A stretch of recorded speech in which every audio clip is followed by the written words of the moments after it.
we go. We are here. I'm live. Welcome. We're just gonna jump right into it. Yeah. So everything is correct. Maybe. There we go. Better. But I guess yeah, we're gonna be talking about Tim Pool. We got Destiny over here because I opened up my my streaming Chrome thing and I forgot about this, and I listened to like the first 2 seconds, and I'm like, do I want to talk about Tim first, or do I want to talk about Destiny first? We're gonna talk about Tim first, though, but we're gonna have a little teaser of what's gonna come. So remember to do what's on screen. Thank you very much, and for whatever, just it might not. What's on screen might not work out properly for every single place that this gets uploaded to, but hey, just do what's on screen. Do it or get deleted, I guess. I'm just kidding. Anyways, I throw myself. Where is this auto system? Where are we on? Where are we at? Are we up here? Are we down here? I can't tell. What about now? Oh wait. Again, I would say treasonous behavior from top to bottom. Oh, okay, so we're up here. All right, fine. That's fine. That's fine. That is fine. But Tim Pool really did piss me off. I'm not gonna lie. He did piss me off. We're gonna watch that soon, but I listened to this and I thought this was like the funniest thing in the world. Hold up. Let's just listen to this for a split second. Oh, man. What do you want to do? He was talking about my boy Asmongold. I like Asmongold, pretty cool. Tim Pool, pretty cool. I like him, but I'm gonna give him criticism. Destiny, my opinion on Destiny. He's entertaining. He's funny, but the respect level that I have for him compared to the other two is like very low, very low. Just saying that. Like he's basically on the same tier of Hassan Piker, basically same tier of respect level. Maybe Hassan I might actually respect a little bit more, but at the same time not really, because like Hassan he doesn't really give. I give a little bit more respect to Destiny. Destiny is a little bit higher than Hassan, but they're basically on the same level, basically, sorta, not really, but like Destiny's he's on the level, but he's like on a completely different side of the spectrum of the same level. That's what I'm trying to say. But he's on the same level. One, you guys sent me this link, and two, Asmongold is currently the biggest political content creator on this platform. Okay. Asmon calling you out 10 minutes ago. Oh boy. How many tweets and comments did you make celebrating the guy and memeing on the guy that got killed at the Trump rally? True. And so now we're supposed to look at this appeal to empathy for these clowns that have been wasting our fucking money? Asmon is talking about USA ID because this is weirdly clipped. I could try and find the other thing, but I just want to talk about this one little moment in the video. Yeah, that's true. He's talking about the USA ID like this is such a good point. Such a good point because Destiny is talking about how like he was like, oh, like the USAID, all these people are getting fired, like that's not good, guys, like come on now, like can't you show a little bit of empathy? Like I mean I don't think Destiny ever said specifically to show a little bit of empathy, but the way that he was talking about all the people getting fired and how he was showing Destiny was showing a lot of empathy and good faith to all the people that were getting fired from the USAID thing because of he didn't like I mean, he was only showing empathy because he thinks everything that Trump and Elon is doing is just stupid and dumb and shouldn't happen, and they're destroying the government or whatever. Like that's just Destiny's worldview and how he sees everything. So like that's probably a second order thing for why Destiny is kind of like showing empathy to the people of USAID. So I'm not sure if it's a first order thing, like he actually cares, or he's showing that he cares, but only just to prove a point. So, but that's how Destiny is. That's what he does. Yeah, That's what we're talking about. And and Asmongold is comparing it to when Destiny was talking about, oh wait, weren't you the guy that didn't show empathy to the firefighter guy? And Destiny is about to blow a fuse on this. Let's see, how does he work his way through this? There's a difference in terms of... Oh, there's a difference, guys. Well, actually, guys, this is funny. There's a difference here. He's going to talk about the difference, but then when anyone in his chat says like, well, actually, there's a little difference here about this other thing, he bans them because he's like, we don't do well actually things here, guys. And then Destiny wonders why his entire chat does all these well actually things. Like he's the one he's doing it right now. He's literally doing, well, actually. I would never say that you should never feel indifferent to or say somebody's deserving of... No one ever said never. He's just making an argument out of nothing. No one said never. All right, I'm going to let him speak now. No one said never, but good job. You're over exaggerating his point, and now you're going to tackle a point that he never made, or an over exaggerated point that he made that you're making for him, and now you're going to attack the point that you made for him and make yourself look better, I guess. Of dying or whatever. I would never Good job, make that Destiny. blanket statement generally, right? If a murderer is trying to kill somebody and then gets killed by the police, I'm not going to sit here and say, well, we need to have an abundance of empathy for the murderer.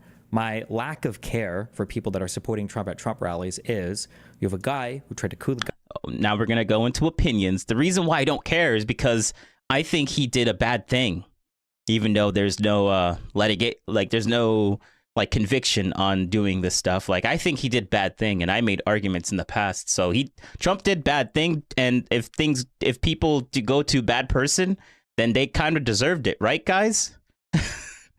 Based on all of opinion. I think all of I think all of this is just going to be opinion, basically. Government explicitly. You have a guy who is engaged in all sorts of un-American and then gets killed by the police. I'm not going to sit here and say, well, we need to have an abundance of empathy for the murderer. My lack of care for people that are supporting Trump at Trump rallies is you have a guy who tried to coup the government explicitly. You have a guy who is engaged in all sorts of un-American, I would say, treasonous behavior from top I would say, yeah. I don't care about your opinion.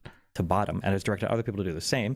If you're at his rally celebrating him coming back to being the president, I just don't give a fuck. Like, you guys are begging for violence. You want the violence. You've talked about violence in multiple ways. And then if it happens, like, I'm not going to care. To say that because I have that feeling for that all of a sudden that's the same thing as celebrating, just like federal workers who are now being fired because of the same types of actions, I guess, that that guy at that rally would have been celebrating, which was an illegal attempt by one man to take over the government. I mean, like, if you want to equate all of it, then I guess knock yourself out. But this is like... Yeah, he was trying to say there's a difference here, guys. And now at the end of it, he's like, well, you know what? I guess you can knock yourself out. I guess you can equate it. Like, it is the same thing. Like, Zach is correct here. Asmongold is correct. And Dusty just did not want to say that.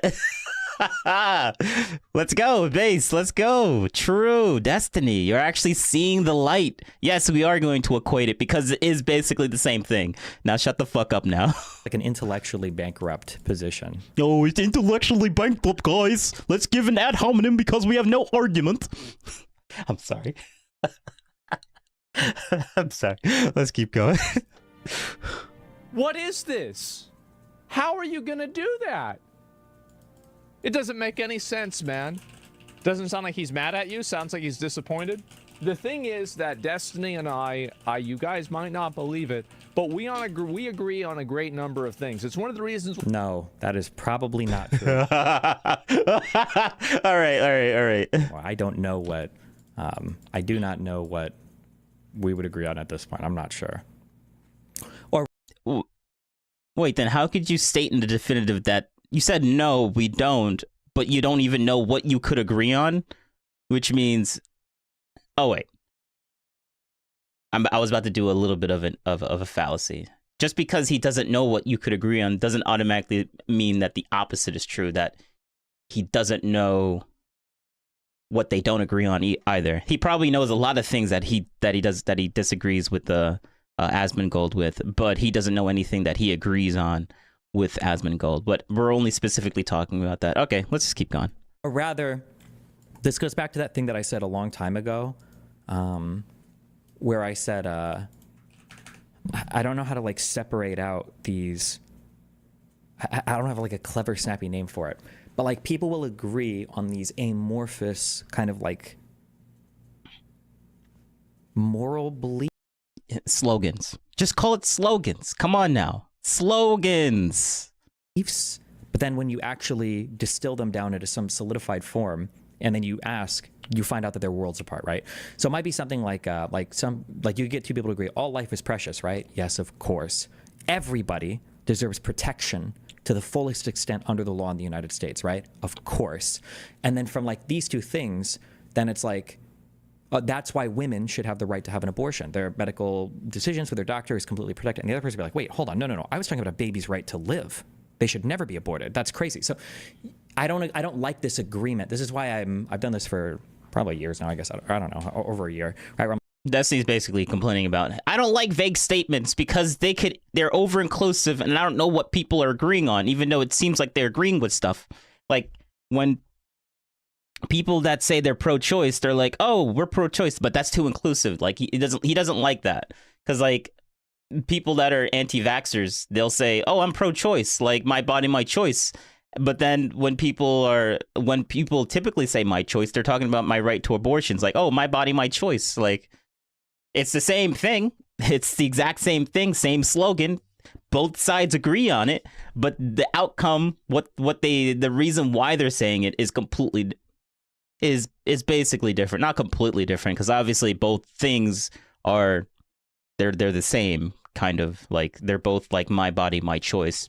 Depending on which example you agree with, doesn't change the fact that they're both still my body, my choice. But yeah, let's keep going. Actually, no, we're gonna go to Tim Pool. I promised Tim Pool first. All right, we're gonna do some Tim Pool, switching it. And yeah, Tim kind of pissed me off on this because I'm gonna give Tim Pool some constructive criticism because and this was like yesterday, like 14 hours ago. This barely just dropped. I was watching it and it hurt. It hurts. Right now, I'm going to say I am on Alad's side. And I'm going to tell you why. Because I really do feel like, oh my God, Tim. Oh my God, Tim. Like, I'm just, all the memories are coming in. Like, the projection that I saw in this thing is so, ooh. Let's just keep going. Let's just watch it. Let's just watch it. Because it hurt. It hurt to watch. I'm not going to lie. It really did hurt to watch. I guess we'll just get to the... Donald Trump. And I like Tim. Tim does a really good job with the news. But when it comes to Tim's opinions, and he's not a good debater, so it's just... Hey, Wartzenary, what's up? We're about to do some constructive... You just missed the little Destiny thing that I did at the beginning. But I promised the title of the stream is talking about Tim Pool, so I'm gonna keep it that way. We're gonna talk about that first, and then we'll get to the I want to say the content nuke that you shared with me, and I found. Yeah, we'll do that next, but we're not gonna watch the whole Tim Pool thing because there's only certain parts that really bothered me that I have to give him some criticism, some constructive criticism, and yeah. Gonna hurt because I like my Beanie Boy. I like my Beanie Boy. He's given us a gift. He has ordered the firing of 6,700 IRS agents, and somehow, Democrats are angry about this, and somehow progressive activists are angry about this. Now, what I'm so just darn confused by is these far-left extremists should be very happy with the destabilization or, I guess, the gutting of the federal government, right? Okay. The other story we have is a Tesla location was just shot up with stickers slapped on the window saying, well, I don't want to repeat this, but they're calling for harm to Elon Musk. And I'm just so gosh darn confused. That's actually kind of nuts. Not gonna lie. That's nuts. Bro, Elon goes in and now we got random people just shooting up Tesla places. And I'm like, bro, Elon is not even, he's not even like, there's another CEO no, is he? I think he's still the CEO of Tesla, but like, he has other people working. Like he has like lower level management that's doing like the whole thing, and you guys are just shooting up a Tesla place. And why? I mean, I understand why, but it's just so stupid. You're not doing anything. You're not fixing anything. Like Elon The only reason Elon would know about this is because it's spreading all over the news now. But like, okay, whatever. Confused about this. The Antifa far leftists believe that the U.S. government is a fascistic terror state. And Donald Trump gets in, he's like, I'm going to fire everybody. And they're like, no, wait, don't. Elon Musk comes in, he's like, we're going to fire everybody and work with Trump. That was actually like an Elon-Trump combo. And then the activists are like, they go and they shoot up a Tesla location. I got to be honest, I think these people are fascists. So we'll talk about that. Plus, Donald Trump has declared the cartels to be terrorist organizations. Okay, so the things that he says in the beginning, I don't have any disagreement here because he's just sharing the news. But we'll just get through the beginning. We'll skip his ad because he did an ad, and then we'll get to the guests or all the people, and then we'll skip to the part where it basically just became a 1v2. It became a 1v2 for like the majority of the 2-hour thing, but organizations, which opens the door for drone strikes on them in Latin American countries. Holy crap. He then called Zelensky a dictator for refusing to have elections, and the Washington Post said he called Zelensky a dictator without evidence, despite the fact the statement was literally dictator with no elections. I gotta say, I absolutely love how the media has no ground left. Nothing they say makes sense. The far left activists, nothing they say makes sense. You know, during the first Trump term, at least there was some semblance of a counter argument. Trump says, I'm going to hire Bolton. The Democrats are like, no, wait, that's a really bad idea. And then some libertarians were like, we also agree. And we're like, here's this conflict. Then Donald Trump says, I'm going to fire a bunch of IRS agents. And somehow progressive activists and Democrats are all on board with the federal government now. Seems to me they have no real convictions, and Trump is exposing them for who they are. We're going to all that, my friends. But before we do, we got a great sponsor, probably the best possible sponsor for this story. It's Tax Network USA. yeah, that's great. The IRS is the largest collection agency in the world, and with April 15th fast approaching, it's more was interpreted to mean you have the right to grow your own food, and I absolutely do believe in that message. Don't forget to smash the like button, share the show. All right. That didn't go down well in Europe. The dictator line from Trump. Yeah, yeah, yep. I kind of stay away from the Ukraine stuff because like I don't. I did my mind was changed on that one topic. I forget who did it. Like we looked into the whole wasting of money, and it turns out just because the IRS made a mistake doesn't mean that doesn't mean that Ukraine lost all that money. It was an accounting error. Worse, Nary. Not that we will do anything about it.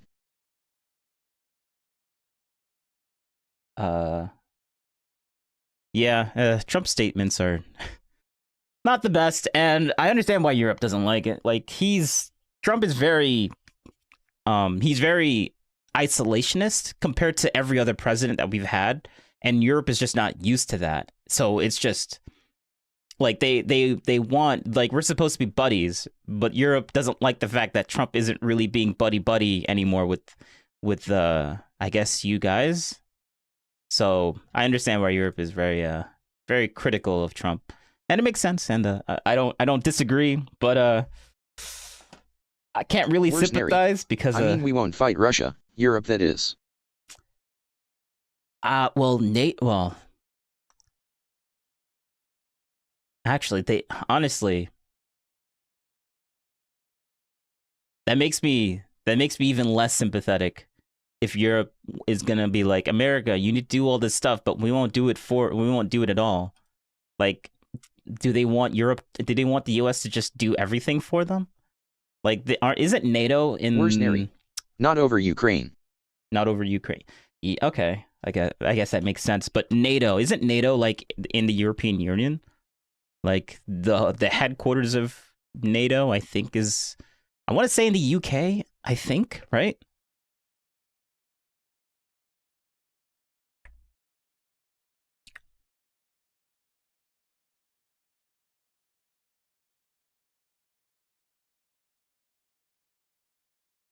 Maybe.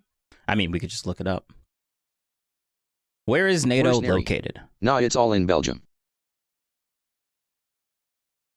The NATO headquarters is located in Belgium. The new headquarters opened up in 2017. Where is that on a map?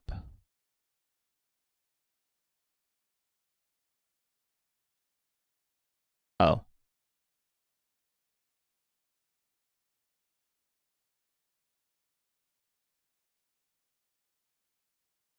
Where's Nary? I think all of EU stuff is. Belgium. I want to know where is that located on a map. And I'm going to move this because I don't know if it's going to show my location, even though I explicitly say not to show my location, but I will do it on a different screen.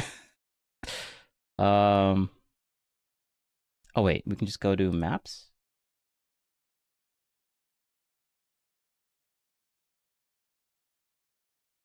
Okay, good. It's not doing what I don't want it to do.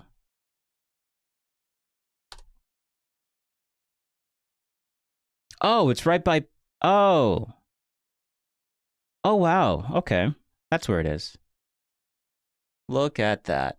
Where's Right Neri? here. Tiny country, north Yeah. of France and next to the Netherlands. Yeah, look at that. Paris, and then you got United Kingdom. Ireland is all by itself over here. I didn't realize that. Germany, right next to... Germany's much higher than I thought it was. And then Poland. And then you got Ukraine over here, and yeah, they're getting devastated right now. Where's Israel? Isn't Israel like somewhere down here? No, it's down here. There it is. Damn, there's so much happening in this one in this like one little location. There's so much going on. So much. United Kingdom, Israel war, Ukraine war, and apparently there's something going on with West Sharia or Morocco or Southern Morocco or whatever you want to call it. Like there's like a whole territory dispute between Argentina, I think them as well, but they're like going into them, and yeah, this is some and Morocco, I think that's how you call it. Yeah. Yeah, lots of stuff going on here. All right, got sidetracked. Let's get out of here. Let's go back. Everyone, you know. Joining us tonight to talk about this and so much more is Chloe Cole. Hi. Who are you? What do you do? I primarily speak on the gender issue and I advocate for the protection of children and vulnerable people from irreversible and harmful gender transition treatments. And this mainly comes from my own experience as somebody who's been through the system myself as a child. Interesting. And another story we do have, RFK Jr. has just announced, as per HHS guidelines, woman is adult human female. So this is, yeah, this is. That's funny. We now have a proper definition in the system of what a woman is. The whole, what is it called? Matt Walsh. According to Wikipedia, Matt Walsh is an American right-wing political commentator and podcast host. What is a woman? Yeah, like he literally made a whole documentary in 2022 called What is a Woman? We finally got that, boys. We finally did it. Oh, bro, that's hilarious. That is hilarious. So thanks for hanging out. Should be interesting. We have a lot hanging out. RFK coming into the administration of, I think he's the head of health now in the U.S., and now we finally have a proper definition of what it means to be a woman. I mean, I feel like it's kind of silly, but at the same time...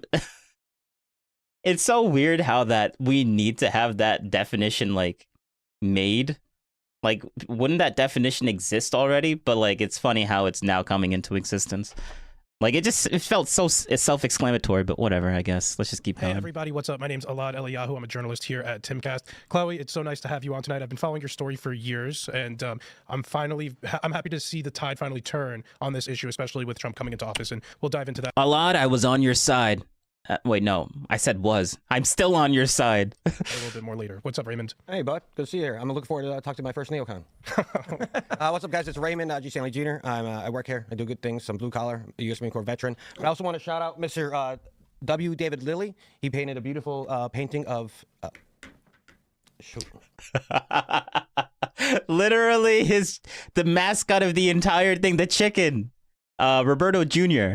He lost the name. He basically lives and breathes Tim Pool, but doesn't remember the name of the chicken that was like the first, I think. Roberto Jr. No, Jr. So that implies that it's the second. But whatever, you know what I mean. But that's crazy. Crazy. And everyone, Tim Castaro, was like giving him so much grief for that. Roberto Jr. How dare you? I know. Bro. Thinnest of ice now. Thinnest of ice. My apologies. Rest in peace, R.I.P. Roberto Jr. R.I.P. Sir. Phil. Hello, everybody. My name is Phil Labonte. I'm the lead singer of the heavy metal band All That Remains. I'm an anti-communist and a counter-revolutionary. Let's go. Here's the story from The Independent. IRS to fire 6,700 staff in Trump and Musk's Doge purge. Let's go. I love how they call it that. Weeks before deadline to file taxes. I'm begging you, liberals, stop. It's the IRS. Nobody likes them. Why do you keep trying to make them likable? They're trying to create, they're saying right before. The IRS is basically the people that come for your taxes. No one likes a tax collector. Before you have to file your taxes. Yeah, well, they're the reason we're stressed about our taxes in the first place. I got to tell you, the worst thing. You know what the worst thing is when you're running a business. See, when y'all get your what, W4s or W2s. W2s. Yeah. You get those like in January or whatever. If you got a good company, you can file your taxes right away. I remember back when I was just doing W2, I get my forms and I'm like, I'm going to file right away and get it over with. I want my refund. Running a business, it's always down to the very last day.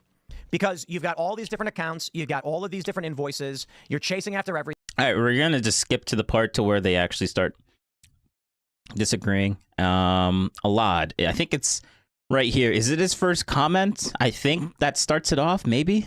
There are still a lot of people that are very plugged into the propaganda. Where's Neri? I'm sure I was a tax collector in a past life. Well, taxes. I mean,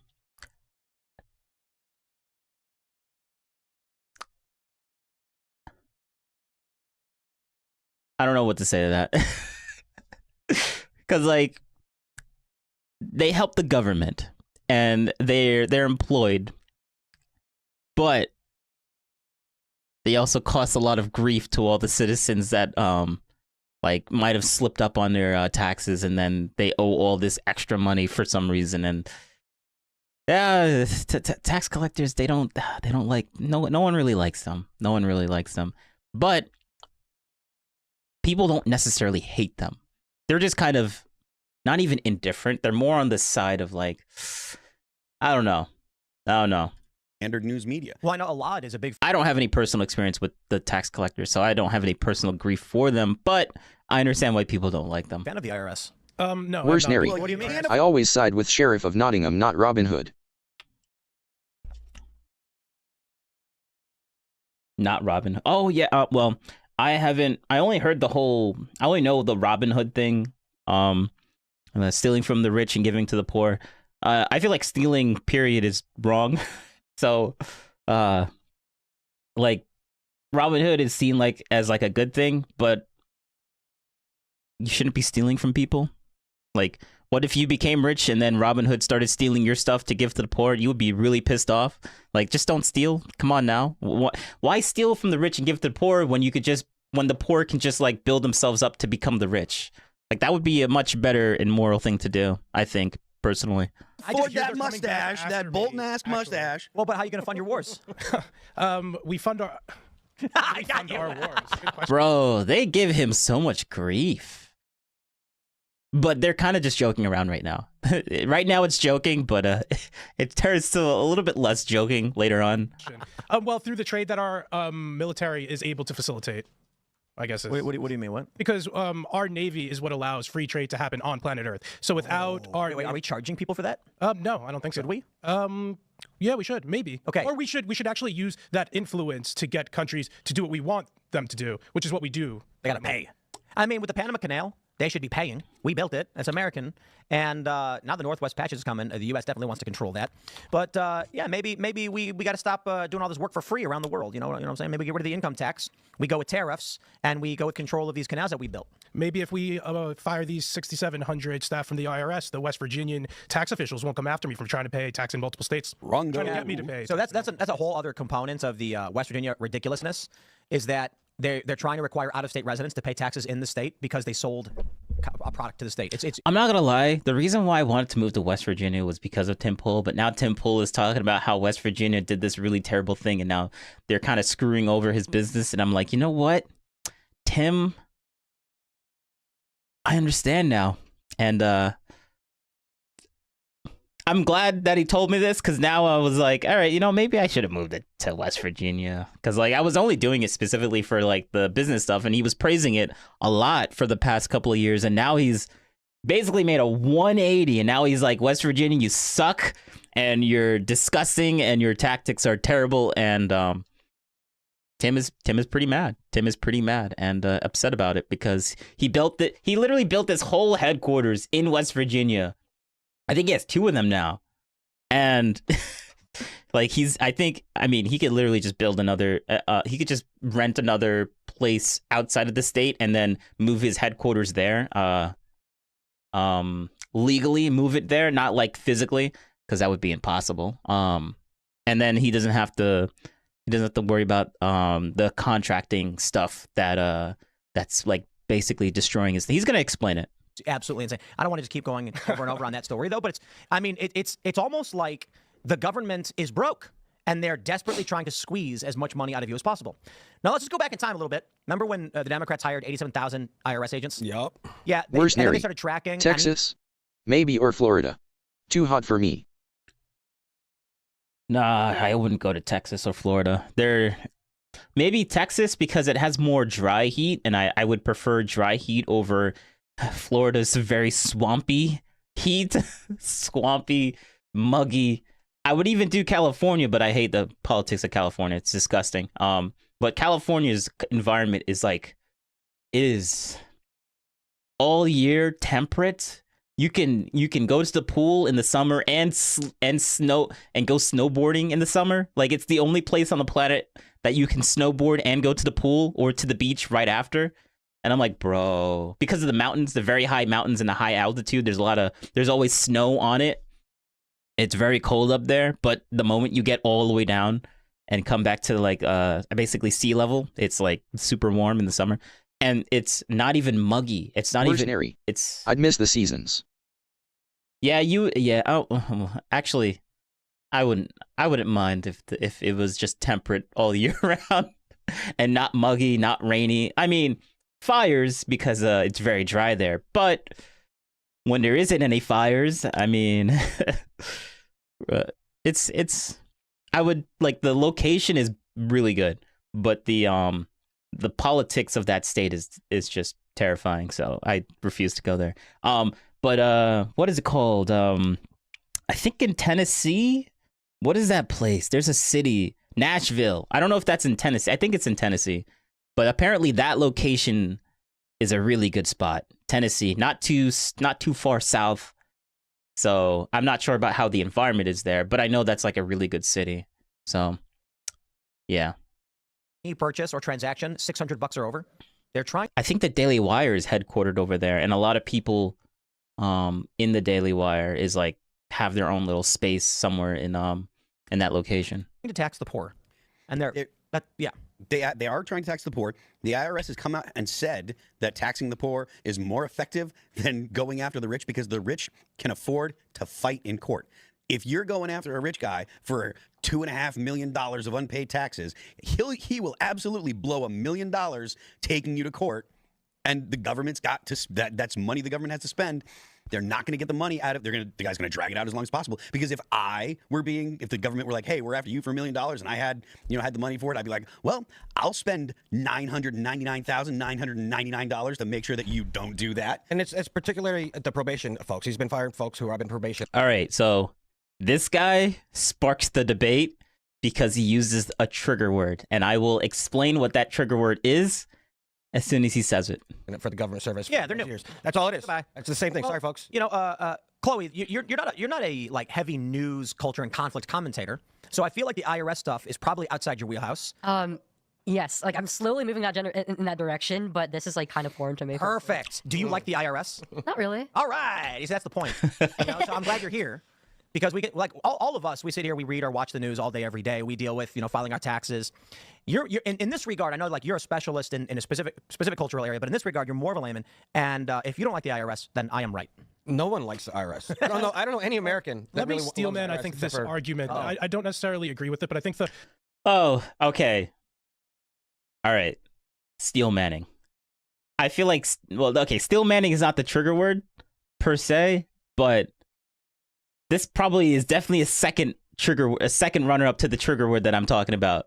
Like, it's that steel manning is like a good faith thing to do for like giving the arguments of the other side to show that you understand their arguments and there's the validity. You just don't agree with it. But I feel like he has the ability to do that, and the rest of the crew just somehow just goes over their head. Like, they don't even know what steel manning is. Like, they assume that everything that he's saying is what he believes, and they're calling him all these names because he's trying to give a good faith steelman argument of the other side. And I'm like, bro, this is the most frustrating thing in the world. Because he doesn't even believe it. And all right, we're going to keep going. The argument goes along the lines of, because it's the most difficult to tax and follow up with the highest earners who are able to avoid the taxes in the most lucrative ways, that we need all of these people, and that the tax revenue that they will bring in will out earn the kind of cost that it costs to employ these people. I said no out loud to that. You said no out loud to that? Oh, to steel manning? Their argument. But then the argument that they make, oh, we need to get the billionaires and millionaires to pay their fair share, that's BS right off the start. Like, it's a non-starter. We need to have these 87,000 agents so they can go after the millionaires and billionaires, blah, blah, blah. But then the IRS itself says, we don't go after those people because it's not worth the effort. So they're actually hiring those people to go after the regular people.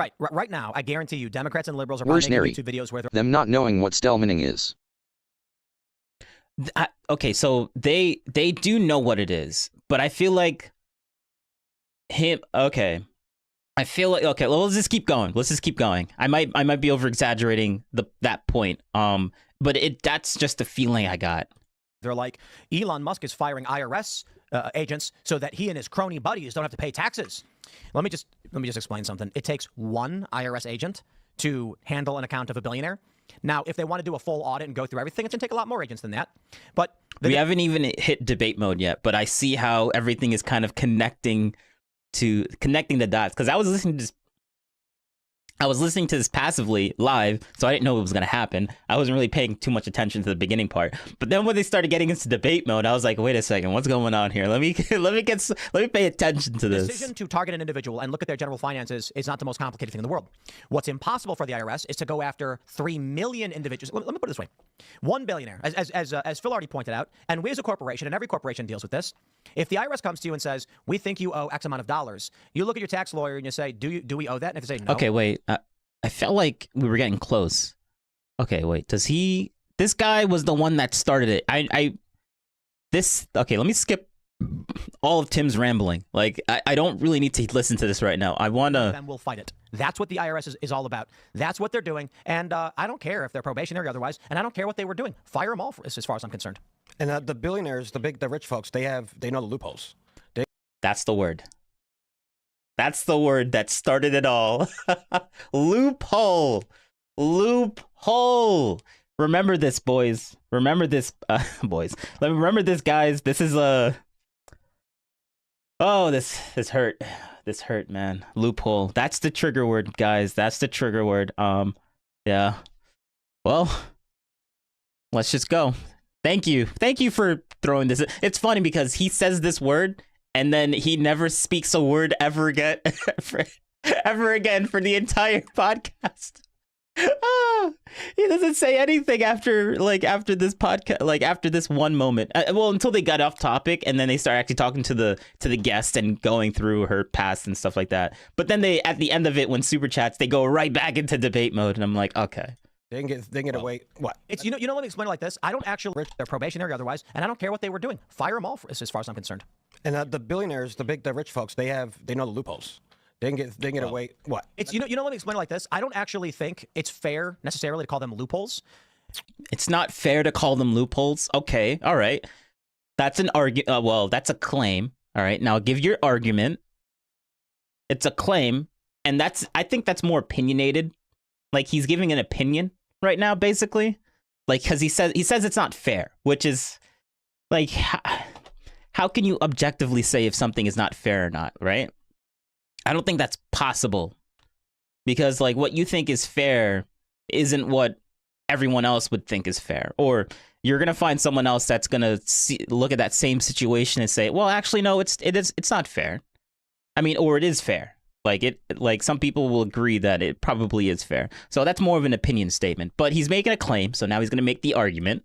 You know, before I owned a business, a lot of employees, loophole seems to make sense. Yeah. When you actually get into all of the taxes, there's no loopholes. There's literally just what the law is. Because the IRS agents... Okay, that's not an argument. Like, you agreed that loopholes made sense, but then later on, you're like, now that I have a business, I don't like the word loophole anymore. That's basically what you're saying. You didn't actually make a legitimate argument. You just said, before I was a business guy, loopholes made sense, so I kind of like the word. Now that I am a business guy, I don't really think it's fair to say business loophole anymore. That's basically what you said. You didn't really give an explanation to anything. You kind of just said, I used to like something, and then something happened, and now I don't like that something anymore. Know exactly when and when makes sense. Yeah. When you actually get into all of the taxes, there's no loopholes. There's literally just what the law is. Because the IRS agents know exactly... Man, this is what I would have asked. Like, what is his definition of loophole? I want to know what, like, I would have asked that just to see what he's talking about. Because obviously something changed and they never explain it. And I really feel like they harp on this one word for the entire time. For like the next 2 hours. For the next 2 hours. When and when not a billionaire is going to pay. It's not a loophole. They're just like, oh, you don't got to pay taxes on this for this thing. So the way it's phrased by activists, particularly on the left, they're like, billionaires use loopholes to not pay taxes. And I'm like, when you claim Amazon paid no taxes, what you're basically saying is that they reinvested the funds or their margins were slim and reinvested. The IRS knows that. So it's not a loophole. It's literally the purpose of tax law. So the funny thing I hear from a lot of people is that if we lower taxes, you'll create more jobs and things like that. And that's technically true, but technically not true. There's a happy medium, and you have to know where it is. So if I was gonna say Destiny, Tim Pool still hasn't exclaimed or explained why he doesn't like why he doesn't like the word. All he's saying is like, I don't like the word. Leftists use them. I don't like the word. Amazon did this thing. I don't like the word. Like, you're just explaining why you don't like the word loophole. That's all you're doing.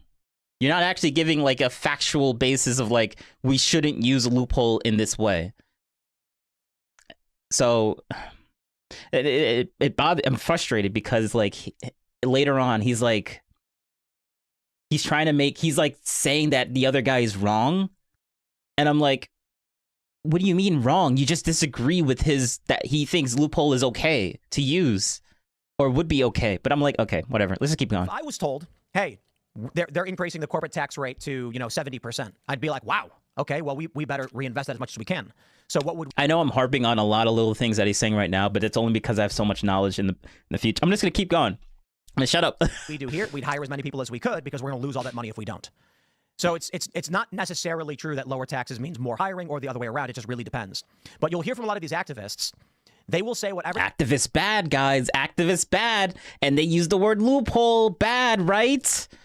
It's not explaining why loophole is bad. It's just like, just because it's like saying, oh, Hitler drank water, so like we shouldn't drink water because Hitler did, and it's bad, guys, right? Like, look, even Hitler drank water. I'm like, bro, okay, fine, you can have that opinion, but that's not like a factual basis thing for... Okay, let's keep going. Whatever they need to say to confuse you, they will say billionaires don't pay taxes because it's a loophole. And I'm like, no, Elon Musk isn't paying billions of dollars in taxes because he doesn't actually have cash.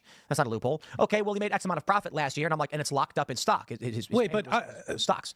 We don't have to call it a loophole, but it is a sort of... Thank you. We don't have to call it a loophole. And that's the thing that frustrates me the most. He even says, we don't have to call it that, guys.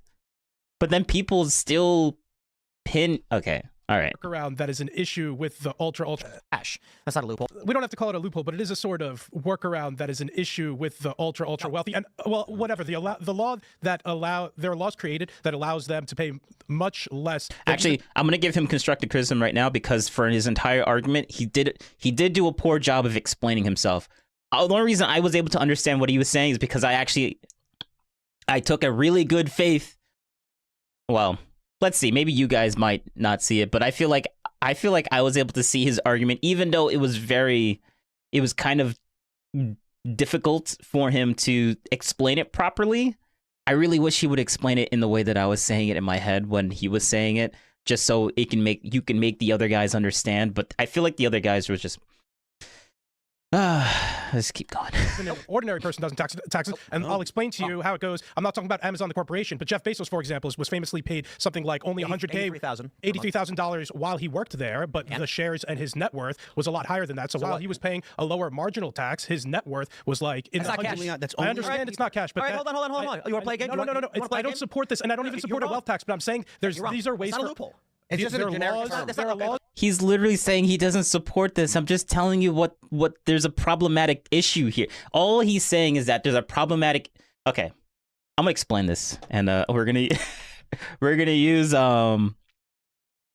Oh wait, actually, we're gonna because let me copy current time, and then we'll throw current time to a new tab. We'll just throw it here. Boom. And we'll keep this here, right? Right? Boom. We'll keep this right here. Actually, we're gonna move this.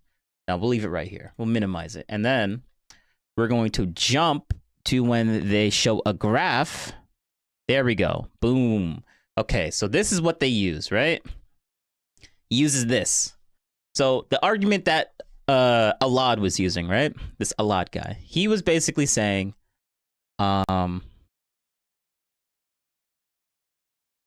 he was, oh, you guys can't even, I'm in the way. Hold up, let me fix this. All right, so basically, Alad, this guy, was talking about how he's talking about that there's a problem with the 1% of the 1%. So this is what this is all of the 1%, right? Basically, 1 million plus. We'll just use that as the example. Alad is saying that the 1% of this 1% is only paying what everyone, like all the other 1%ers are. And there's an issue with them making astronomically more amount of money, that we should probably have another progressive tax rate for the 1% of the 1%, right? That's all he's saying. It's problematic that they don't make it, right? And everyone else here is like missing that point, and we're just gonna go through the entire. We'll just keep this. Hold up, I can do a.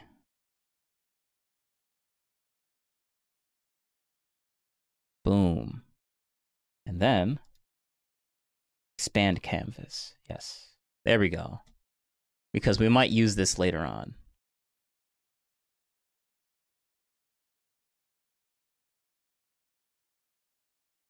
Oh, wait. No.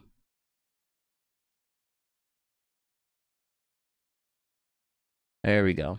Wealthy, that it allows them to pay less taxes than a much poorer person. That's absolutely not true. Which part of it? Absolutely not true. Wait, let's go back and listen to everything that he said. But that's the issue, though. They keep screaming over him, and then they complain about, oh, why are you like screaming over us? I'm like, bro, you were doing it. You guys were doing it first. All right, hold on. His share is something like. And it's locked up in stock. Stocks. We don't have to call it a loophole, but it is a sort of workaround that is an issue with the ultra wealthy. And well, whatever the law that there are laws created that allows them to pay much less than even an ordinary person does in taxes. And I'll explain to you how it goes. I'm not talking about Amazon the corporation, but Jeff Bezos, for example, was famous. Okay, so.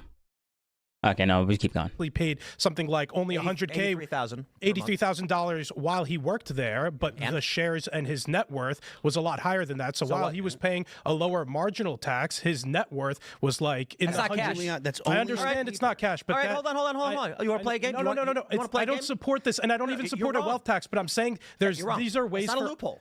It's just a generic term. There are laws made. It's not a loophole. Like what? Why are you harping over this one word? Like he literally just said we don't even have to use the word loophole. And now he's like, oh, it's not a loophole. I'm like, bro, Tim, you're not even listening to the guy. You're being retarded right now. For the ultra wealthy, that it allows them to pay less taxes than a much poorer person. That's absolutely not true. Which part of it? Absolutely not true. First of all, the wealth. How is it not true? Explain that. Is he going to explain that, or is he going to talk about something completely irrelevant? Wealthy pay substantially more taxes on average than if you look, the wealthy pay substantially more taxes on average than if you look at the well, he wasn't talking about the wealthy, Tim. He was talking about the 1% of the 1%. Let's see. Will this work? Yes, it does. We're gonna, let me move this. Holy crap. Why doesn't this, there we go. Thank you. Boom. Because my camera's there. Okay, so the wealthy, right? Tim is talking about the wealthy. What Alad is talking about is the 1% of the wealthy. Wait, I can write on this. Tim is talking about this. I mean, Alad is talking about this. These people should not be paying the exact same amount as all of these people. Because they're like they're the tippy top of the 1%, right? That's all he's saying. This is problematic. These guys should be paying way more in taxes because they pay like the progressive tax rate is just not big enough, right? They want more. Basically a lot is saying these people all the way up here, all of these guys, he wants them to pay, like, it's problematic that they don't pay all that extra, like all the money that they're making, because they're making, like, these are all 1 million plusers, right? And then maybe 10 million is here, but between 10 million and basically almost $1 trillion, like, that's a giant, it's the 1% of the 1%, but like, that's what Alad's talking about. So Tim is purposely just saying, oh, you're talking about the wealthy. And I'm like, no, he's not talking about all of this. Alad's not talking about all of this. He's only talking about all of this. And it's really frustrating. Curve. It's a parabolic curve. The higher the income, the more taxes they pay in total. I think, what is it, like the top 1% pay something like 47% of all taxes? Jeff Bezos on paper Jeff Bezos pays the same income tax that every American pays. He then pays capital gains tax. That's the problem, Tim. And the activists argue that capital gains should be income and that by not paying... He's not making that argument, Tim. He's not making that argument. You're ascribing an argument that he's not making, and you're getting upset over that because you think he's making that argument. The same amount on capital gains as you do on your income, that's a loophole. That's not correct. Well, as I understand, he hasn't sold a lot of his stocks when he was allowed to. Well, when he was employed there. First of all, now he has. Stock is not cash and can't be spent. Yep. So you can't claim that he should be taxed on something that's not money. But let's play this game. I have in my hand a tech deck fingerboard that I put together myself. Bro, Tim is about to... The reason why this bothers me, because he's coming off very condescending, and it's the same reason why I don't like Destiny. He's coming off very condescending and very elitist, like he knows all this stuff, which I'm sure he does. But like, to talk down at Alad like this is, oh my god, it rubbed me such the wrong way that I really wanted to make a video on this. It really bothered me because it's the same issue that I have with Destiny. He talks down to people as if like he's better than everyone, and I'm like, oh my god, as if his opinions are superior to everyone else. And Tim is about to make some he's gonna, well, all right, just make it, but it's gonna be irrelevant. Not a great look there, Tim. Yeah. Now, how much do you think someone will be willing to pay for Tim Pool's fingerboard that he actually uses during... Okay, good. Tim, you're going to explain something that Alad already knows. He already knows this. Like, you're going to be like, oh, look, I made a board, and it's going to cost money. And now this board is yours, Alad, so the government should pay it, right? You should pay more money now because you got my board, right? And I'm like, Alad didn't make that argument. Like, you're ascribing an argument that he didn't make. Like, it's such a bad, I want to say a bad faith interpretation, but I feel like Tim is just very emotionally charged at the fact with loophole. Like, loophole is the reason why he's so emotionally charged right now. It's like, it's not fair to call the loophole.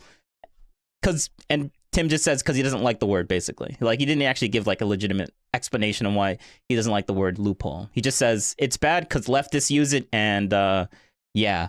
And I wasn't a business guy before, and now that I am a business guy, I understand it. So it's not fair to call the loophole. Well, explain what you saw as a business guy that made you change your mind. Don't just say you changed your mind and now we're supposed to just to believe you. Like, explain the changing of the mind. Come on now. During the show and does Ollie's with. What do you think? $350. $350? Okay. $5.56. It's now Ilad's. Ilad, you got to pay the government $100 taxes income because I gave you that. Simply by that being yours, that was cash, that was a transaction. That's how the taxes work. You now owe money on that. That's income. I guess I'd be in the hole. But Tim, let me ask you. So Jeff See, he didn't even make the argument. That's why he doesn't care. Bezos was getting paid $80,000 a year while he was the CEO of Amazon, and he was worth something like hundreds of millions of dollars because of Amazon stock, and billions. It depends on all the time. Cash and I understand. How do you think he should only owe taxes on 83? Calm down, Phil. So you think Jeff Bezos should only owe whatever? Okay, Elad, how? Oh my God, it's just a yes or no question. It's a yes or no question. Stop prescribing. Stop trying to jump into like what he's gonna ask next. Like, just say yes or no, and then move on. Would he pay taxes on money he doesn't have? I just think there's a that's let me ask the you a question. workaround. How? So if you have, That's the problem with Elad. He needs to get back and get like he's not a good debater. He is not a good debater. He's good at being not controversial. He's good at being, and they both are. They're good at being disagreeable, but they're not really good at weaving their way through a debate and making the other person understand what they're saying. And what he should have done is say, I need a yes or no. I need a yes or no. Like, this is just a yes or no question. Stop prescribing all these extra things that you think I'm going to say next. And that's what Tim is doing. And it's so frustrating because we didn't need all this. If you have above a certain amount, I think people argue that you should be forced to sell a small amount. No! Oh my God, Elad, please. That's the argument. That's not what. Elad, stop. Just stop. Calm down. Let me explain. If Jeff Bezos could, which he legally can't because there's fiduciary responsibility to a company, meaning, one, he has a contract that bars her from selling stock, okay, unless a certain threshold of stock value is met.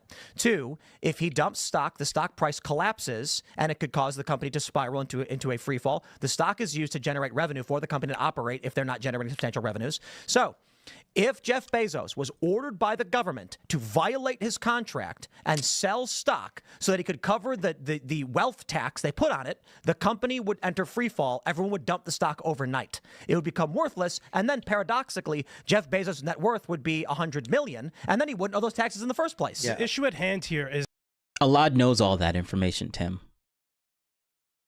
He knows all this information.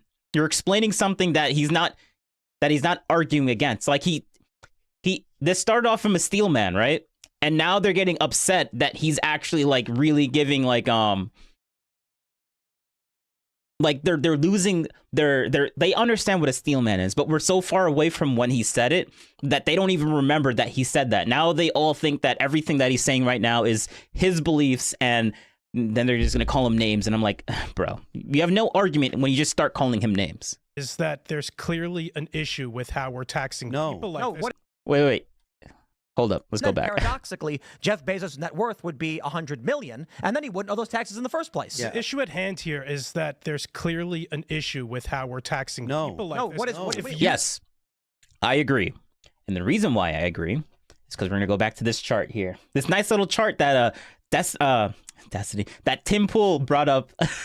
I'm so annoyed, and I'm always usually annoyed about Destiny. That's why Destiny's name comes out so easily, because like he's always pissing me off. But Tim Pool, he brings up this chart from ChatGPT. Good job, Tim. A little bit. It is problematic. There is a problem. The problem is that these guys are being paid the same as everyone in this category. What Elad is saying is that these guys should be paying a little bit more. Have a new category. That's all he's saying. Have a new category. He doesn't know what the number should be. It should just be a little bit bigger than what everyone else in this category is paying. Like, that's all he's saying. That's a problem. I see the problem. It's not really fair that these guys, all at the tippy top here, is just makes like an extremely amount of money, just paying the same exact amount as only people that only made over $1 million. Like, there's some people that made over like $1 million and they don't really have a giant business that's worth almost trillions of dollars or multi-billions of dollars. Mercenary. Isn't it on a percentage?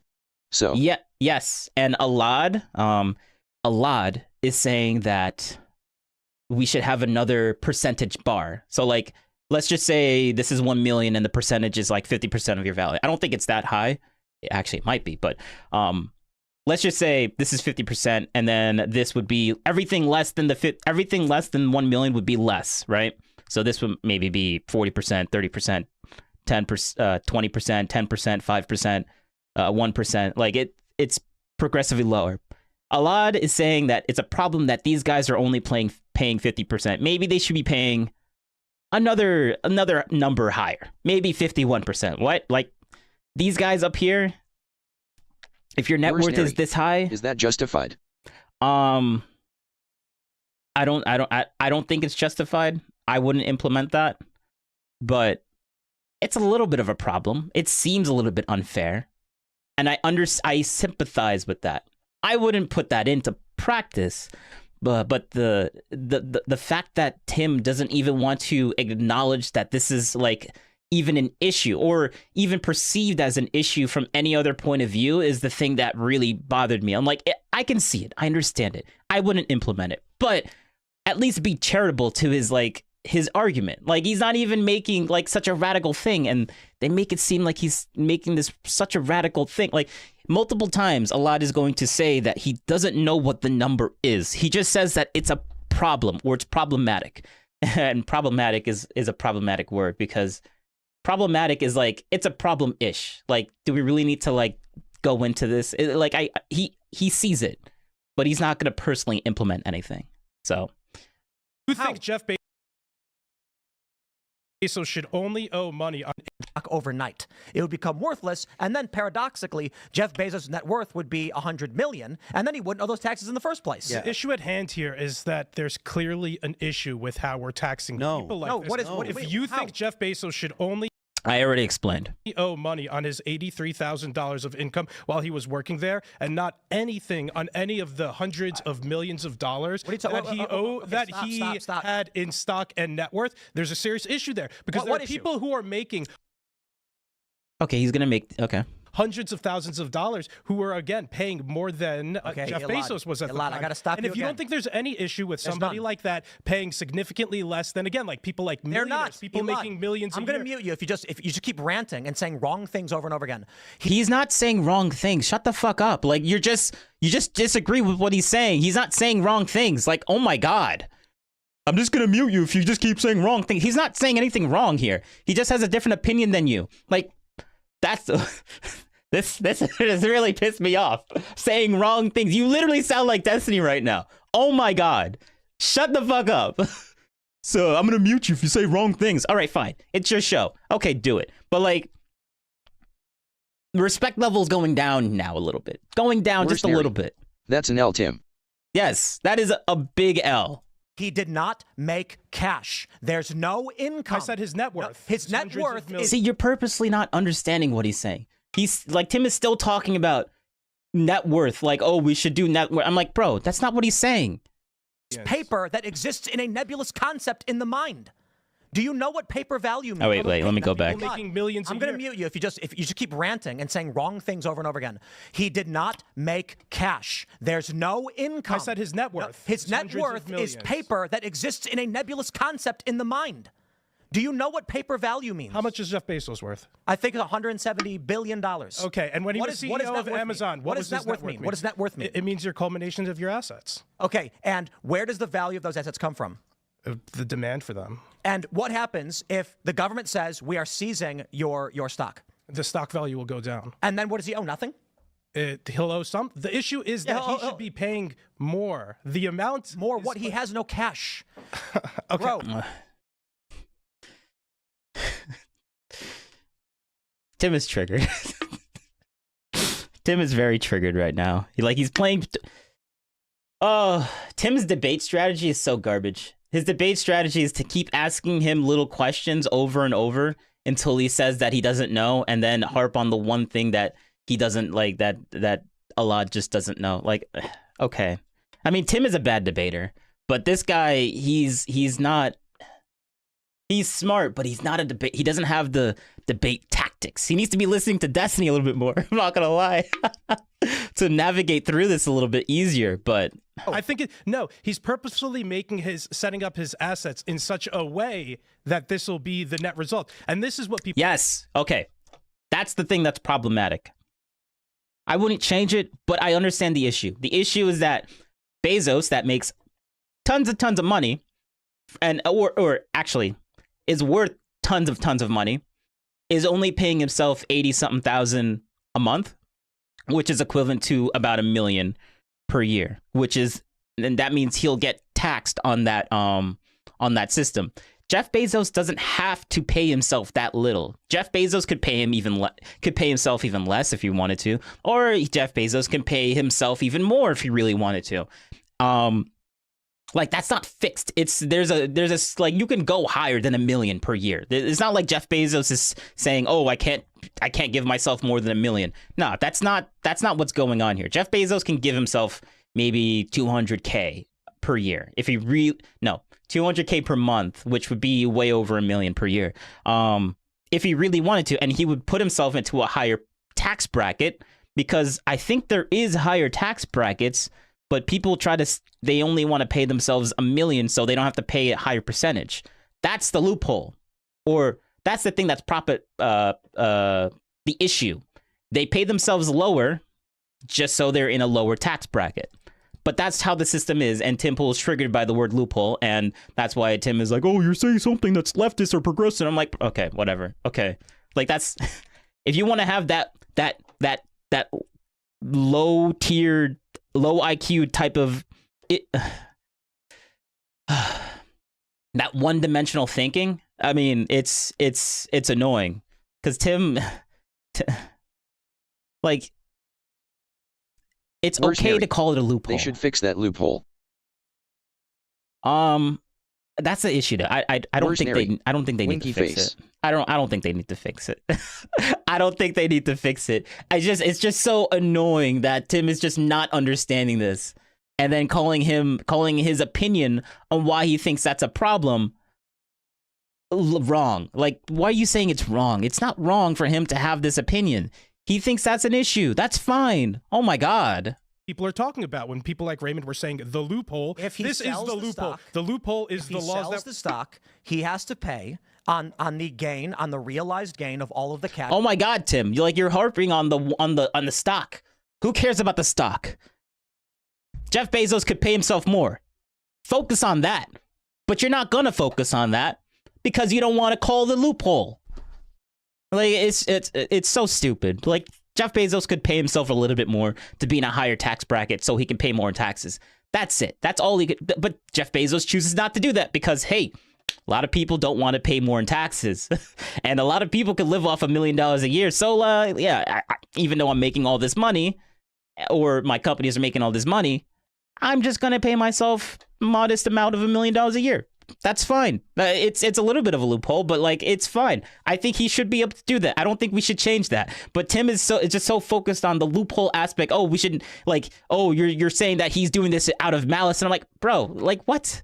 Yes, he's exploiting the code in the system. He's using the system as the system is built. You don't like the word loophole, and honestly, I think the other guy should have just given Tim Pool that win, because Tim is just triggered by the word loophole. So a good debater would see that loophole is tricking the other person and not use that word anymore and just explain. Literally, if you just explain what a loophole is, I think Tim Pool would agree. But you didn't explain it. Instead of using the word, because some people are just idiots and they'll hear one word and then they'll get triggered by it because of their past experience.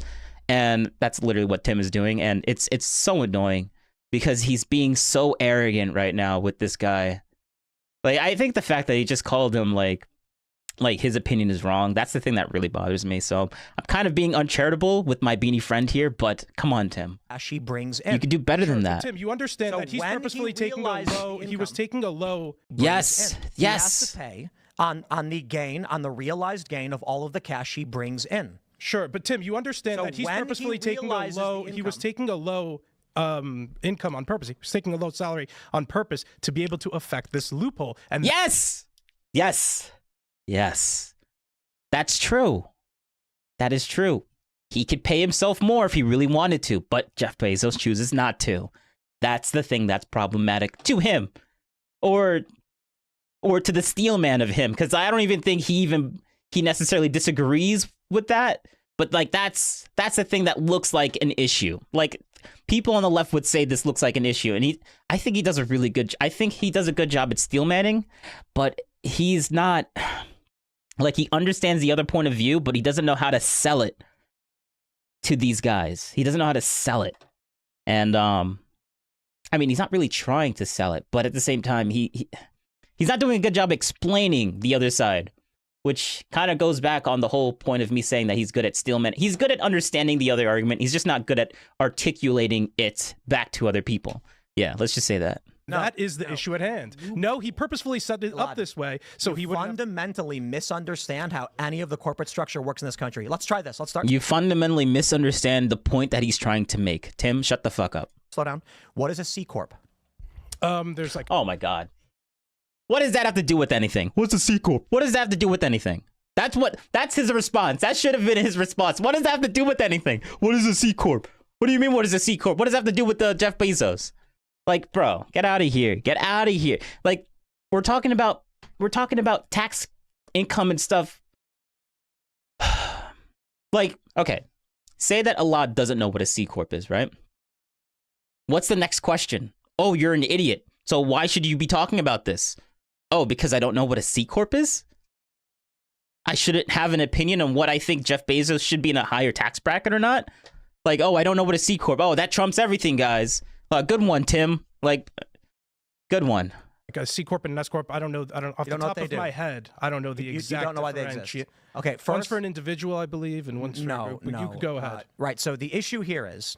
Oh, the condescending tone. It's coming. Oh, I feel it. If you don't understand something as basic as like they have B corps now, LLCs, an S corp technically is an LLC, a C corp is as well. There's special classifications. If you don't know what those mean. I mean, that's 101. Okay? That's 101. That's not an argument. What? If you don't even know what this is, it's 101, guys. Like, wow. What are you saying? Okay.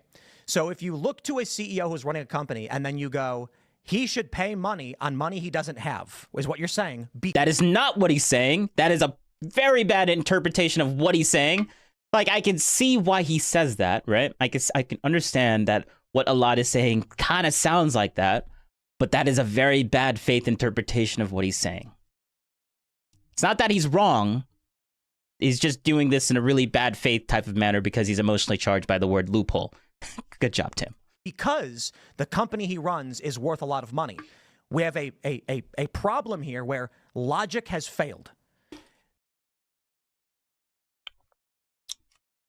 What the fuck does that mean? We have a problem here where logic has failed. What are you talking about? And what does that have to do with him knowing if a C corp, what a C corp is? Oh, it's 101, guys. Logic has failed. None of this makes any sense. My point is, let's start with you don't even know what a C corp is. So let's not play the game of you think Jeff Bezos intentionally took an action Dragon. to. What is Alad saying? I couldn't figure out what point he was trying to make. Here, we'll go back. The issue is that Alad gets cut off so many times, and it's difficult. I would have to play it without me speaking over it. Here, Alad is basically saying, and I agree that Alad is doing a poor job at explaining the Steelman point that he's trying to make, but I'll give you a fair interpretation of what I think he's saying. I was going to try and see if I can play it again, but I feel like it's not going to work because I do agree he's not really doing a good job at explaining it. But what Alad is doing is saying that Alad says, okay, so we'll talk about Jeff Bezos here. Let's control Z all that, right?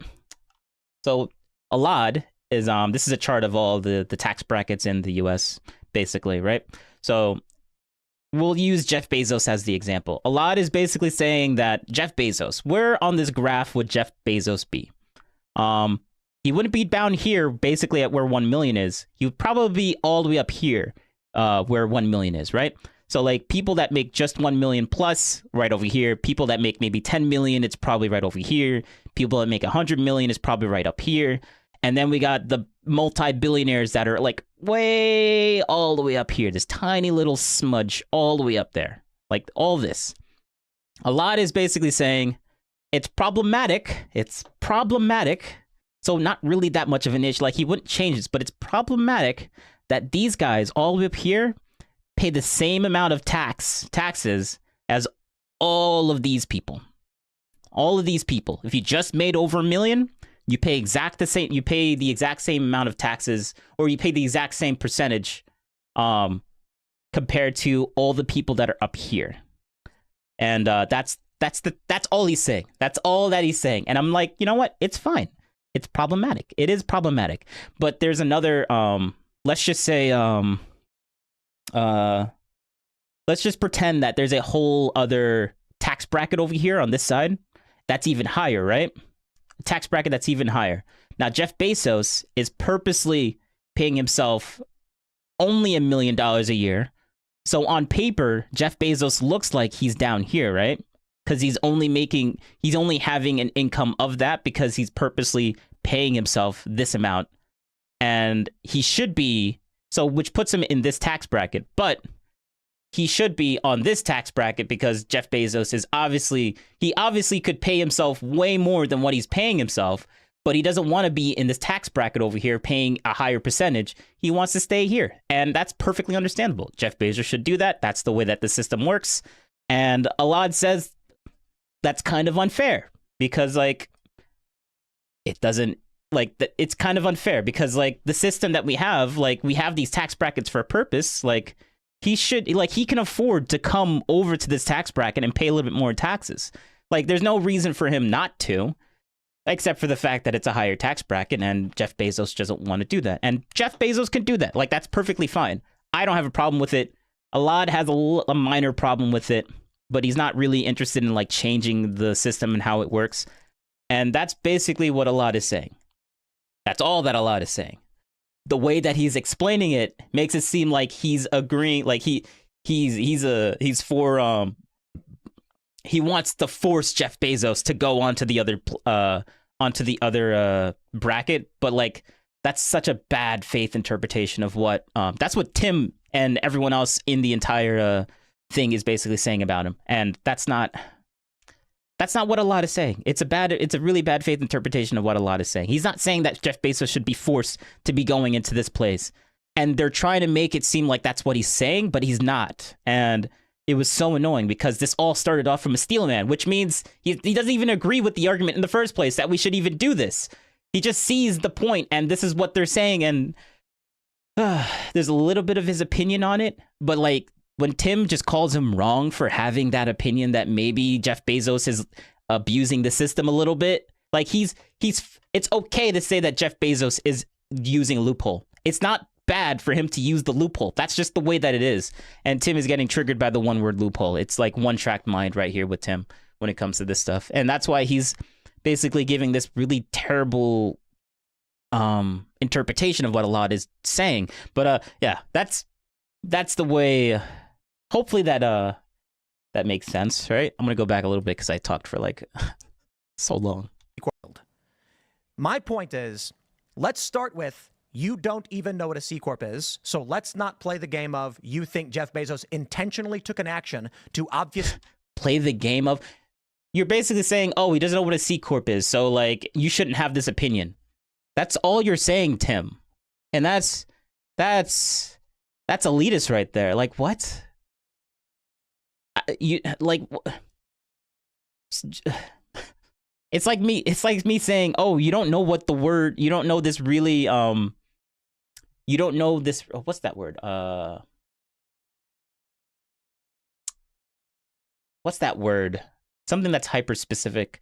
Oh, you don't know this really hyper specific, niche word in this little minor department of, like, the thing that you're talking about, therefore you shouldn't have an opinion on journalism. And I'm like, okay, that's obviously a stupid argument. Skate his wealth and avoid paying taxes. You don't think that's what he's doing here? No. Oh, that he did? Okay. C Corp is. So let's not play the game of you think Jeff Bezos intentionally took an action to obfuscate his wealth and avoid paying taxes. You don't think that's what he's doing here? No. Oh, that he did? Okay. Then that is. Yeah, see, I disagree. Jeff Bezos could pay himself more, right? But Tim Pool is like, oh no, Jeff Bezos is this bastion of truth. No, this good faith, this good guy that, like, obviously he can't afford to pay himself more, right? It's not like he's making billions of dollars in his companies. Like, bro, what are you talking about, Tim? How do you say no to that? You don't think Jeff Bezos could pay himself a little bit more? Like, bro, that's all a lot is saying, and that is ridiculous. That is actually ridiculous. I heavily disagree with Tim with this. Is applying malintent to a man who is probably just abiding by tax law as he's instructed by. He is not applying malintent. Oh my God, you're over exaggerating what the word loophole means. Like, Tim thinks loophole is like this terrible word, and I'm like, what is your definition? We need to that. Tim is getting triggered by the word loophole, like I've been saying the entire time. He thinks loophole is like this very terrible thing. Malintent. I'm like, bro, first off, no one's perfect. So what if he has a little bit of malintent? So what if he has a little bit of malintent? Like, he's going to lower his income just so he pays a better bracket. You don't even need malintent to do that, but it would still be considered a loophole. But I keep repeating myself. Like, Tim thinks loophole is a bad thing. So lawyer. In order to achieve what? The loophole. It's not a loophole when you are doing what the law tells you have to do. What? All right, let's look up the word loophole. What does loophole mean? Loophole. Bro, why? And what? I define, yes. Ambiguity. Oh, I know what that is. An ambiguity, or I hate. Worse, nary. Inadequacy. LOL, that was funny. I hate when I ask for a definition and it gives me more words that I don't even know the definition of. But that's so cool. Inadequacy. Inadequacy, a state of or qualifying inadequate or lack of quantity or quality. Okay, whatever. And ambiguity, or okay, that word in the law or set of rules. This doesn't say anything about being bad or wrong. There's no moral attachment to this word. Like, Tim thinks it's, oh, you're only saying, like, loophole, it's malintent. Oh, it is. It's implying malice when it's not. It's neutral. That's not a. It is a loophole. They exploited tax loopholes. Like, maybe exploited would be the negative connotation. Just say they did loopholes. I meant Tim saying that poor Bezos can only give himself $1 million. Yeah, exactly. Like, bro, what? I know Tim didn't say that explicitly, but he disagreed with the fact that here, we'll just listen to him again, because that's not the best interpretation for what Tim said, but that is what Tim is basically saying. He's doing here? No. Oh, that he did? It's failed. My point. Oh, wait, we have to go back. We have to go back when. That is the issue. But Tim, you understand that he's purposefully taking a low. He was taking a low income on purpose. He was taking a low salary on purpose to be able to affect this loophole, and that is the issue at hand. No, he purposefully set it up this way so he would fundamentally misunderstand how any of the corporate structure works in this country. Let's try this. Let's slow down. What is a C corp? There's like a C corp and an S corp. I don't know. Off the top of my head, I don't know the exact. You don't know why they exist. Okay, one's for an individual, I believe, and one's for a group. But you could go ahead. Right. So the issue here is, if you don't understand. Oh, the condescend, it hurts. It hurts, but I'm just gonna keep playing it. Something as basic as like they have B corps now, LLCs, an S corp technically is an LLC, a C corp is as well. There's special classifications. If you don't know what those mean, I mean that's 101. Okay, so if you look to a CEO who's running a company and then you go, he should pay money on money he doesn't have, is what you're saying, because the company he runs is worth a lot of money. We have a problem here where logic has failed. My point is, let's start with, you don't even know what a C Corp is, so let's not play the game of you think Jeff Bezos intentionally took an action to obfuscate his wealth and avoid paying taxes. Oh, that whole reframing. Oh, I even noticed this the first time I watched it. That whole reframing. That's not what he's saying, but okay. You just disproved an argument that he never made. Okay. You don't think that's what he's doing here? No. Oh, that he did? Okay. That is applying malintent to a man who is probably just abiding by tax law as he's instructed by his lawyer. In order To achieve what? The loophole. It's not a loophole when you are doing what the law tells you you have to do. Well, I think it's a distinction without a difference. They set up the law in such a way to act as a loophole. There's a loophole. An individual is doing something maliciously, whereas what's actually happening is he called his lawyer and said, how am I supposed to do this? And they said, based on U.S. Tax Code 531C, you have to do this, you have to file this, and you have to pay yourself this. When I first started this company, No. Jeff Bezos can definitely afford to pay himself a little bit more. Like, wait, is his tax accountant saying, oh, if you pay yourself a little bit more, you might be in a higher tax bracket? And then that's why he's like, then maybe I shouldn't pay myself more? That's exploiting, that's a loophole. Well, I mean, the way that Tim's definition of loophole, I think, is heavily skewed to having such a negative connotation. Like, I understand why Tim is getting triggered by this, but at the same time, Tim, stop. Stop. Like, if you were being less condescending, I could be more sympathetic to why he's has this definition of loophole, but he's just being a little too condescending for me to be sympathetic to him.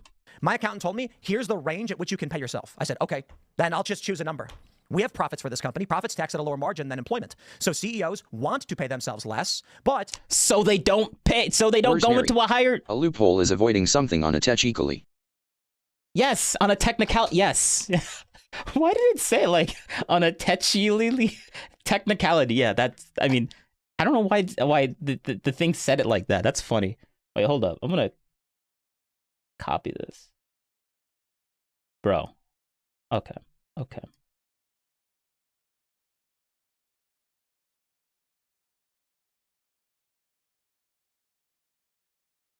On a technicality. Hold up. I wanna post this in chat. Let's see what it says. Ruiz guy. Technically. Where's Neri? I can't spell. Winky face. Oh, I mean, that's funny. I can't spell either, but I knew what you were saying. That's funny. On a technicality. Poor Bezos. Yeah, can't pay himself more than 1 million. A loophole is avoiding something technically. Yes, that is basically what it is. There's a market. There's an expected market value. But he thinks that doing that implies that it's malice or malintent, and I'm like, it could. It's not always. But Tim is getting very frustrated with that, and Tim, why? Stop being so retarded right now. Here's another thing I don't think you understand. We cannot. He's very emotionally charged right now. That's why he's not thinking clearly. Pay people above market rate. You can try to justify it. You're opening yourself up to an audit. I go to my accountant and I say, hey, we got this guy. He's a big talent. I want to pay. Okay, so he knows that Bezos can justify the fact that he could pay himself more. He knows that that's a possibility, but we're just going to ignore that? I am, $1 million. They say, what's his job? Oh, he's a Where's Neri? It's legal, but amoral normally is it's against the spirit of the law. Yeah. Yes, but it's not always amoral, I would say. Like, if the law is designed that way, exploitation. Okay, so people think, all right, exploitation, because that's basically what it's doing. What does exploitation mean? This is the definition of exploitation: the action or fact of treating someone unfairly in order to benefit from their work. Okay, so exploitation has a negative connotation because unfairly, no one's going to argue that the word unfairly is a neutral term. That's not usually when things are unfair, it's usually a negative. Okay, exploiting. And they're exploiting the technicality within the law. Okay, I can see that. I can understand that argument. Do session musicians get paid $1 million? Not all. I still think loophole is more generally. I feel like the word loophole should be neutral. Based on loophole definition, because it didn't even have the word exploitation in it, I would say having a little bit of a loophole is fine. Saying that Jeff Bezos exploited this, that's where I will disagree with Alad. But Alad doesn't say that. He just says it's just a loophole. He's using the loophole. And I think that's fine to say. Often, okay, you're going to have to justify to the IRS when they audit you why you're paying someone so high above market. You shouldn't do that. I say, oh, See, because the tax code works like this, okay? It's not a loophole when the government passes a law that makes you do these things. The loophole is a term used by activists to go after people who are wealthy and claim they're doing something maliciously when they're doing what they're contractually obligated to do or what the government requires them to do. If the government... Yeah, see, that's such a garbage definition of loophole, but okay, Destiny. I mean, I said that by mistake. Okay, Tim Pool. Government law, if the law exists and is solidified, and then a company forms, and they say, how do we create a pay structure for the person who runs this company? Well, based on the law, we have to do these 10 things. Okay, and then you come out and go, aha, he's cheating by using a loophole. And he's like, what do you mean? The law... He didn't say cheating. Oh my God. See, you're just putting words in his mouth. Oh, he's cheating. No, he's just using a loophole. It's fine, Tim. Calm down. There before we started the company, and my lawyer... Like, he's literally working himself up by what he thinks... Okay, all right. That's how we had to do it. I think there's an issue with the way our laws in this country are set up to tax, in particular, the ultra wealthy, the top 100, which are in a different testimony. scenario. That Cheap viewers on streambo.com. Remove the space. Yeah, good job. We don't care. and even the top 10,000 people. So there's an issue. You're more like a communist. No. Bro, so this is where it bothers me. Now you're just like they literally just disagree with his argument, so now we're just gonna call him a communist. I'm like, oh my god, this came from a steel man. Why are you calling the guy when it started off from a steel man? You're calling him a communist because he's he's sympathetic to the argument of what the other side is saying about this stuff. Like, bro, you just calling him like you've lost the debate when you said that. Oh, he's a communist. Like, what does that even? I mean, I know what that means, but you're just being stupid right now. Hold on. You think we should tax people on cash they don't have because there is an ascribed like that's so unnecessary. Why would you call him that? That's so stupid. Value in the imagination. I don't know the exact solution for how to tax people who are in the top 10 amount of wealth.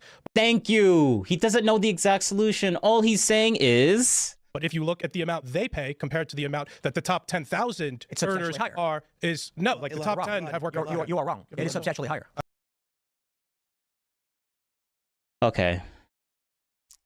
Yeah, Tim fundamentally misunderstands. Yes. What you're talking about, what you're talking about would mean that people that are pensioners that are on fixed income. I'm talking about top teners. Stop talking over people. Let me finish. Bro, that's all you guys have been doing. All you guys have been doing is talking over him. Like, what do you think Tim was doing the entire time? My goodness, you guys have been doing it the entire time. Don't say, oh, one person is only talking. Like, you guys have been doing it too. I wish Alad was a bit more,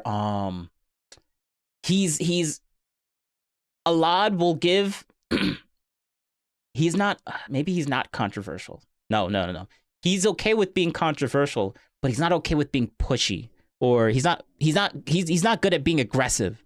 Like, him saying that is him being aggressive, but I don't think Phil really understands the point that Alad is making, and that's why he's being really pushy right now, because he wants to understand. Like, he's kind of confused.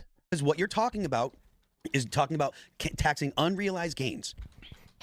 Is that? I don't know how else to explicitly say. I'm talking about. No, he's not saying that. But Alad, you should have just said that. You should have just said, no, I am not saying that. The communication here is just not good. Like, Alad, you shouldn't just outright start talking again, because now it looks like you are defending that point when you aren't. You should just say outright, no, that is not what I'm doing, not what I'm saying. But now he's just going to reiterate without giving the no part, which is the communication breakdown here that and I feel like he's getting frustrated because he just had this back and forth with Tim, and now Phil is giving not explaining what he thinks he's trying to say. Like, it's just a communication breakdown now. Basically, the top earners and top net worth individuals in our society. Alad, the method. That's what I'm talking about. Alad, stay with me here. So he's talking about this. Let me delete all this first. He's oh. All right, let me just go back all the way, right? Boom. And then wait, I could just yeah. Perfect. Let's add another layer, and then we'll just do that. We'll get the pencil. Okay, so Alad is literally talking about this. He's talking about here. He's talking about this. He's talking about the top. So this is like the top 10,000, right? He said the top 10,000. He's talking about the top 10 of the top 10,000.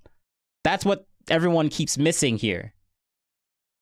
They're literally talking past each other. I'm just gonna keep going now. To do what you're.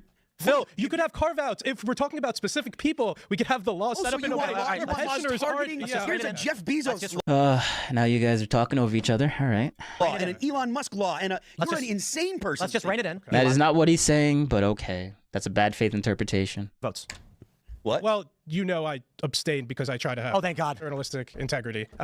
But if we do want to wrap it back around to this Doge story, I think it's interesting which stories of Doge cutting, what news stories of Doge cutting we choose to pay attention to, because on the left they'll focus on stories like, oh, in the middle of Africa they're cutting healthcare that saved tens of thousands of Africans, and then they talk about that, and they talk about how they're cutting different people, different parts. Yes. I drew you a picture. Maybe Can the you zoom in picture. more? Maybe the I have picture bad can help. vision. This is a graph made by ChatGPT of total taxes paid by income bracket. Good job, Tim Pool. You typed it into ChatGPT. Oh, look at that. That's that definitely that clears your point up, right? That definitely clears your point, right? Right, Tim? Like, oh my god. Oh my god. Oh, we ChatGPT'd it. Now we know everything. I use ChatGPT. I don't use it to make graphs. Like, I would rather find my own graph. Like, honestly. Like, good job, Tim. Good job, Tim. Why? That's interesting. Total real taxes paid in billions by income bracket, and somehow the wealthiest individuals are paying the overwhelming majority of all taxes. What percent? I can't see the number. Is the wealthiest? It's not percent. It's not percent. It's just million. Like, a lot is talking about the percent. So obviously, Tim, good job at making a graph that has nothing to do with what he was talking about. It's $1 million plus. Okay, I'm talking about like the top net worth individuals, Elad, which are different than the top 1%. That's included. What was Bezos' income per year? Was it 1 million? No, was it 1 million? Yes, it was 1 million, which is over inclusive. This is too inclusive. That's his whole point.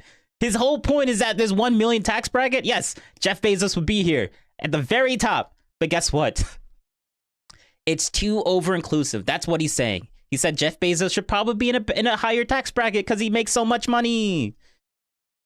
That's all he's saying. Probably he's not going to force him to do that. He's not okay. All right. See, like, yeah, he just doesn't understand. I'm repeating myself. Million? It was less, but his net worth was in the hundreds of millions. Elad, it was $1 million. Okay. It was 1 million. So if you look for a more specific graph, Oh my god, and the condescending tone really pisses me off. 12 divided by 1. What's 1 million divided by 12? You tell me. Is it around $80,000? Okay, Tim. Jeff Bezos was intentionally paying himself $1 million, plus he was getting an additional $1 million in benefits. Okay. Yes. Intentionally paying himself $1 million because he doesn't want to be in a higher tax bracket. Because if he was in a higher tax bracket, he would pay more. That is fine. But that's the loophole. But Tim, you're triggered by the loophole. The word loophole, not even the loophole word itself, just by the word. No, yes, the word by itself. I don't know why I said that.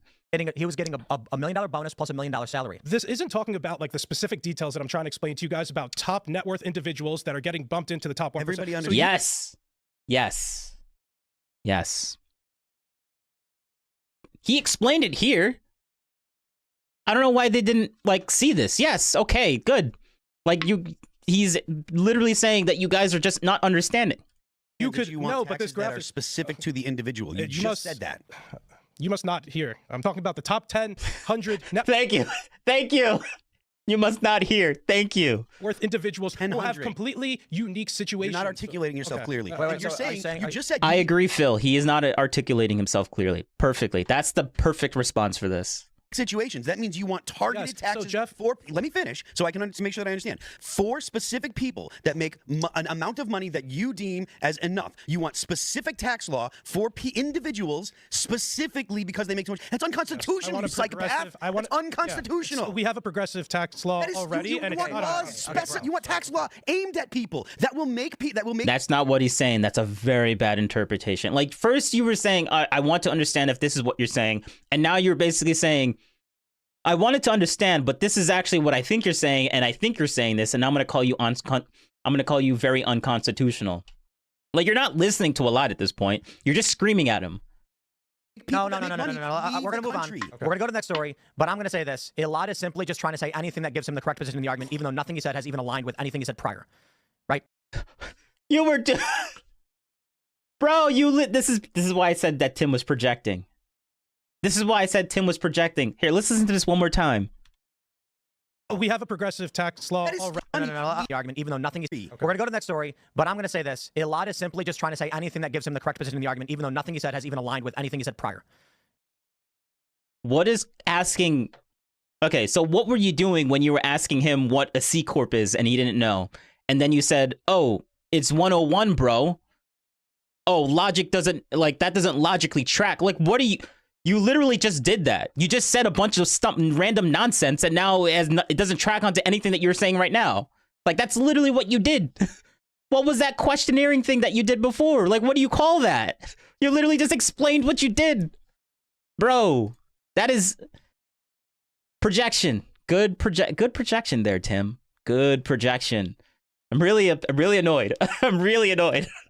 Because he sounds like Destiny to me right now. Right. You just keep changing what you're saying. No, you guys just aren't listening to what I'm saying. Yes. I believe in a progressive tax rate, and specifically, let's go one point at a time. What is a progressive tax rate? Yeah, let's go one point at a time because Tim he can't remember. Tim is too.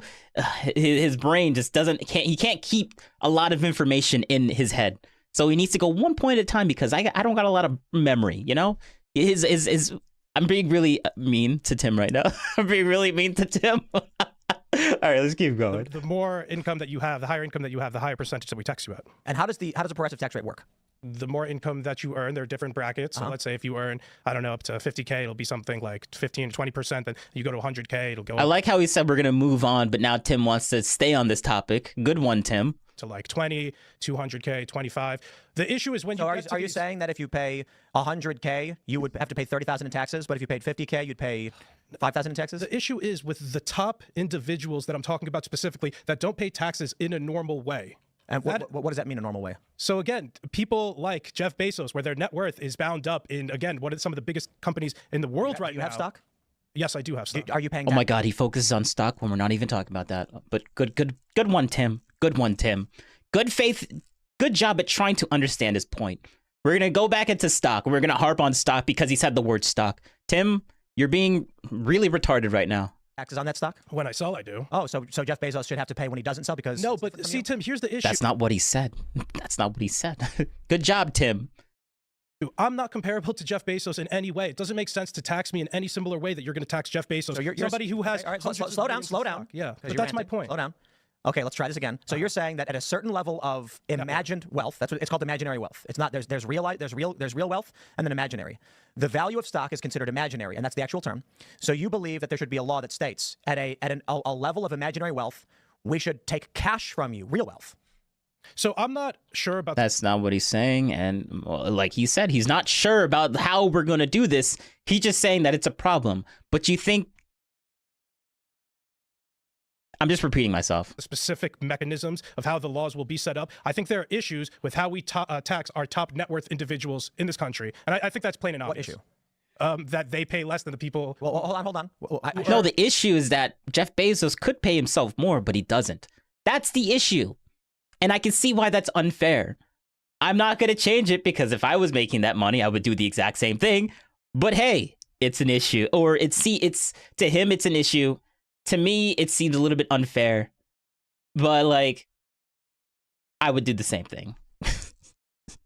Like, I sympathize with Jeff, like with Bezos. I would do the same thing. I don't need more than $1 million a year. Like, come on now.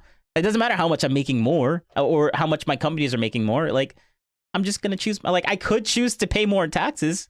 I could choose to pay more, but he doesn't, and that's fine. That's fine to say that that's an issue. Some people don't like that. It looks kind of bad. But Tim, you just disagree with that. So you're going to call him a communist. That is the stupidest thing I've ever heard. I showed you the graph. They don't pay less. All right, so again, I was telling you, this graph isn't specific enough. So the top 1% is over-inclusive to like the top income. Yes, I literally said that. Thank you. I forgot that he said that. Thank you. Yes. Like I said, yes. This is over-inclusive because it's just, like, I like how it, so you see how it breaks down like by 50 to 1, like we got 200K to 500K. That's a breakdown. That's a specific sector. And then we have 500K to 1 mil. That's a specific thing. And then we have 1 mil plus.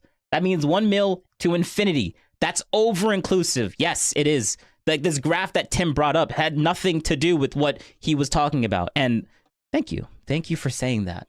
Thank you. earners in our country. I needed to hear that. 1%, there's a 1% issue of the. They don't pay less. All right, so again, I was telling you, this graph isn't specific enough. So the top 1% is over-inclusive to like the top income earners in our country. So within the 1%, there's a 1% issue of the 1%ers. You need to slow down. Yes.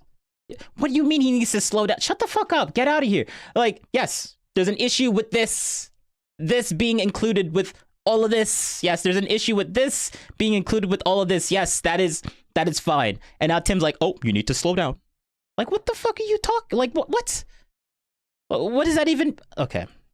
We don't need a higher bracket than $1 million income per year to show that the bracket of 1 million up to infinity pays substantially more taxes than all other income brackets, despite the fact they make up. Who cares? Who cares? That's not the point. Who cares, Tim? 1% of tax of the tax base, they are paying somewhere around 60% of all taxes.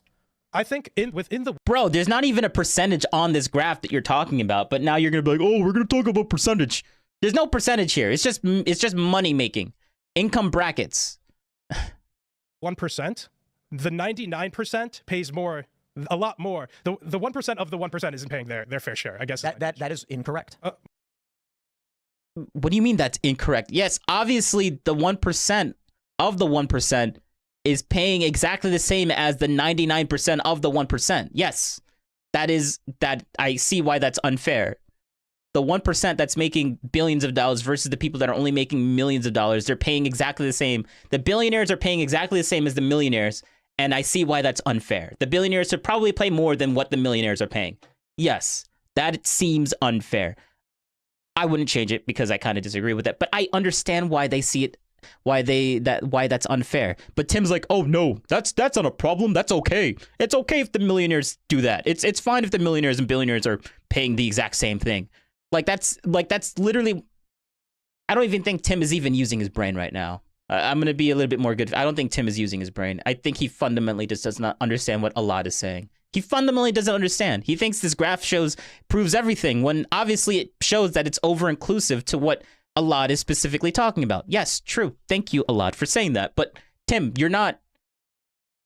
Oh, it hurts to watch. Well, that's your opinion. It's not an opinion. That's a fact. Yeah. Let's go back. Okay. Taxes than all other income brackets, despite the fact they make up 1% of the tax base, they are paying somewhere around 60% of all taxes. I think within the 1%, the 99% pays more, a lot more. The 1% of the 1% isn't paying their fair share. Yeah, see, this is the part where Alad is being like, that's not a good way of explaining what you're trying to say. So I understand the why there's such a confusion here. That's really confusing for you to say it that way. I understand it because I maybe I'm just smarter than Tim. Or no, I'm just more understanding than Tim. Tim is like so deep in the weeds of his own like personal biases that he doesn't even want to understand what Alad's saying. He just wants to call Alad, oh, you're just talking about leftism, communist, progressive stuff. And then that's where his mind goes to, and that's bad, right, guys? And now we're just gonna say it's bad. I'm like, it's very one-track mind, Tim. It's a very one-track mind there. Like, you're not good faith. But I understand his confusion. Like, someone that has a one-track mind, him explaining it this way is very confusing. I understand that. It's a nice way of saying that Tim is just being stupid right now. I guess that is incorrect. Well, that's your opinion. It's not an opinion. That's a fact. You know that Elon. No, it is an opinion. You don't think it's a problem. You don't think the 1% make it. Yeah, okay. I explained myself. Do you know, what do you pay, like 70 billion or something? Elon Musk paid more taxes than any other human in history in, I think it was 2021 or 2022. That's because Elon Musk purposely paid himself he liquidated a ton of stock, which gave him so much income, and he had to pay a lot of taxes on that income that he got from liquidating or turning his stock into actual cash. Yes, Elon Musk did it. You're literally proving his point. Like, he brings up the whole Elon Musk thing as if it's an own on Alad, when Alad is literally saying, yes, Jeff Bezos could do this and then pay even more in taxes, and that would be perfectly fine. But he chooses not to do that, which is also fine too. I don't disagree with that. But that's the thing that's problematic here. He can do that, but he chooses not to because he doesn't want to pay more in taxes. I mean, that's speculation. But like, no one needs more than $1 million.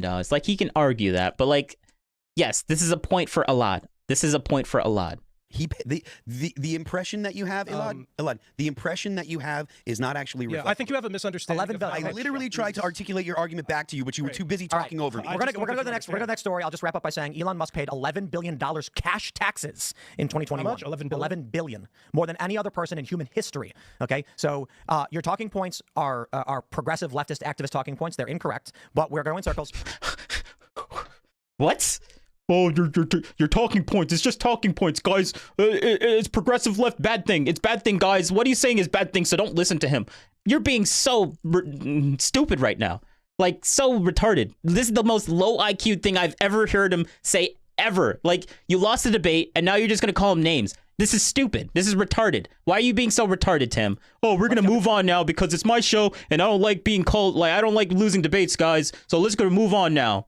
Like, you weren't supposed to move on like 10 minutes ago? Like, bro, like, this is just so stupid. Like, this end part just makes me say, Tim, shut the fuck up and just go move on. Like, bro, you've made no points here. And you've proven that you don't even want to understand what Elad is saying. Or maybe he's starting to slightly understand what Elad is saying. And now he's going to be like, oh, yeah, let's just move on because I've lost the debate, guys. Like, I could speculate or psychoanalyze what he's trying to do all day back and forth. But it pisses me off. Pisses me off. And this is the part where I was like, fired up. Yes, I am. It pisses me off. So whatever. Let's just keep going. To the story from Yahoo.com. Salem police investigate shooting. Like, that was this part was just so unnecessary. 2021 or 2022. I think you have a misunderstanding. The next story, I'll just wrap up by saying Elon Musk paid $11 billion cash taxes in 2021. How much? 11 billion? 11 billion, more than any other person in human history. And that's because Elon Musk that's because I already said that. Like, Elon Musk chose to pay himself this amount of money, therefore he paid so much more in taxes. Good job, Tim, at pointing that out, which is literally making his point. Jeff Bezos could pay himself more, and he doesn't, and he chooses not to because he's Jeff Bezos is, I won't use the word exploit. He is using a loophole that's built into the system. And that's perfectly fine. But Tim, you don't like the word loophole, so you say that a lot is wrong. And now you're just going to call him names as if that makes you look any better in this. Okay, so your talking points are Fat progressive Dragon. leftist. This 1% of 1% debate carries on in the after show. Oh, I didn't watch the after show. And I can because I am subscribed to him, and I was subscribed before the whole Rumble thing, so I do have access to that. I just need to change my email, I think, so that I can have or create a new account with the email that I have with his thing in order to see the Rumble thing automatically, Rumble Premium. But so maybe I would want to watch it on stream, but like I think there's like a legal thing where I'm showing content that's supposed to be behind a paywall. I don't think I'm legally allowed to do that. They could go after me for doing that. And I don't really want them to do that, but I really would like to show off. Like, maybe I could just play the audio. Maybe I could. I wonder if there's a way. Like, I feel like they would have an issue with that. Like, I am being really, really critical of Tim. So maybe they might have an issue with it because I'm being really critical of Tim. And but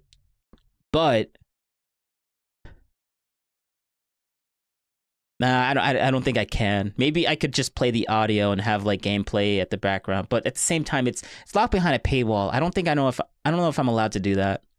But yeah, Activist talking points, they're incorrect. They do get into here. Tim, shut up with your incorrect. Just because you disagree with his opinion doesn't mean that he's incorrect. Okay, so your talking points are progressive leftist activist talking points. They're incorrect, but we're going in circles. Let's jump to the story from Yahoo.com. Salem police investigate shooting at Tesla. The second caller proper hates on Elad.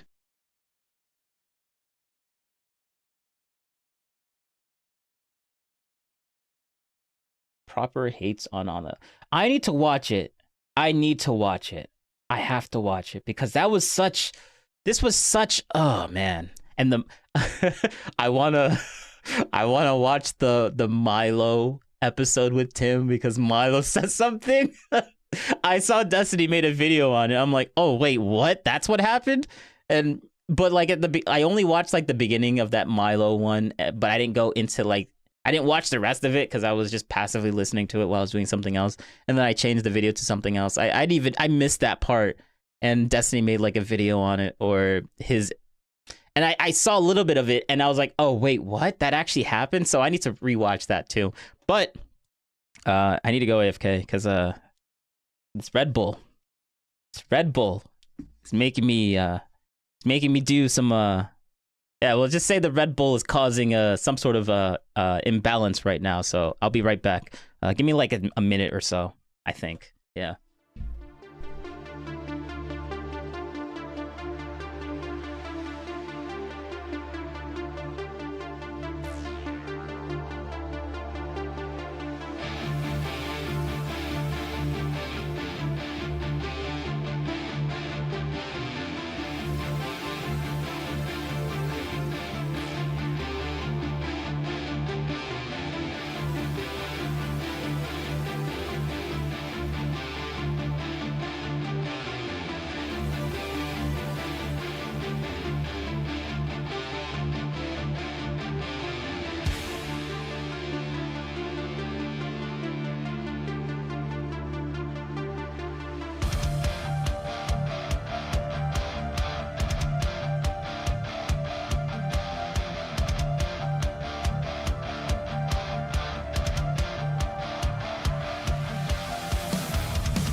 All right, I'm back. And shoot, I had a thought and then I lost it. Oh, that's okay. A lot of criticism. I think another issue with this whole debate thing. Alad, this guy, he also just like how Tim was misunderstanding Alad's point, Alad misunderstands why Tim is having this reaction towards his the way that he's explaining this. Like he doesn't understand, like Alad doesn't understand the miscommunication that's going on with this. Like he understands that there's a miscommunication, but he doesn't understand what that miscommunication is. So that's why he keeps explaining it in slightly different ways that's not actually helping the situation. I mean, it does a little bit. Like he understands that there's an issue here, and they're not listening, but he doesn't point out the things that they're saying that's wrong, which really it would help a lot if he were to just do that. So yeah, they move on. Tim says his little rant and calls him a communist or a leftist progressive nonsense. Oh, it's a talking point. Oh, like what you don't like, Tim. You do talking points all the time. Like, get the heck out of here. Oh, this is a talking point. Your talking points are progressive leftist activist talking points. They're incorrect, but we're going in circles. Let's jump to the story from. They're incorrect because they're left and progressive. Yeah, okay, good one, Tim. Because if you're left and progressive, it automatically just makes you incorrect. No other discussion, right, guys? Right, guys? Like, I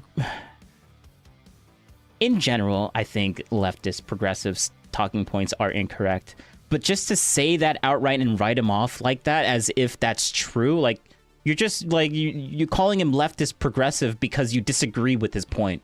Like that's such a childish way of like responding or ending that conversation. They do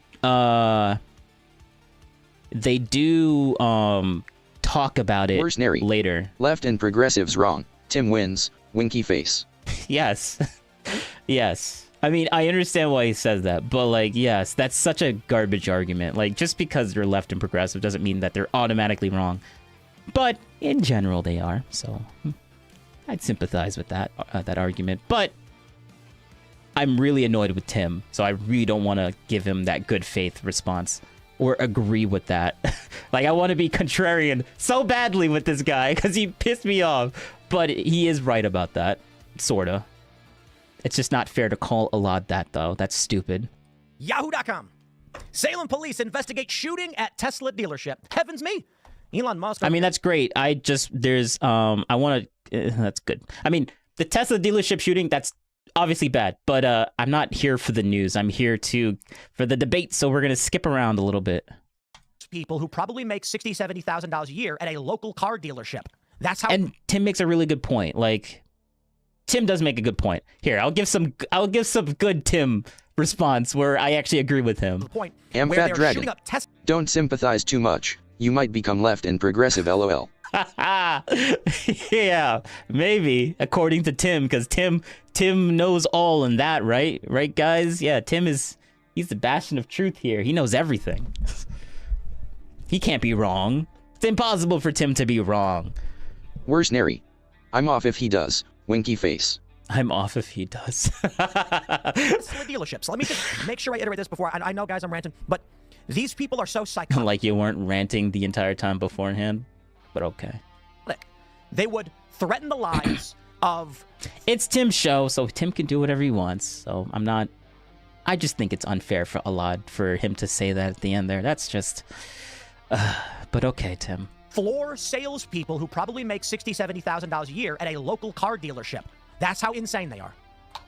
Yeah, and this is the same, like the mindset of, oh, these billionaires don't pay enough money. That's how you get a dude that's worth $40 million killed, the CEO of the healthcare company. Bad faith interpretation of what Alad is saying, but good job, Phil, at making Alad's point look a lot worse than it actually is. Good job.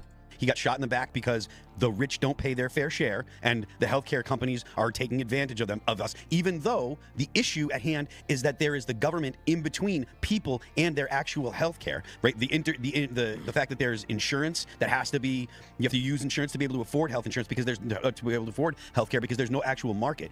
And the idea that the rich are the reason why people are poor, which you hear frequently, the idea that there is a fixed pie that everyone has to go and get their money from, as opposed to when a new product is invented or there's an innovation in the market that actually grows the pie, those two ideas are conflicting. It is not true that there's a fixed amount of money to be shared amongst everybody. And the best evidence of that is the iPhone. Before the iPhone was invented, before the iPhone came onto the market in 2007, there were smartphones and there were things that did what the iPhone did, but it was not ubiquitous the way the iPhone was in just a few years, and that's because the revolution in interface that the iPhone was for a smartphone made everybody feel like they needed one, and it made the actual industry grow. Well, Apple became a much larger country. Luxuries become requirements as things get normalized. The whole point, his whole point is correct. Like, the rich do make the poor richer, but the relative scale of what makes rich or poor just gets more increased over time, even though the poor is like, the rich are making all these really good products, right? And when poor people are able to get a hold of those really good products, it increases their quality of life, but they're still poor compared to the rich, because the rich is also getting, like, they're buying all of the richest stuff, making the richer richer, the rich richer, and then like the scale between poor and rich, like the whole scale is going up, but the rich is just going up faster, right? So, but people still see the... Ironically, the very poor make the stuff. Yeah. Yeah. But the rich people are the ones that come up with the ideas in the first place, which makes all the jobs for the poor people. But poor and rich is so relative. It's so annoying because, like, people that were Like if a poor person now goes back in time for like what, let's just say 50 years, like you have a house with a refrigerator and a microwave with HVAC heating and cooling, you're poor, but you still have these things. They didn't have any of that back then. 50 years, I want to say maybe back, like, let's just say 100 years to be more precise. Like 100 years, they just had maybe a wood fire and maybe not a fridge, but like they would just store ice in it and just have it stay cold. Like there probably wasn't a way to freeze things back then. Like that's all the little things that we have these days makes us way more wealthy than what people were back then. Like poor people here going back in time will be like the richest person in the world at that time if they were to keep like their cell phone and the fridges and all the technology that we have now. But a poor house has a refrigerator, a microwave, a stove, an oven. Like, what poor person doesn't have a mini fridge? Like, that's revolutionary. You couldn't freeze things back then. But, like, people still call themselves... 200 years ago, I'd be farming turnips, and I hate turnips, Duggar. Duggar, that's how it says that. Grr, Duggar. Yeah. Like, it's very relative, and that's why it's annoying, because people will call themselves poor now, but yet they own a house that's like a couple $100,000, or they live in an apartment and they have to pay like $1,800 a month for the apartment, but they still will call themselves poor even though they have like an iPhone or a phone in general. And I'm like, or you have an issue, like you'll call yourself poor, but you have an issue with overweight, and I'm like, how are you affording all that food to become overweight in the first place if you're poor, right? Like you can't buy food if you're poor, or it would be difficult to buy a lot of food or to overconsume. I mean, there is issues, but I'm not gonna get into the whole the food thing, because like there's a lot of cheap foods that have a lot of high calorie. There's a lot of debate in that, and I don't really feel like getting into that right now. That I'm making is that innovation drives the size of the pie everyone's going for. It's not that the pie is fixed; the pie does grow. So yes, that was a long way of saying that I agree with what Phil is saying. When you have innovation in a market. So the issue we have here is fascinating. Like, you know, Elon is trying to find and gut the bloat in government. Okay, because they're just going to talk about things that I agree with again, and that's not fun. And I'm not playing a game right now to kind of like pass the time. So Elon's business, Amazon's business, and paying taxes and employment. I mean, I agree with basically what they're going to say. Whenever Elad comes up, let's see, what does he say? I knew I always loved New York. Double the market rate. We're already paying you really well. And they'll say, well, I think I deserve it. I'm going to quit. It's like, okay, then do it, because we're going to get audited if they find out we're paying someone at your rate. We're dealing with this stuff in West Virginia. I've been ranting about it relentlessly. We are not legally allowed to hire Elad. How about that, Elad? I knew I always loved New York better than this state. Yeah, Elad is, we're not legally allowed to have him work here. You're going to have the chat real excited, Tim. I don't know. Maybe we should get too into it. It's his last show. No. I'm just kidding. So I'll still be around, guys. Don't get too excited. Before we jump to the next story, just one final thought on this to explain how psychotic the government is, and how when I'm running a business and I'm dealing with tax attorneys, corporate attorneys, and accountants, I hear about Jeff Bezos and I go, oh, so that's why he does that. Oh, so that's why they're doing that, because legal requirements put them in positions where this is how it has to be structured. Then there's corporate interests, of course, for the health of the company, fiduciary. Bro, you're so afraid of using the word loophole. Like, chill out, man. Responsibility. Publicly traded companies aren't allowed to disclose information, share. It's absolutely insane. You're not allowed to. Okay. Publicly traded companies aren't allowed to take actions that would cost the shareholders money. All of this stuff is locked in by the government. So the West Virginia government told us we aren't legally allowed to buy content from Elad. So Elad, as an individual of his own volition, wants to go cover a news event and then asks us, hey, would you guys be interested in carrying this? And we say, yes, we're not legally allowed to do that anymore. I don't understand the leftist talking point of Trump. He wants to cut the taxes for the rich, they say.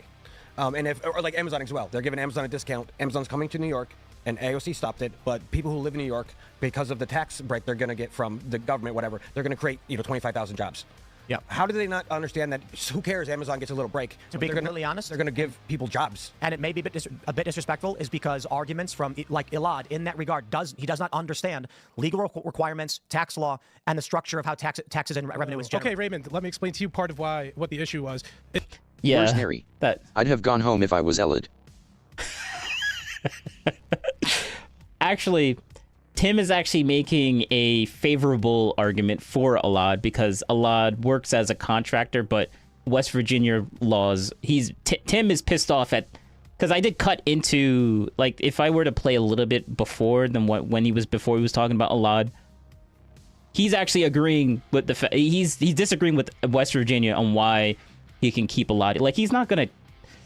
That's the nice thing about Tim. He'll get frustrated and show, like, he'll get really mad at certain people, but he'll still keep them on. Like the whole point of having this whole thing is to have this vitriol types of responses sometimes. It's a show at the end of the day, so. Where's Neri? I still would have gone home. Okay, well, I mean, he was getting, like, basically 2v1'd. I probably would have went home too. Actually, no, I would have navigated that conversation a little bit more. Like, at that point, I would have gotten to the point to where I would just start trolling. Because, like, when people are taking you in bad faith, the best way to get out of that bad faith trap that they're trying to lay you into is to troll them. Because then it confuses them, and then they're like they don't know what to say next because you're basically saying things that they kind of agree with, or what they think, or you're mocking their perception of what you're actually talking about when their perception is obviously wrong. Like, I would do that, and I would show what they think I'm saying, and then everyone would be like, oh wait, that is what they're doing, and that's not what he's saying. And basically, it's just a way of navigating the debate, because trolling is a really good tactic. Let's just say that when debating people, bad faith people explicitly. Like, if people go bad faith, it's very easy to exploit that. You exploit their bad faithness, make them look really stupid, and then it basically forces them to be good faith with you, so they don't fall into that trap of getting trolled. But it's a complex thing to do. Yeah. It's because it's not actually real capitalism. It's crony capitalism. Oh, the reason why I started talking. Tim is actually making a favorable argument for him in this regards. If I were to play it just a little bit earlier, it would show that more, but yeah. If you're going to get a different deal than other companies that decide to come do business in New York City, why do you have different laws? Why does Amazon have a Where's Neri? We didn't have debates, but winding people up is fun unless you overdo it. Yeah. It's a good debate tactic though, because I did it with the what's that guy's name? The Reinhold guy. I did it with him because he was interpreting something that I was saying in the most worst way possible. And then I'm like, oh yeah, that's obviously what I'm saying, guys. And then I would frame it in a different way to make the audience see how stupid what they're saying that I'm saying is. So it's a good way at basically showing the BS within the BS that they're saying. I guess. I don't know how to explain it that better. To try to entice them to come to the city is what the argument was. Right. So they were getting special benefits. The argument would be to entice them to come to the city over another city. But then at the end of the day, this isn't something cities should be doing to try to entice over different companies to have them come to their cities. Why not? Okay, let's because then it's a race to the bottom, and then we don't have equal laws for all the companies. Let's roll. Okay, so why is it that when I tweeted we were going to leave West Virginia over their insane laws, which make it so that we can't hire people like Alad, we can't buy content from them. I don't want to say hire. Like, literally, the dude's like, hey, I filmed this thing. Would you like to run it? I said, it's not allowed. Not allowed. So I said, we can't operate. If I can't have a reporter who did a documentary or a video, if we can't buy the rights to that, which we literally can't under this law, then we can't operate in West Virginia. Well, this caused a huge backlash in the state. Sure. Several delegates from the state started reaching out to my family members. I started getting text messages. I got a couple of tell-times. People from the government. People were tweeting, the governor is trying to reach out to you. Now, why would that be the case? Because we have a large corporation that generates lots of money, and there are, in the area, the employees here pay rent. They pay property tax on the properties they own. They purchase coffee. They purchase cheeseburgers. Yep. When the people move here, when all the members of timcast.com buy a membership, that money effectively pools in the bank accounts in West Virginia. We then use that money to pay contractors to fix toilets, to pay IT guys to set up computers, to pay journalists and reporters in New York to produce content. And then from the money we spend in West Virginia, largely, it creates ancillary economic boon. I wish he would just get to the point quicker. So the state says, we need this industry in our state. We need more industry, because that means the guy who is a pizza maker, he's running a pizza shop in West Virginia for 50 years. All of a sudden, there's 73 new people living in the area who moved there because not that they work for Timcast, but Timcast hired 30 people. Those 30 people need plumbing services, they need groceries, they need food deliveries, they need clothing. So when they went to the grocery store and bought all that stuff up, those stores had to hire more people to accommodate the increase in people, bringing even more people in. Right. All of a sudden, that pizza shop owner, his property value's tripled. All of a sudden, he's selling more pizzas than he can, and he says, guys, we got to expand. So he hires more people. Well, one day... I understand why people listen to... I mean... I was going to say something that I obviously agree with. I understand why people listen to Tim. Like, he's really good at making stories and kind of just going through this long track thing, which makes me feel like it's intentional. That first part where he's intentionally... I feel like I was giving a good faith response, but I feel like he was maliciously... Nah, he was just getting triggered by the word loophole.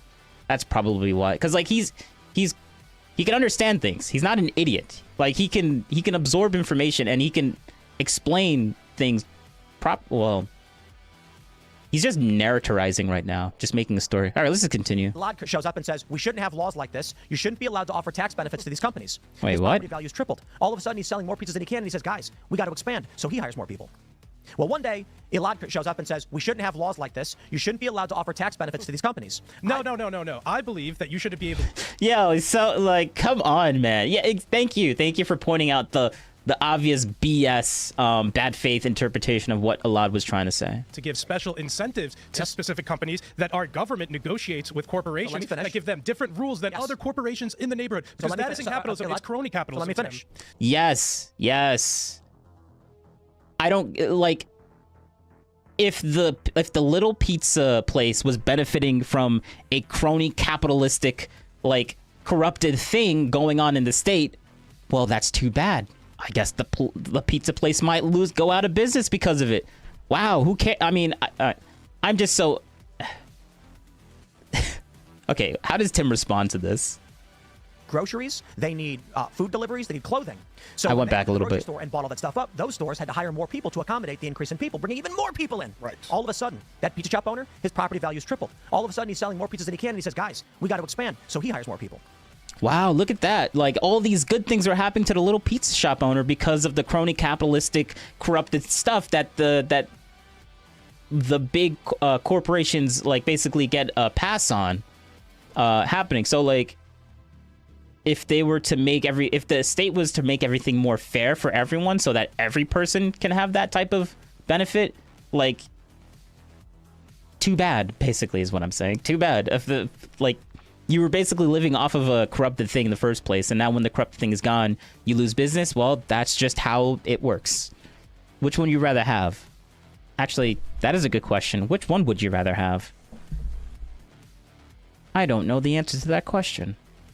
Well, one day, Elad shows up and says, we shouldn't have laws like this. You shouldn't be allowed to offer tax benefits to these companies. No.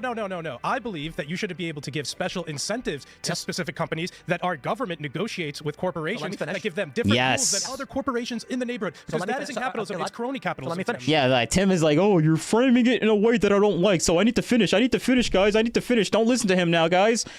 Tim, bro, I know it's your show, but, like, you're trying to keep the narrative in a specific way when you're obviously taking Elad's, like, argument in the worst way. You're framing it in the worst way possible. Like, you're like, oh, can't you guys be sympathetic to the little pizza owner business guy? And I'm like, who cares, bro?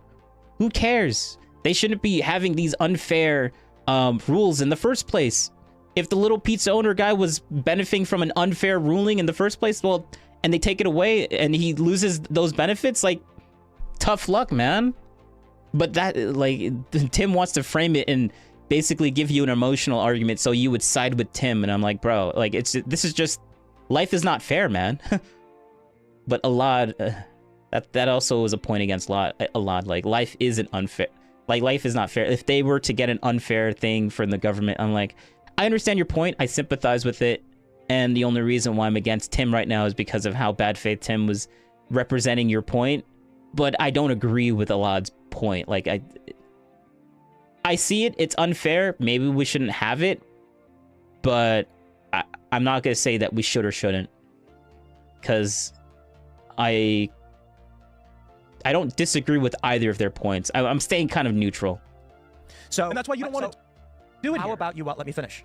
Companies that our government negotiates with corporations that give them different... What do you mean let him finish? You were done talking, Tim. More people in. Right. All of a sudden, that pizza shop owner, his property value's tripled. All of a sudden, he's selling more pizzas than he can, and he says, guys, we got to expand. So he hires more people. Well, one day, Elad shows up and says, we shouldn't have laws like this. You shouldn't be allowed to offer tax benefits to these companies. No. I believe that you should be able to... He did cut him off. He did cut him off. Give special incentives to specific companies that our government negotiates with corporations that give them different rules than other corporations in the neighborhood. Because that isn't capitalism, it's crony capitalism. Let me finish. And that's why you don't want to do it How about you let me finish? West Virginia passed a law which makes it illegal for us to buy content from Elad. In order for Elad to sell... You already said that. What you said, let me finish, but you're just repeating what you said at the beginning of that. Like, what? Finish what? You said all of this. To us, he has to open a West Virginia business, get permitted, and everything that goes along with it, and it costs a lot of money. You already said that. You're just explaining it in a slightly different way now. Then he has to pay taxes in 2 states. Ouch. That's right. So they're double dipping and taking money from him, and if he doesn't pay it, they come to us and demand that we do. That's the law. Okay? Other states don't have that law. Not that I have to negotiate with anybody. I don't got to negotiate with the governor. I can say, Governor, with all due respect, your laws are abject evil. I should be allowed to contract. He was assigning a view to someone there. Yes. He was assigning he was giving a bad faith interpretation of what Elad was saying. Like, yes, what he was saying about Elad is not necessarily wrong. It's just that he was framing it to make you have an emotional response to, like, don't you care about that pizza guy? And I'm like, shut the fuck up, Tim. We're not talking about the pizza guy right now. We're talking about the unfair, like, Elad is talking about the unfair rules that governments and corporations would get and not care about the little guy. Like, they literally don't care about the little guy. That whole thing. But you want to bring up the whole pizza guy. Oh, he'll lose everything. I'm like, Tim, you're not wrong. Yes, this is what will happen. But that's not the point here. That's not the point here. Good job at framing his thing in the worst way possible. And that's the thing that I don't like. He's framing it like, I don't necessarily disagree with the overall point that Tim is making. Like, I think Tim is making a good point. Like, but I just don't like the framing of how he's making Elad look. Elad is not making that garbage argument. From an individual wants to sell a product to me. So you know what? I will drive 10 miles to a different state that has none of these laws. Do you think West Virginia wants to lose that tax base and the economic boon to all the people who live in the area? No, they would consider giving you a special carve-out. Right. Now, I'm not a fan of that, so I largely rejected it. However, what would happen to the pizza shop that now has hired 5 employees to accommodate all... Who fucking cares? ...the pizzas that we order if we leave? They would be fired, and that is capitalism. And the shop may go out of business. You know why? The expanded infrastructure of the pizza shop, including their footprint, the gas, the propane they buy, the electricity, when they get a bigger building, now their mortgage goes up, now their rent goes up. All of a sudden, overnight, their revenue drops by 40, 50%. And he says, it's not that I have to fire you guys. I have to sell... Tim, you literally said that you're not going to do it because you disagree with it. I feel like this is an act. Where's Neri? I feel like this is an act. Does Tim want to open a pizza shop? Winky face. Actually, Tim wants to open up a coffee shop. Not gonna lie. I mean, he actually did open up a coffee shop. Or he's still in the process of opening a coffee shop. Yeah, he actually does want to open something up like that.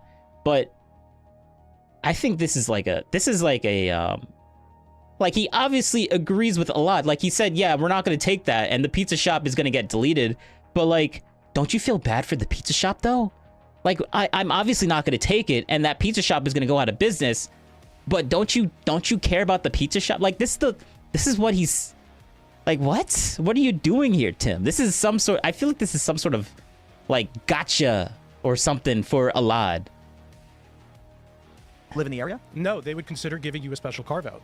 Right. Now, I'm not a fan of that, so I largely rejected it. See, you rejected that, which means everything that you're about to say right now, you reject of happening.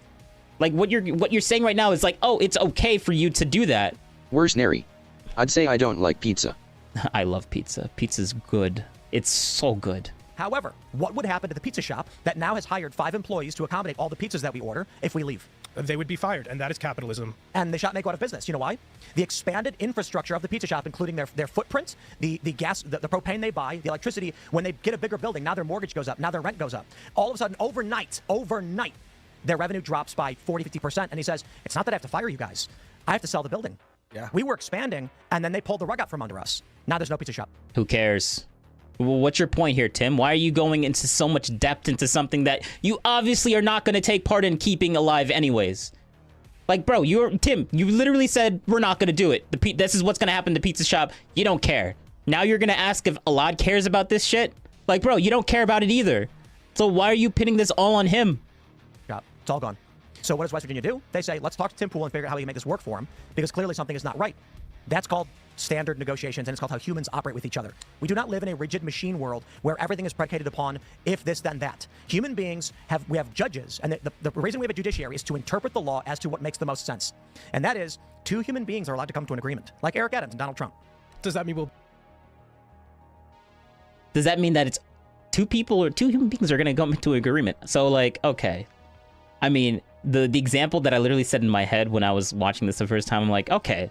Two people are just gonna, it's just human beings. They're coming into an agreement. Come on now. Yeah, that's fine. You know, two people, they want to rob a bank. Like, they're just coming into an agreement. It's okay, guys. Like, Tim, what the fuck are you saying? will be seeking a carve-out? Will Timcast be seeking a carve-out from the government? I have reached out to the judiciary is to interpret the law as to what makes the most sense. And that is, two human beings are allowed to come to an agreement, like Eric Adams and Donald Trump. Does that mean we'll be seeking a carve-out? Will Timcast be seeking a carve-out from the government? I have reached out to the governor. He has responded. We have not yet had a conversation, but I'm actually seeking the overturning of West Virginia's Employment Classification Act of 2021, whatever it's called, which makes it literally illegal to be... Like, let me just hammer it out very simply. Elad lives in a different state. Sometimes he films news. He then reached out to us and says, would you like to buy this product that I have made? We then said, that's actually pretty good. We'll take it. They came to us, told us he was a full-time employee, that we now have to pay they're saying no penalties, but everything you've paid him, we want you to pay an additional percentage on top for everything you've ever bought from him. And I said, he's a contractor. We paid our bills as if he was a contractor, as per our lawyers and our accountants. And they said, we don't care. So now I'm like, okay. Yeah, that's what West Virginia basically told Tim. So Tim is he's very, he seems like he's very angry, but he's not angry at a lot. He's angry at West Virginia, and he's kind of like projecting that anger towards Alad a little bit because of the previous conversation, which I really dislike, like, because that's uncalled for. Like, you do not need to do that, but maybe Tim doesn't understand how to, like, control his emotions properly. Like, your anger should be towards West Virginia, not Alad. But okay, whatever. So now what's happening is they've sent us this massive tax bill demanding money from us because they're trying to squeeze blood from a stone, and I would rather leave this state than let them rip me off and disrespect me the way they are. That is absolutely psychotic. But you know what? Anyway, let's talk about news. This tax stuff. It's taxes. I feel like I've learned more from this than I have in 4 years of high school. Well, I have good news for Welcome to Hiro. This next story from the Post-Millennial, RFK Jr.'s Department of Health and... All right. This is the part where we talk about her stuff, and we're gonna skip through a lot of it because it's wait, they show some graphs. What's going on here? It's off for everybody who takes their own life. Life is precious. Amen. I'm anti. Oh, okay. All right. Well, yep. The suicide stuff. Yeah, we don't want to get into that. Her story is really like it's a good story. You guys should watch it on your own time. I don't want to get into that. I really don't. The executive does have the authority to fire people. The executive does have the authority to decide how. All right, Phil. More agreements. Let's get back to the disagreements. There he is.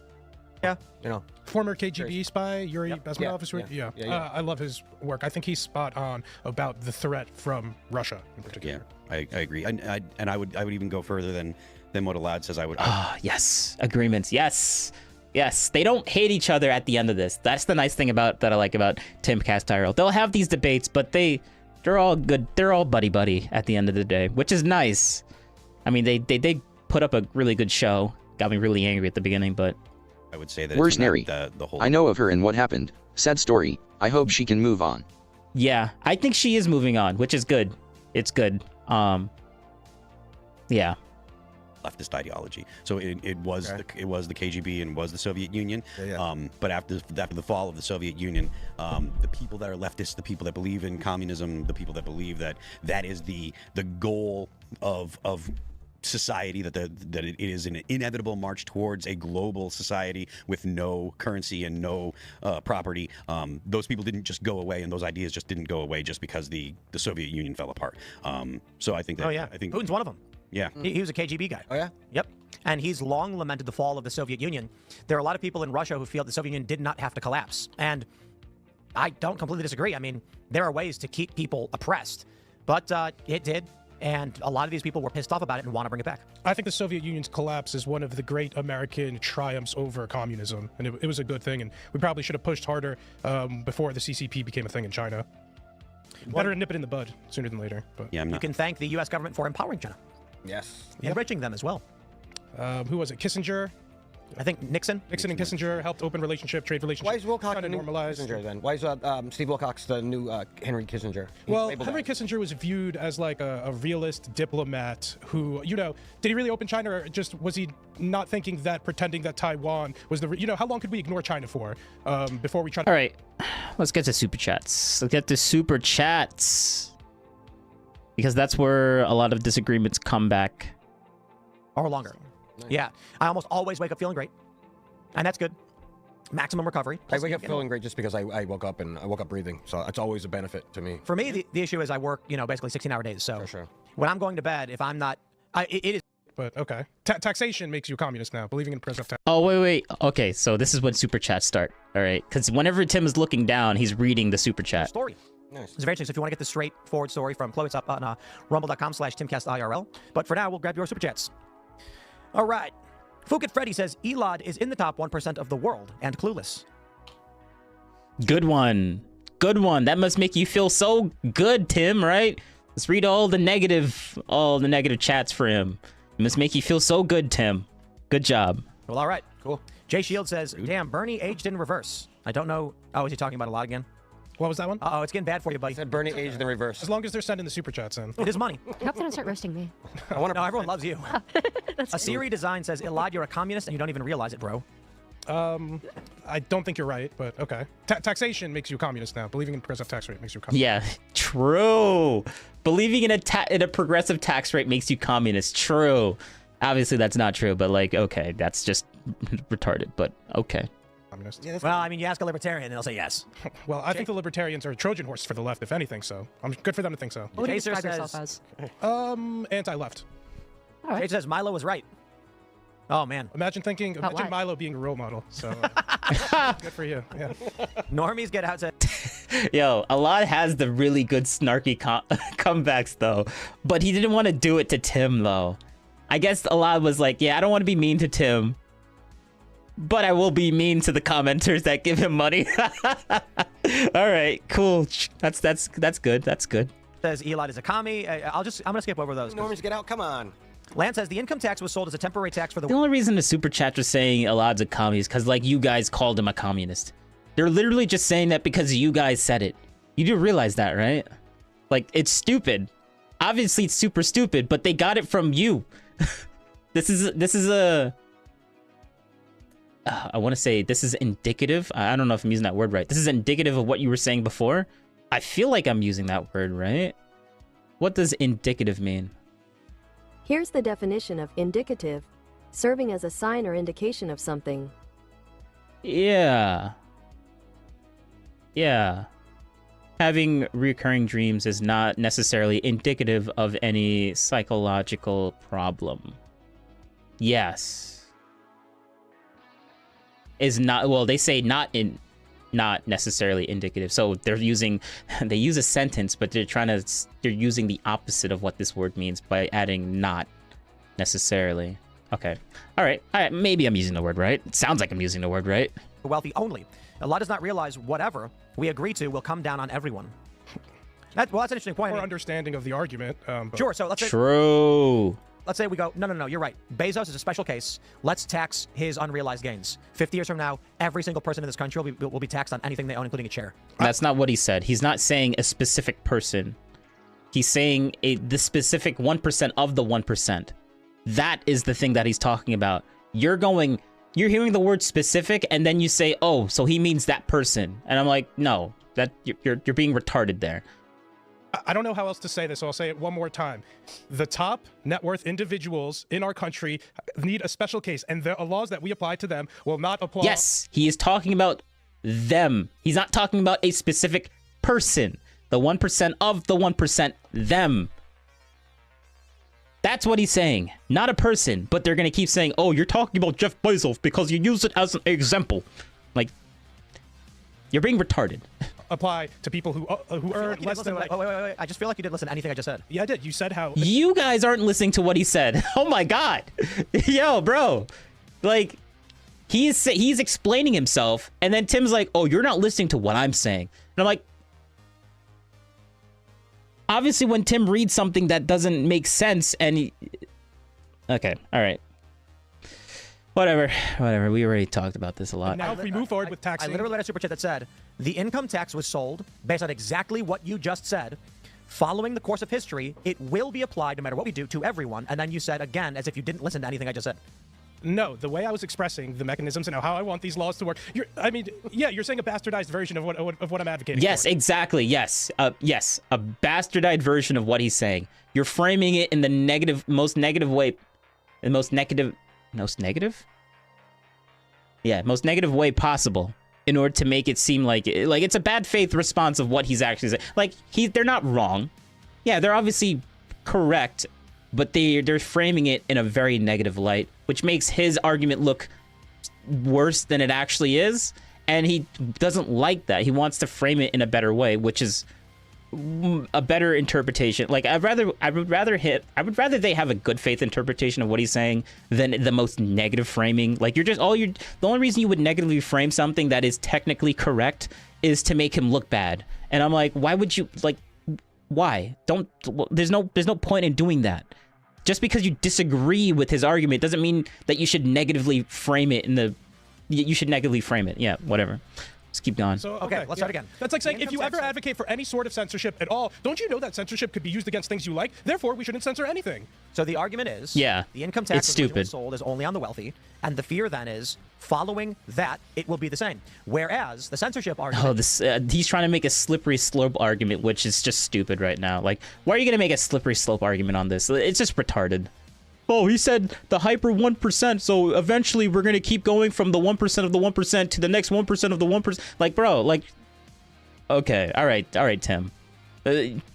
Slippery slope argument, I see it, but, like, it's highly unconvincing. Is a moral argument over what we censor when we decide to censor it, and could go one of other directions. Taxes have only in one direction. Mercenary. Taxes are done through. You can't tax people who have nothing. Yeah, you can't. You can't, but the point is that I don't want to reiterate, like, okay. That is true what you said, but a lot is not. Mercenary. Fair enough. It's we're not talking about people that have nothing. We're talking about these guys. That's what a lot is talking about. And people are misunderstanding him, and I understand. Can be used improperly. I don't know what to say. Yeah, bastardized versions of the way laws are supposed to be used is bad and wrong. I just want to clarify. I mean, quite literally, if your argument is that the wealthy of this country should be taxed differently, that is socialist. It's socialist to think what? Say that one more time. If you believe that the highest tax bracket of wealth... We're going to call them names now, guys, because it's first he's a communist and now he's a socialist. Like, you don't even know what you're talking about, Tim. Holders should have a special law placed against them to be taxed differently. So the government should seize their wealth. No, he didn't say seize. He says tax differently. Oh my God, different. Like, see the bad interpretation here. He's like, oh, now you're saying seize. Like, what? He didn't say seize not even once in this entire thing. Wait, hold up. We're gonna control. Where is this transcript? There we go. All right, seized.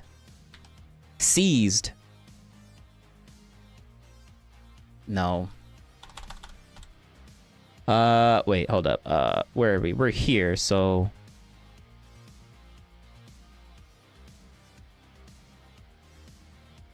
Literally, if your argument is that the wealthy of this country should be taxed differently, that is socialist. It's socialist to think what? Say that one more time. If you believe that the highest tax bracket of wealth holders should have a special law placed against them to be taxed differently. So the government should seize their Seize. How many times has this been said in this entire thing? Okay. Seized. Oh, 5 times. All right. 5 times. So the first time is here. The second time is here. The third time is even further into the video. Is that to seize the ownership of Jeff Bezos? No, I'm not. No, he's not saying that. I mean, he literally says no. Yeah, What is it? it? It doesn't matter what you think you are. You're advocating for the government to seize the ownership of Jeff Bezos. No, I'm not. And you don't No, he's not saying that. That's such a bad faith interpretation. I despise this. I really do. This bothers me. Placed against them to be taxed differently. So the government should seize their wealth. No, not seize their You're literally putting you're putting that word in his mouth. Why would you do this? That is garbage. Why would you put this word in? Like, the whole point of me looking up the word seize to see if Alad ever said it in the beginning, which he did not. This is stupid. This is so stupid. You're basically framing his, I'm saying it for the 3 millionth time. Now you're using the word seize. This is a really disgusting way of like framing that argument. This is like borderline, like almost a lie. Almost a lie. Actually, no, it is a lie. Because he didn't say, Alad didn't even allude to seizing anything. You're just assuming that Alad is making an argument that leftism says, like he doesn't like Alad's argument because it's very close to what progressive left people would say or what socialists would say as like an argument, even though they wouldn't say that word. Like, well, is the government seizing our wealth by taxing us? Yes. Okay, so I guess we're in a socialist country right now. We are called a mixed economy. So not a socialist country. So you got your socialist on there, buddy. We are a mixed economy. Slow down here, buddy. Shut the fuck up. You're basically accusing him of something that's bad, and now you're just like. Now he's basically disproving you in real time, and now you're like, oh, slow down there, buddy. Like, shut the fuck up. Principles to capitalist markets. That's why we're not a capitalist country, nor we are a, but it's called a mixed economy because it applies both. And the argument often is the battle between the two and which direction we want to go. The left advocating for the socialist tilt, which is increase taxes more and more, and the free market side, which includes some Republicans and many libertarians, to decrease taxes. So I disagree with the argument that taxes or increasing taxes and having different types of taxes on different income earners or net worth people is communist or socialist. I think it's like a misunderstanding of what socialist is. Socialist is when people seize the means of production, and like just to say countries have taxation, I don't think it means there's Phil. Before you jump in, like for example, can I please finish? You made a point. In the Nordic, Bro, let him finish. Tim, shut the fuck up and let him finish. He let you finish. He shut the fuck up and let you finish. Now you have to shut the fuck up and let him finish. Like, bro, this is unfair, but it's Tim's show. So you know what? It's fine if it's unfair in Tim's favor. Yeah. I think, this is why this bothers me so much. It's so stupid. With high taxes. We don't call them socialists. I'm going to turn it off because you made a point and then you tried I'm gonna mute you. I'm gonna mute you. Like, you just sound like a child right now. Over. It's called the Gish Gallop, so that no one could challenge your incorrect statement. Which one? Go ahead. Yeah. Incorrect statement. Yeah, which one, Tim? Which one? What's the incorrect statement? Or are you just gonna ramble on some other random rant that's somewhat closely related to... Like, he's not even gonna answer that question. Like, what's his wrong statement, Tim? What's his wrong statement? It is. Stock, the wealth Bezos owns, is his equity and ownership of the company, and you're advocating for seizing his means of production. I said there should be a mechanism in which we have these high net worth individuals pay more in taxes. I say let's seize it. Okay, let's not. You made a point. Now it will be addressed. Okay, you made your point. Yes. Okay. Give me the money. You advocated for the imagined equity ownership wealth, right? Not his income, correct? Correct. That is taking his control of the company away. I don't know how else to... That is not what's going on, but okay, Tim, for having that really gross interpretation of what he's actually saying. Say this, that Jeff Bezos should be taxed differently. I mean, you could not accept that. We should move forward. To call it socialist just suggests Let's slow down. You made a point. So here's what we do. You make a point, and then someone responds to it. You're gish galloping. Do you know what that means? Yeah. It means you're saying a bunch of random things at once so no one can respond. Okay? Tim, you literally are doing that right now. And you're literally cutting him off, like, every time. Like, he literally just said... You guys just disagree with the point of me having another tax bracket for the other people. And now he's like, oh, you're gish galloping, guys. He's gish galloping. Like, shut the fuck up. Jeff Bezos should be taxed differently, particularly because he has massive wealth. His wealth is tied to his equity in Amazon. Projection. He didn't say any of that. A bit of a male chicken. Correct. right? Yes. You want to take that equity from him. See, why would you frame it in the most negative way possible? You want to take him that thing. Like, they're literally like, isn't the government already taking taxes from you? Like, Alad is literally not making anything new. This is what's already going on. Alad is just saying, maybe we should have another bracket of that stuff. Like, what are you, like, why are you framing it in the most negative way possible, as if this is something new that Alad is saying? No, Alad is just saying we just need another bracket. That's all he's saying. That's all he's saying.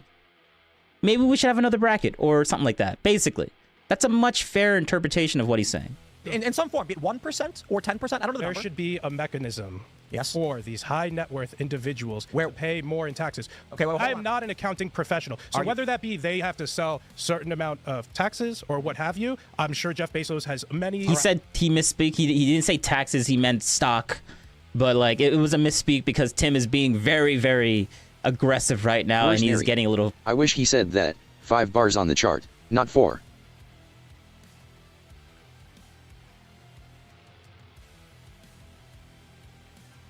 Yeah. Right, You know, so let's now workarounds that we'll were address built it. into the law, So yes. you are saying the government should create a mechanism by which Jeff Bezos must relinquish control of his company, right? That is not what he's saying. No, not his company. Do you know No, what no, equity no, is? no, Do you know what no. equity is? Yes, but Okay, no, wait, I'm wait, not hold on, saying stop, that. stop. Yes, yeah. Tim fundamentally misunderstands. He said that's what he's saying, right? No, that's not what he's saying. And now Tim is like, oh no, you're wrong. My interpretation of what you're saying is actually true, but that's what you're saying, right? And then he's gonna say no, and I'm like, Tim is gonna be like, actually no, I am right. That is what you're saying. And then we're just gonna keep going in circles. Like, Tim, what are you doing? You're saying you don't understand, but then still asserting the misunderstood statement, saying that you do understand, but then asking, is that what you're still implying that you don't understand? It's stupid. You're scalloping. No, I'm not. That's something specific. Let's get back to the point. you know what I equity don't is? think he should have to sell equity of his Amazon company. He could figure out ways of paying taxes in a different form. So, like, On the again, equity. I'm not on his net worth, which is his equity in Amazon. which is tied up in Amazon stock, Which is in so- part. and the but stock is his particular- ownership of the company. Okay, let's slow down. I'm gonna give a few basic points, everybody. Yes, sir. The stock. Bro, the amount of times he says, oh, we need to slow down. We need to slow down. Like, Tim, just move on. Like, you obviously lost here. And Tim looks like an idiot in this. That's why he's like, oh, we need to slow down. I need to say my narrative and how I feel like the situation is going on now. I know it's Tim Castara, but Tim, you're being annoying. Very annoying. The shares you hold in a company represent your equity stake and ownership of the company. Tim Pool owns 100% of Timcast Media. The company does have shares. It's a private company, and I hold all of them.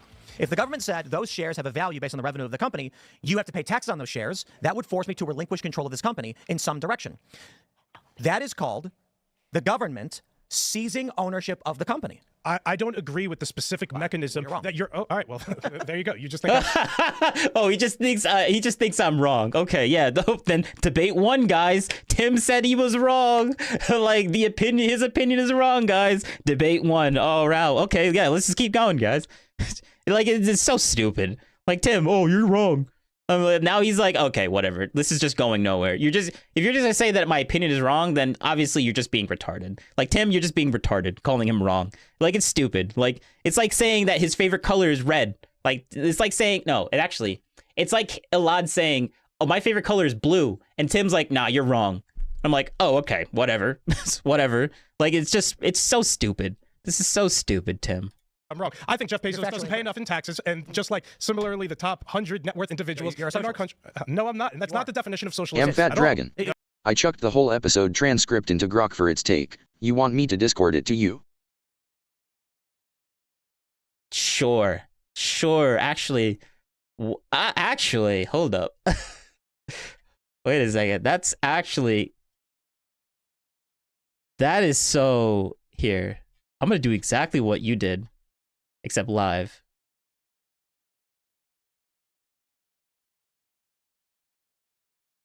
No, we don't want all that extra stuff. We just want no. Okay, so no, we just want yes. There we go. Now we're gonna. You can still send it to me, but I'm gonna do this live. So there's this new thing that I like using, not ChatGPT, but it's called, let's see, PR PL. Yes. Persili AI. Yes. It's like a better version. Where's Neri? Grok isn't allowed to say tax Musk more. Really? Is that what it said? All right, now I'm gonna ask. Oh, what do I want to ask it? Oh, based on the information below, did Tim Pool give a good faith response to Alad?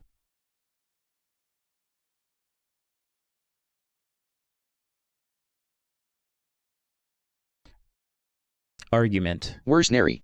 No, I'm just being silly. I mean, I'm not gonna lie. I like Elon. Elon's pretty cool, but there was this whole Asmongold controversy thing where Asmongold basically said that Elon Musk was cheating in Diablo, because like there was like and Elon Musk got a little petty. He got a little petty and took away Asmongold's thing because he didn't like the fact that he pointed it out. He eventually gave it back to him and then Elon was like, you know what, you're right, Asmund. I was being a little petty here. I did do a little bit of nonsense with your account, but I fixed everything. And he didn't. Elon Musk. It was kind of so to see Grok not say that, I kind of almost see it because it would be like a little petty thing that Elon did with the thing. But so I almost believed you, but it's not like this was it's not above or below Elon to do. Elon did do a little thing. He reversed it and then kind of apologized for it a little bit because he it seems like he did get called out for it and Asmongold did do something about that. But yeah, that's another thing. I like Elon, but he can be a little petty sometimes. But he owns up to it. So like it's not like he's trying to hide any of that, right? So I appreciate that about Elon. I know some people that disagree with Elon's perspective on how like politics is run would see that and be like, oh, he's all corrupt and stuff. Oh, look at him. He just took away the check mark and stuff. Like, I'm like, bro, he's a little petty, but that's it. You don't need to like make him out to be the worst thing since like Swiss cheese. And I hit paste. Yes. Based on the information mode, did Tim Pool give a good face response to Alad's argument in this transcript? This transcript of the podcast video. Let's see. What's the answer? Am fat dragon. Alad. Okay, good. That's the thing that I like. Even though I spelled his name, I knew the name was going to be wrong. I knew it was going to be spelled wrong. Oh, Elad. Oh. Alad's arguments doesn't specifically state a clear argument. Okay, that's a good yes. Fun. Okay.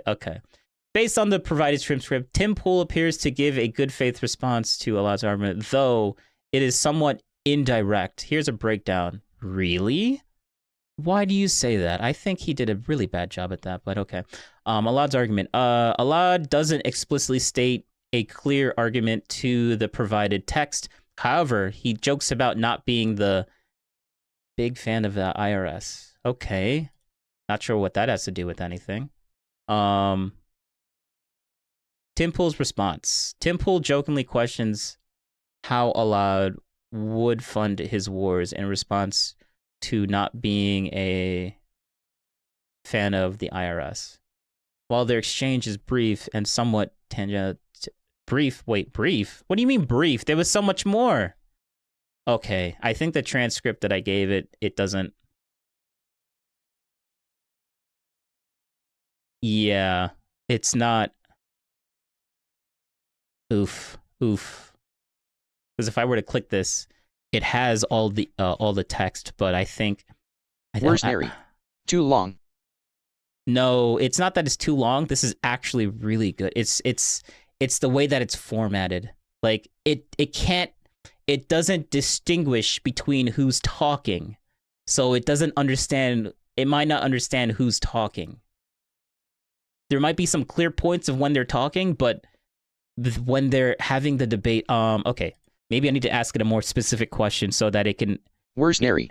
Have you tried Notebook LM? No, but I like this one. Someone brought me into this, and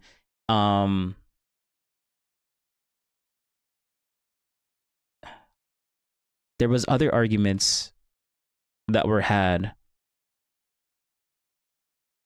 and I want to know specifically about the conversation between Tim and Alad on the whole. What's it called?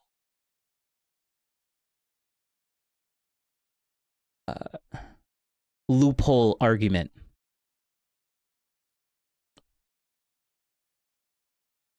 Which I do agree Alad was not giving a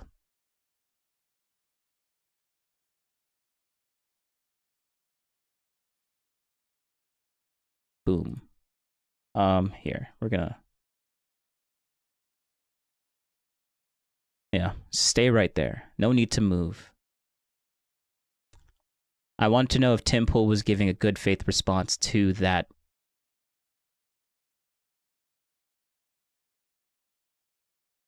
Yeah.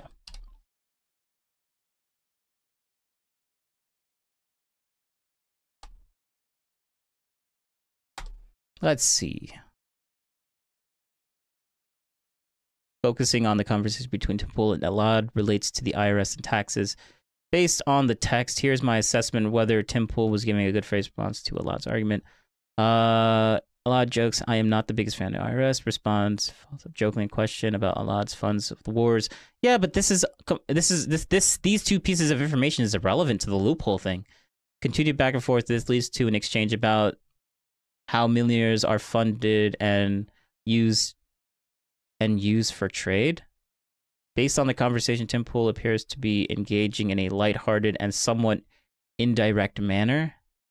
Oh, because there's no tone. It's just, there's no tone. Because, okay. Based on the transcript, Tim Pool responds to Alad in good faith, though indirectly. Okay, I understand why it says this now. Because in the video, you hear the tone and the anger that you hear from Tim when he says specific words. But if you just read the transcript with none of that information, Tim doesn't swear at all. So it doesn't seem like it's a bad faith thing. And Tim uses a lot of condescending language, which I don't understand. I think, did Tim Pool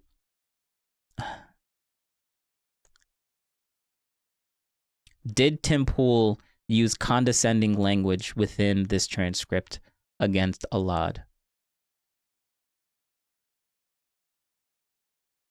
Son of a bitch, you didn't write down.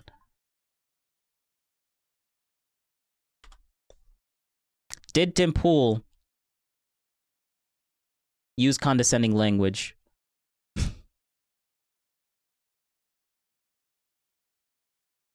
against Alad? And the reason why I'm asking this is because I think it can't answer that question. I don't think it can answer this question because it doesn't see tone. Condescending language, I don't think that's even a thing.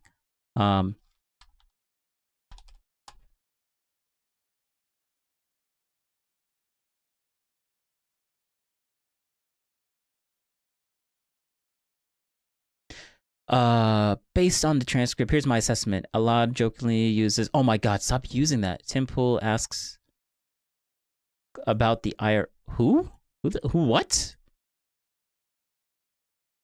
Who what? About the IRS, acknowledging she's not a heavy news culture. Oh, the other lady on the other girl on the show. Because she barely spoke during those exchanges. Implying outside of conclusion, while Tim Pool engages in playful banter, and yeah, see, it doesn't I didn't observe any overt signs of condescending towards Alad in the provided text. Tim Pool, yes. Fat Dragon. See, it can't. Cloney is the detransitioner. Yes, yeah. I just realized that because like I was focusing mostly on Alad and the other person, and the girl didn't talk once, which makes sense. like she's not really in that at all. I'm not bashing her on that, but like for the AI to just pick that up as something even closely related to what I'm trying to like ask it for shows that the AI just can't see. It can't interpretate condescension without understanding the tone of the person, and you can't get tone by reading text. Okay. All right.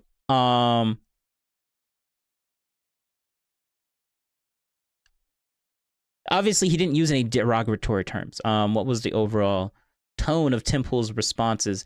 I mean, it's lighthearted, but like you're giving a good faith interpretation on the text, but it doesn't. Okay, all right.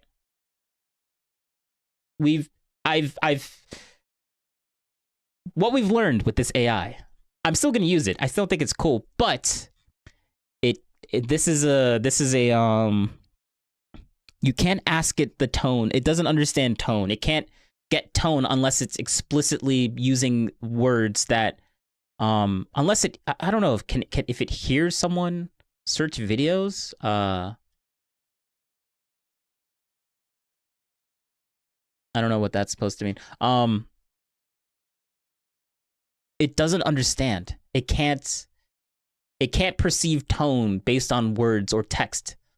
Which this is a limitation of like AI with using just a transcript. Yeah, asking for opinions on what it thinks because the tone is opinionated. This is more of a fact-based thing that it's trying to do. But okay, all right. This was a. I didn't get what I wanted to get out of it, but I found a limitation. It just can't understand that because it keeps using. Like, why are we talking about her? Like, she shouldn't be talked about at all within this response and what I'm trying to ask it for. But okay, all right. Well, we'll get back to the video. It doesn't matter what you think you are. You're advocating for the government to seize the ownership of Jeff Bezos. No, I'm not. And you don't No, I'm not.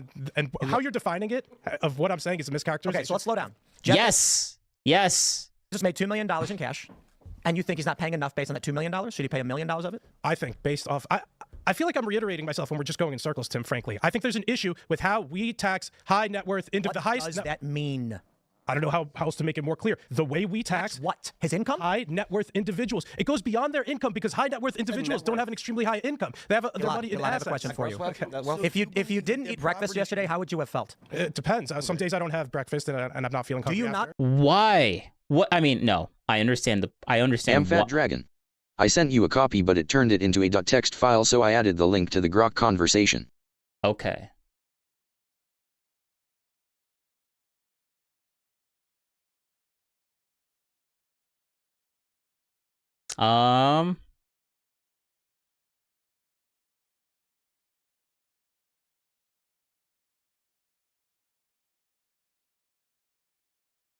Worse nary. Hungry. I hate that breakfast one. No, I understand. I understand why Tim brought up the whole breakfast thing, even though it has nothing to do with what we're talking about. Because like Tim Pool, he brings up the whole breakfast thing to point out like, oh, look, you're an idiot because you can't have third world order thinking because Dragon. You can't. It's a substantial scroll to the bottom, lol. Yeah, it is. It definitely is. All right, we'll get back to the video in a second. I want to read this. Textual debate, Alad versus Tim Pool. Okay, the most heated segment is the prolonged tax debate between Tim Pool and Alad Eliadu, I think. Alad argues the ultra-wealthy individuals like Jeff Bezos, those whose net worth is tied up in unrealized gains, Amazon, should face a special... Oh, yes, thank you! Oh, God, thank you! Using the Socratic method. Okay. Should face a special tax. Okay, maybe I should use Grok then. Because Grok understood this. Should use special taxation. Tim's count... Oh, wait. Should face a special tax mechanism due to their low reported income relative to their wealth. Yes. Yes. Thank you. Yes. This is Alad's argument, and Tim Tim counters that taxing unrealized gains would force. Well, his counter says that unrealized gains would force Bezos to sell equity, effectively seizing control of his company, which he deems socialist and impractical, since Bezos lacks liquid cash to pay such taxes. Yes, I thank you. This is a perfect summary of that. Alad's position. He believes the tax system unfairly benefits the top Mercenary. 0.1%. Did Dragon delete Grok saying this does not apply to Musk? Winky face.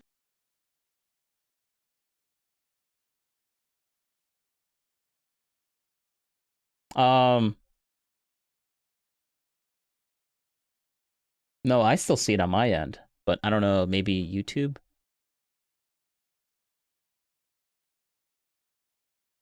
Oh, Grok isn't allowed to say. No, I see it.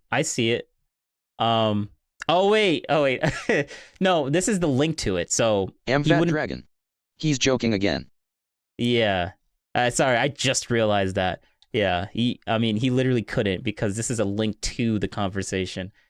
Like, even if he deleted it on his end, it wouldn't have deleted the link that he gave me. Okay. He believes the taxation system is unfairly benefits the 0.1%. I'll shut up. Winky face. No, that's fine. That's fine. So this is an opinion statement. But Tim, the thing that bothers me about Tim is that Alad believes this. He believes the system is unfairly benefits this, which is an opinion. Alad is not wrong with his opinion. It's okay to have an opinion. And you're just saying, oh, you're wrong. I'm like, that's the thing that bothers me about Tim. This is the whole reason why I did this. Tim, stop saying he's wrong about that. That's not my take on Tim's argument. Tim's argument is stronger on the legal and economic grounds. Taxing unrealized gains is unfeasible without liquid assets to risk. Yes, I agree with that. Risking destabilization markets. Alad's position reflects a populist frustration with the wealth. Yes, thank you. Thank you for not calling him a socialist or a communist. That is the most retarded thing Tim has ever said. Alad's position reflects a populist frustration with wealth inequity, but lacks a workable solution. Yes, Alad doesn't have a workable solution. He said it multiple times. He doesn't know the specific mechanics of how this is going to work. Like, he literally said it multiple times. He's not an accountant. He doesn't know how the mechanics would work. Here, we'll find that part. Accountant. Amfat Dragon. Grok even noticed the loophole argument, calling it a legal workaround instead of loophole. Yes, thank you. Yes. Grok, you're damn good. I think I might use Grok from now on. File this, and you have to pay yourself this. When I first started this company. Oh, wait. Attorneys and accountants. I hear about Jeff Bezos and I go, oh, so that's our bills, as if he was a contractor, as per our lawyers and our. Not an accountant, but here's the issue. Yeah, literally, he said he's not an accountant. For owning part of Amazon. Yes. So how will he acquire the cash? We need to figure out a mechanism. Answer the question. I'm not an accountant, but here's the issue. If you just like, bro, yeah, they want him to answer a question that he doesn't know the answer to. He's not giving you. He's not saying that this is what he wants to happen. He's saying that this is a problem that he sees an issue with. This is a problem in him and he doesn't know the solution to it. That's all he's doing. It's his opinion. Stop saying he's wrong for having an opinion on this. Like, and Tim is completely misunderstanding that.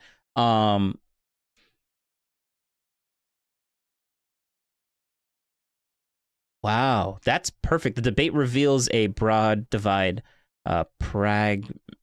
Pragmatic capitalism versus moralistic redistribution? I think that's that word.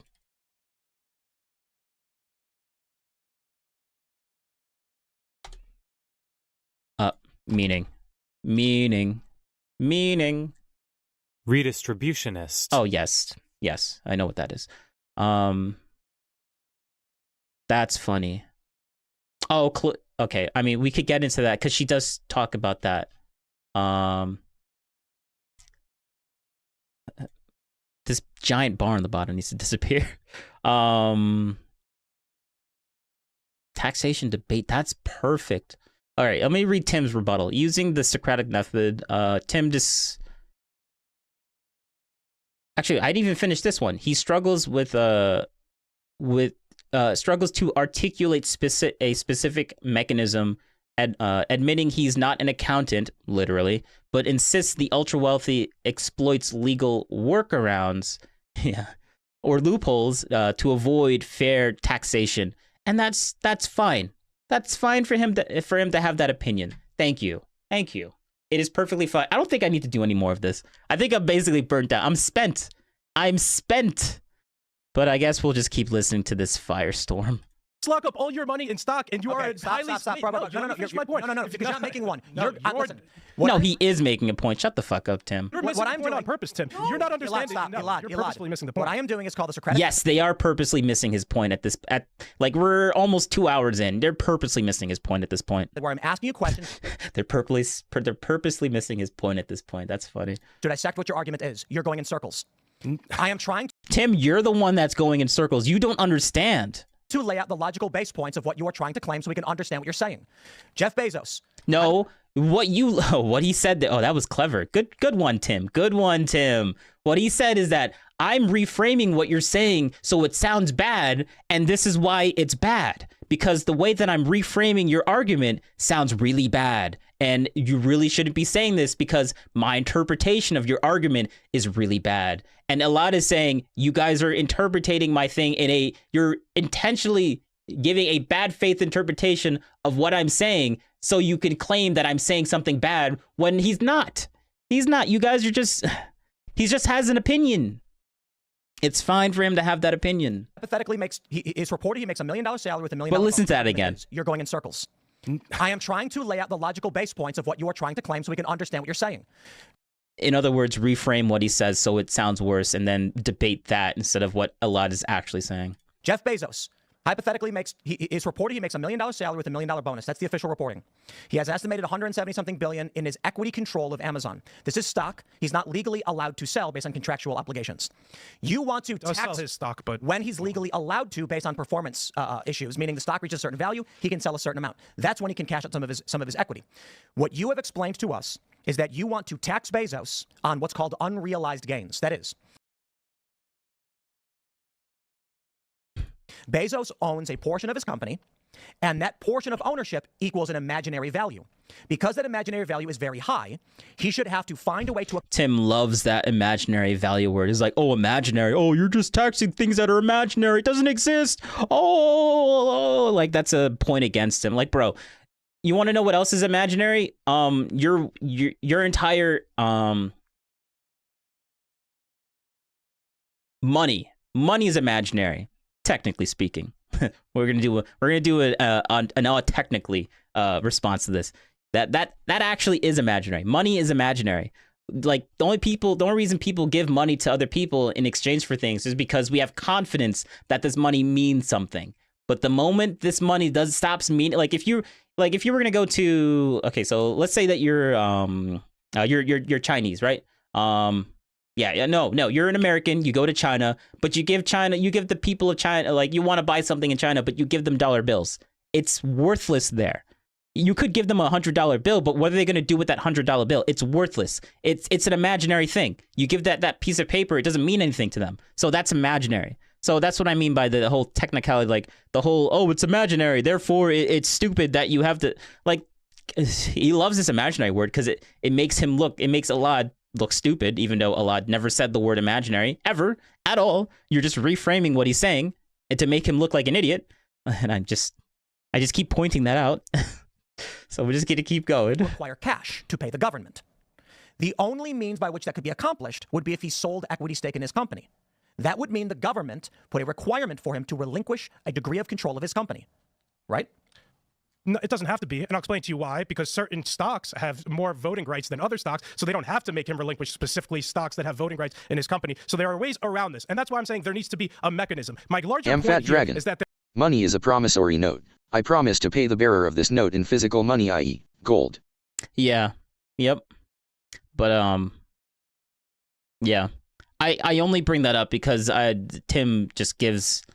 It's like, oh, it's imaginary, as if like this. It's a big own for what Alad is saying. And I'm like, bro, you use imaginary stuff all the time. Get out of here with that nonsense. There are ultra wealthy people in our country who do not. Or technically imaginary. Like, we have confidence in money. That's why we use it. So it's not literally imaginary. It's just technically imaginary. Pay any reasonable, understandable share of tax, even compared to their fellow 1%ers. So the 1% of the 1% ends up paying less than the other 99% in that 1%. All right, so now here's the larger point here. So let me the address issue that. with how these people are taxed needs to Eli, change, is my point. Okay, so you are advocating for a tax on unrealized gains. In any in some way, we don't know how yet, but somebody who generates imaginary wealth should have to pay the government based on the perception of that wealth. For the ultra wealthy, once you pass a certain threshold in our country, yeah. So even though they have no money, they're yes. Alad literally just said for the ultra wealthy, and now Tim's like, well, even though they don't have any money, you're literally not listening to what he's saying. So, like, if you bought You think Jeff Bezos has no money? Yes, okay. That's not what I said. Yeah, it's so true. So freaking true. Thank you for calling that out. Let's go back a second. That was so good. Thank you. Good job, Alad. Good job. You made him look like an idiot. Like, he literally just made him look like an idiot. You are advocating for... Like, Tim tried to reframe the argument again, and then Alad saw that, instantly called it out. Perfection. Tax on unrealized gains. In some way, we don't know how yet, but somebody who generates imaginary wealth should have to pay the government based on the perception of that wealth. For the ultra wealthy, once you pass a certain threshold in our country, yeah. So even though they have no money, they're yes. So, like, if you bought... You think Jeff Bezos has no money? Yes, okay. That's not what I said. I think his cash reserves are relatively low relative to his net worth. Yeah, but we're talking about Jeff Bezos, so why'd you just say that they have no money? You retard. That's the point. So, for example... So there's no way for Jeff Bezos to pay more taxes. I guess he's just going to have to stay what he's paying. No, there is. We could seize his equity. No, we shouldn't do that. That would make us communist. Jeff Bezos... Yes! Yo, he's doing the tactic that I said in the beginning. He's trolling.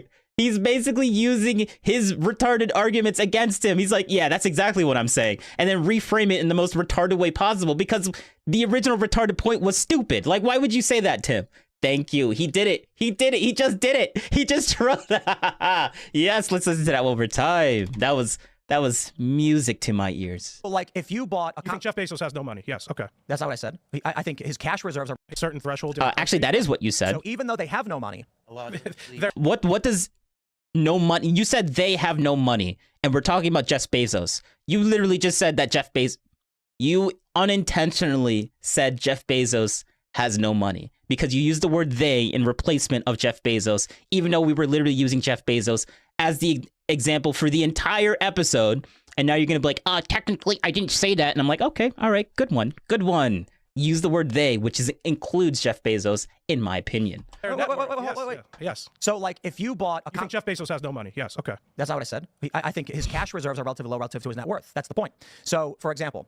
So there's no way for Jeff Bezos to pay more taxes. I guess he's just going to have to stay what he's paying. Thank you. Yes, this is the troll that I was saying. Thank you.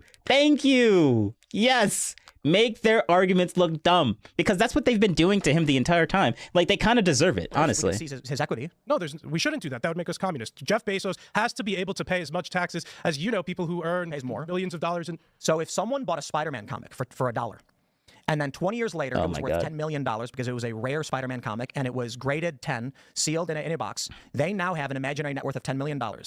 Should we tax them for having that Spider-Man comic? No. It's a real question. No, but I feel like these aren't apples to apples comparisons. I'm trying to talk to you about special cases where we are talking about the modern day robber barons of That's our why country. robber baron? Yeah, all these people. Okay, dude, you're a social. Oh, here's another trigger word. Robber baron. Oh, another trigger. Oh, robber baron. What?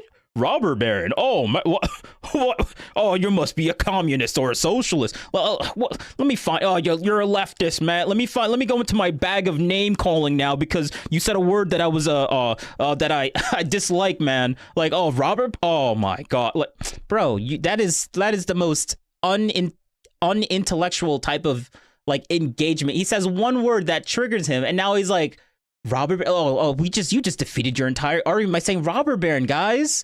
Like, you're not even. Oh, bro, they specific like Destiny does the same thing. He'll hyper focus on one word. Okay, Destiny doesn't do it exactly like this. Destiny's smarter than this, but Tim isn't. And yeah, I just called Tim dumber than Destiny. But hey, Destiny does a lot of things in bad faith, and it's fine for Destiny. I mean, Destiny's literally like a debate like person. He knows how to weave his way through debates and make good arguments and making them convincing. But like, I feel like Destiny has a really bad, I guess, yeah, really bad moral compass. No, I'm not. Robber Baron? These guys. Klinsky over. No. Yeah, like, yeah, they're just getting triggered by. I accidentally hit clip. I didn't mean that. Let's go back a little bit. No, but I feel like these aren't apples to apples comparisons. I'm trying to talk to you about special cases where we are talking about the modern day robber barons. That's why I'm robber baron. Yeah, all these bro, people. okay, dude, right. you're a socialist. No, I'm not. Robber baron? Oh, look at that. We're gonna call him a socialist. Oh. These guys. Klinsky over here. Taxing equity in companies? Bro, I'm not saying we. You would get along. I think there's issues. He's not a neocon, he's a new lib. There's issues with how we. Oh, let's just keep calling him names, guys. We're winning the debate here. Calling him names. He's a socialist. Now he's a neo-lib. Oh, what else, guys? Oh, we're winning here. Like, oh my God, this is the stupidest thing I've ever seen in my life. These guys, and I think it's actually abundantly clear. And I think these arguments. That's an emotional argument. What's an emotional argument? What? Bro, you guys literally got triggered by a freaking word, robber baron. Oh, and you're gonna say he's emotionally charged right now? My God. That it's abundantly clear. No, they pay the top 100 net worth individuals. It is abundantly clear that the. Okay, whatever. You know what? I mean, you know what? Fine. That's his opinion. That's his opinion. In our country pay less than people who earn millions of dollars a year. Yes, they do because of their tax worker. No, they don't. Okay. You lied. You have literally no idea what you're talking about. Jeff Bezos used to take a small 100K salary. He still takes $1 million a year, his salary. That's reported. Doesn't he not work in Amazon still? Well, maybe. On the board. So no, when he was working as CEO, he was only taking 86, and he was only paying an income tax on that. And if you don't see an issue, Phil, if you want to, I think it's abundantly clear that somebody with the net worth of Jeff Bezos should be paying more than just his income tax on $80,000 a year. Why? Because he's one of the richest people in our country. He should be paying. That is why. That is why. And Stop, guys. You made a statement of identity, not an argument as to why he should be taxed. Because yes, he's making an opinion. He's making an opinion statement. Yes, Tim. You can't say his opinion is wrong. Like, what are you about to say? You're about to say, oh, his opinion is wrong? A progressive tax rate. Why should people be taxed? That is a statement. That is not an argument as to why someone should be taxed. Let me. He's not making an argument for why they should be taxed higher. He's just saying that it's a problematic. That's the miscommunication here. He thinks that he thinks Allah is saying this is what should happen. No, Allah is saying this is a problem and maybe we should do something about it. Maybe, like, it just seems unfair. Like Allah's not even giving any. He's not even giving any solutions. My God. And he's acting as if like Allah is like, oh, the bastion of truth. Oh, this is what should happen. Like, Tim, you're okay. Let me tell you an argument. Okay, the progressive tax argument is that the wealthier you are, the less money you require for standard living, and the more money you have for capital investment. The reason we tax you at a progressive rate is because you require less money the more money you have. That is the progressive argument. Because a person. No, that's just wrong. The more money, the more, like, the opposite is true. When you're poor, you don't you don't own a house that's $1 million, which means you don't need to pay like whatever $1 million. Like you people that have a house that's less than $1 million house and then $100,000 house. The $1 million house, you need to pay more to keep it. The $100 house, you need to pay less to keep it. If you're poor, you're not owning the $1 million house, you're owning the $100K house. So the house, you're paying less. You have less expenses versus a millionaire. A millionaire pays, like, what? What are you saying? You're saying the opposite is true to that. Argument, okay? The progressive tax argument is that the wealthier you are, the less money you require for standard living. No, that's either, like, the more money you make doesn't mean that your standard of living gets cheaper and cheaper. It gets easier to pay it because you have more money, but that's because you have more money, not because the actual thing is going down. What are you talking about? The more money you about? have for capital investment. The reason we tax you at a progressive rate is because you require less money the more money you have. You don't even know what you're talking about. Like, you're saying, maybe this is a misspeak and he meant the opposite, but that is, I don't even know what he's talking about. That is the progressive argument. Because a person who makes $80,000 a year can cover their basics. And progressive bad, right, guys? Progressive bad, right, guys? Leftism bad. I know, but like, I agree with that statement, but I'm mocking him for having that statement because it's such a low intelligent thing to think. Oh, progressive, calling him socialist, calling him all these names just makes him bad, guys. Like you're just it's the most intellectually like stupid thing to say. It's so there's no thought process in this. It's like it says, oh, you say bad name, then that must be bad person. It's a one-track low IQ thing to even like point out. Like it's just so stupid. It's so stupid. It's so dumb. It's so unintelligent.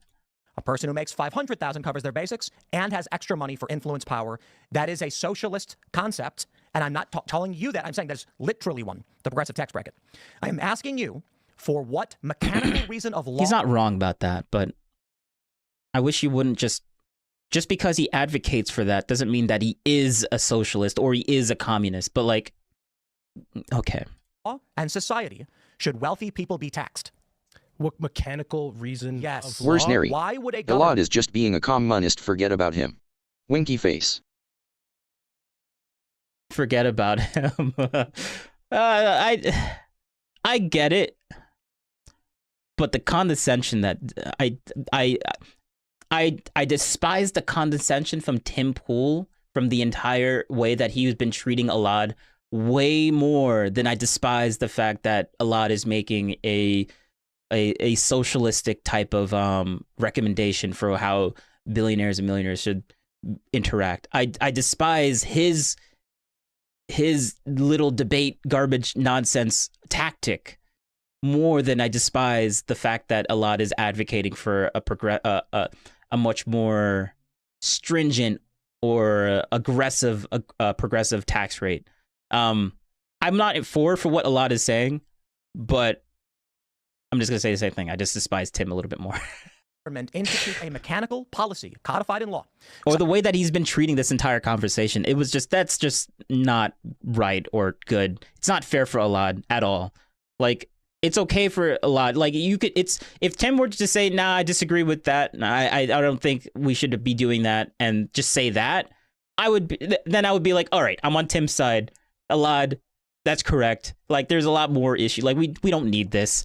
But he's engaging us in the most bad faith possible. Like, come on. It's so hard to not be against him. I think there's tension between Tim and Elad behind the scenes. Things get very testy between them whenever he's on. Reminds me of how Tim and Adam would fight right towards the end of that run. Oh, yeah. I mean, but Adam was...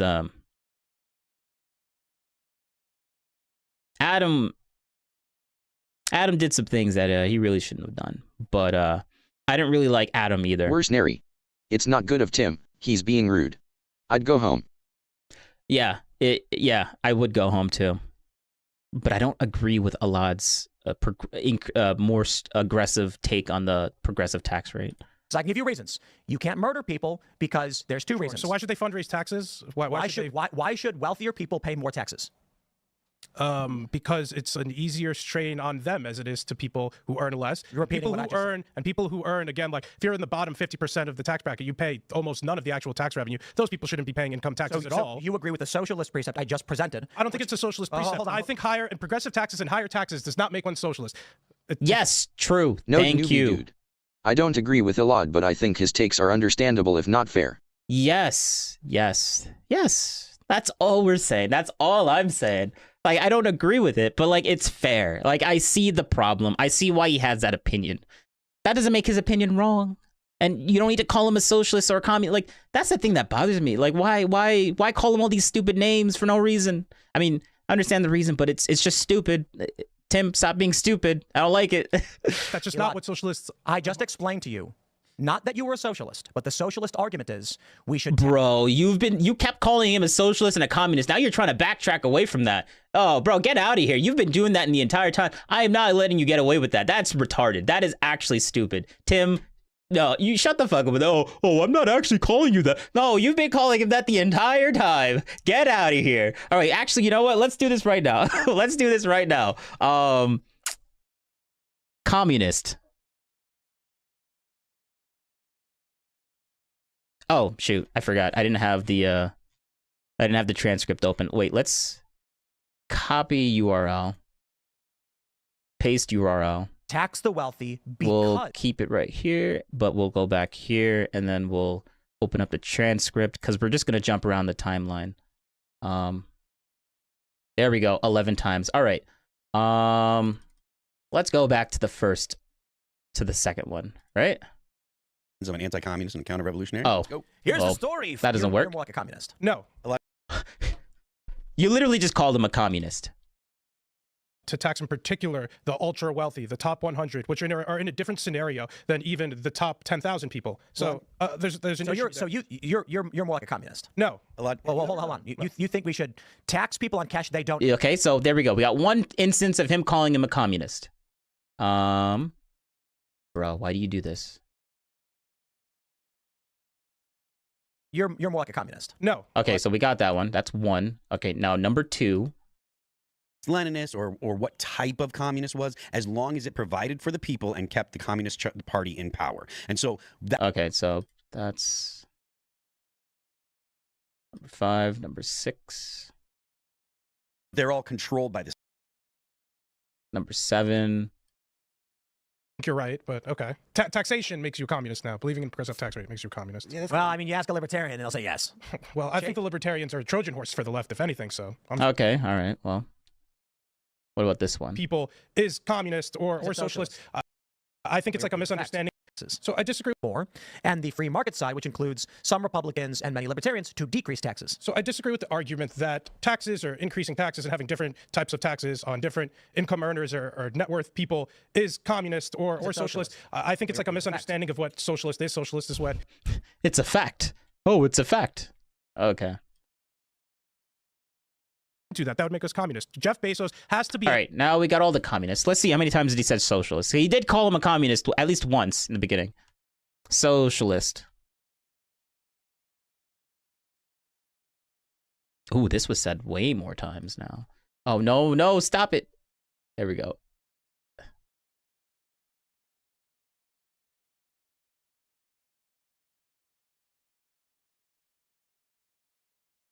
Oh, okay.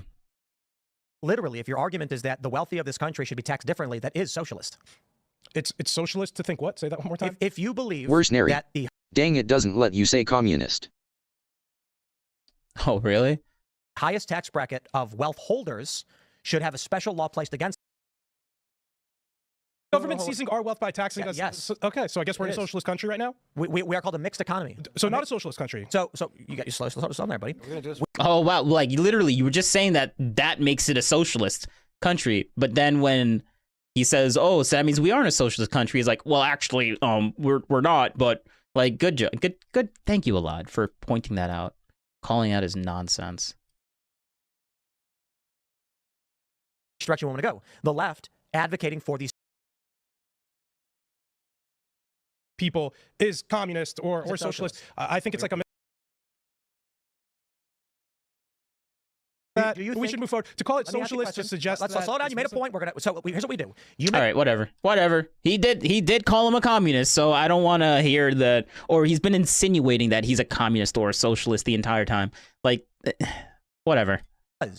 They have. That's just not Elad. what socialists. I just explained to you, not that you were a socialist, but the socialist argument is we should tax the wealthy because they have access to wealth and power more than the working class. You then I reiterated think it's a liberal that to argument, me. not a socialist argument. A socialist argument is that we should seize the means of production. That's not a liberal argument. That's the We should socialist make a argument. progressive tax rate. No. Liberals say that. Liberals in the modern colloquial context have socialist tendencies in the mixed economics of the United States. One could make the argument we should tax the wealthy. So liberals are saying that. Thank you for proving his point. But you think it's more of a socialist type of thing, I guess. Not just Which is fine for Tim to have that opinion, but to say that his opinion is just fact and truth, like, okay, all right. I mean, that's just very arrogant, and one of the reasons why I don't like Destiny. because they are wealthy, but because we want to fund government programs, or because we want to remove money from the market that's inflationary due to mass spending or money creation of the U.S. government. Those are mechanical reasons to tax people. One could argue, like Bloomberg, we should tax the poor because poor people make bad decisions. And if we take their means of purchasing from them, we can determine through government programs what they should be able to receive. That's a mechanical argument. I explained to you that the socialist precept was that wealthy people do not need that much money beyond. And after they've already met their needs, which is to each according to their needs, from each according to their capabilities, the extra money levies undue influence. So we prescribe a higher tax rate. Hence, the United States is called a mixed economy, which has some social tendencies and market economies. You then said that right back to me because it's easier for the rich than it is for the poor, which is the socialist precept. I wasn't calling you a socialist, but you did adopt that argument. I disagree that it's a socialist precept, but it literally is. Well, from each according to their capabilities to each according to their needs. That's a slogan. That's not Where's like Neri? Marxist. Tim's up for making the poor poorer. No. No, Tim is not making an argument. Tim is trying to dismantle his... Tim is just trying to dismantle his argument. Tim is not actually, like, making any arguments. He's just saying... Well, he's making the argument that what a lot is saying is socialist. That's all Tim is trying to Where's Neri? explain. I didn't get that. Let's go back a little bit. Economies. You then said that right back to me because it's easier for the rich than it is for the poor, which is the socialist precept. I wasn't calling you a socialist, but you did adopt that argument. I disagree that it's a socialist precept, but it literally is. Well, from each according to their capabilities to each according to their needs. That's a slogan. That's not like... It's a slogan. Yes. Oh, it's a slogan. Like, that doesn't mean that it's a socialist thing or a communist. It's a slogan. All right. Thank you. Thank you. Marxists don't... It's an ethos, simply put, that explains the Marxist ideology of people should not get more than they need, and they should only do what they can. Therefore, the ultra-wealthy can be taxed at a higher rate for the purpose of simply it's more than they need. So it's not abject socialism. There are various economies that adopt socialist practices and laissez-faire practices. If it's not object socialism, then stop calling him objectively a socialist for having... Stop saying that what he's saying is socialist if it's not object socialism. Like, you literally just proved his point. You just said it's not exactly that, but you've been calling what he's been saying socialist the entire time, or communist, or whatever. The United States is a mixed economy. Like, you couldn't even tell what he was saying. Like, you kept saying flip-flopping between socialist and communist when they're completely different things, which shows that you, for the entire time that you were talking about this, you didn't even know what he was talking about because you were flip-flopping on those two words. Because name-calling is like the best way to win debates here, guys. That's Tim Cast IRL in a nutshell. In that it is somewhat socialist and somewhat not. And we have a progressive tax rate now. I do like the news stuff that he does. Like, the opinions and the debates, I'll disagree with some of that stuff, but the news that he brings up, Tim does a good job. I think he does a good job at pulling up all the stories. Like, I've been trashing Tim for the entire time, but like, I do appreciate him way more than I appreciate Destiny. I just feel like he was being very unfair to Alad this entire time. Oh, that's right. And that is a socialist construct. Okay, but we're a mixed economy. We're a mixed economy. Okay. So one could argue that we are becoming socialist, as they often do. Some could argue that we are becoming more laissez-faire, likely under Donald Trump. Thank you. We're getting to agreements now. Oh, yes. Tim, thank you. This is what I need to hear. That direction, which means you end government programs, you end government subsidies, you stop taking from one group to give to another. The United States is a mixed economy, meaning I think the average is that around 45% of all income is taxed. So of all tax brackets, if you are a regular working class person, through property tax, through income tax, through sales tax, excise tax, service tax, etc., road tax, gas tax, you're paying about 45% of your income in taxes. So that's why some argue we're not a totally socialist nation. Bro, actually, hold up. You see the time here, right? He usually does these at 2 hours, right? It goes up to about 6 minutes, but he does these usually for 2 hours. He's giving the most reasonable and understanding take at the very end of the entire thing, which makes me believe, here's my conspiracy theory, this makes me believe that all of this from before, he was purposely, intentionally giving a bad faith argument or interpretation to Alad just so we can have like a debate and it would get the views up. Bro. Where was this reasonableness in the beginning of this entire thing? My goodness. It's a conspiracy theory, but like, Tim, you're pulling a Pierce Morgan. You're pulling a Pierce Morgan. Or we don't lean socialist because we actually lean slightly less because we're taxing at less than half of your income rate. Simply put, taxing the wealthy for the sake of it. Also, notice the tone. It's much better now. They have too much. That is the socialist argument. Okay. All right, well, we're going to go to the members-only call-in show. Alad wasn't... okay, wait, let me listen to that again. in that direction, which means you end government programs, you end government subsidies, you stop taking from one group to give to another. The United States is... I mean, Tim basically was just explaining what socialism is, and trying to prescribe it to Alad, but Alad knows that he wasn't making that argument, so he's just going to be like, okay, whatever. Like, I didn't make that argument, but like, that what you're saying is not wrong. You're basically debating you're debating a point that he never made, is basically what the okay means when Alad says okay. Like, he's like, okay, whatever, I don't care. Economy, meaning I think the average is that around 45% of all income is taxed. So of all tax brackets, if you are a regular working... And Alad did do a good job at pointing out that they're not listening multiple times and that they're not understanding multiple times. So like, he doesn't need to say anything more. Like, he's already said that multiple times. So he doesn't need to repeat that point. So yeah. And plus, it probably would trigger Tim if he were to say, like, you're not understanding. I didn't make that point. But yes, what you said is true. Class person, through property tax, through income tax, through taxing the wealthy for the sake of it because they have too much. That is the socialist argument. Okay. Okay. All right, well, we're going to go to the members-only call-in show. I can grab some more super chats, but, bro, I got to be honest, Elad, literally, I mean this sincerely. Just, can you go rapid fire with a handful real quick? Literally every single one is explaining how you don't understand taxes, law, or business. Okay, Tim. Yeah, that must make you feel so good inside, Tim. Shut the fuck up. Some of them are a bit brutal. Anybody agree? Mr. Cooper says a lot has absolutely no idea what he's talking about. He's a lol cow. And yes, we are a socialist country. Laissez-faire economics and economic regimentation, socialism, are mutually exclusive ideas. Hard to argue with, we're a socialist country. Convincing reality says laws have to be applied True. equally. Okay. Lurch says Elad never change. Crazy, cringe, and dumb. No, stay in the echo chamber. No. True. Yeah. Stay in that echo chamber. Whoa. Yes. Thank you. Thank you. Tim's not going to say anything about that because he kind of agrees. Jason Dixon says, for the love of God, shut the hell up, Elad. Move on, Tim. The viewership is dropping. Nobody wants to hear you educate him. We are over it. Well, with all due respect, I do actively monitor viewership during the show, and it is comparable to any other time. And I do know that a lot of people don't like when we get into arguments like that, although many do. And I think it's important to have those conversations. And that's why we have, like, this is why we have Eclectic Voices on the show, because there are a lot of people who have never heard the argument articulated as to why these taxes should or should not exist or how they function. Yeah. That is to say, there are a lot of people out there who genuinely believe that Bezos pays less taxes than the average American, which is a fact statement. Alad never made that argument, but thank you for that bad faith interpretation of what you think Alad is saying. That is so disgusting to put at the very end of your entire podcast. But okay, like, that's just so stupid, so disgusting, but good job, Tim. That must make you feel so good inside. You debated an argument that he never made. Good job. That is false.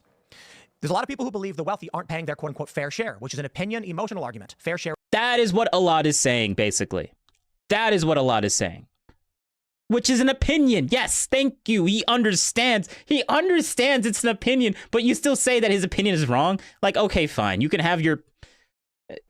I mean, that's just stupid. Like saying, oh, your opinion is wrong. And I'm like, that's just retarded. It's like, you know what else is an opinion? Saying that that you like the color blue. You like the color blue, and Tim's like, nah, you're wrong about that. You should like red. And I'm like, okay, Tim, good job. Like, what does that even mean? Like, who cares, honestly? Fair is a meaningless nonsense term. It doesn't mean anything. What is fair share? I don't know. The fact is that the top 1% pay around... Of course you don't know. Half of all income taxes or more in this country. And the lowest income earners pay almost none. In order to be a net taxpayer in this country, I think you have to make around like $150,000 to $200,000 a year. So these things are important to understand because we have a country that heavily subsidizes people in a variety of ways, from healthcare benefits to the fire department, police. All of these things are paid for that the average person isn't actually paying back. So when people call for the death of billionaires like Bill Burr, they're basically saying, destroy the mechanism by which we actually fund the tax base. And that would be catastrophic for the structures of this government. There are always going to be the top 0.1% of human beings. No matter what laws you make, no matter what you do, they will always find the means to maximize their potential, to maximize control, either because they're naturally charismatic. And that's fine. That's perfectly fine. They should do that. Like, if they have the ability to do that, as long as it's legal, it's fine. I have no problem with that. They have social currency or hard currency.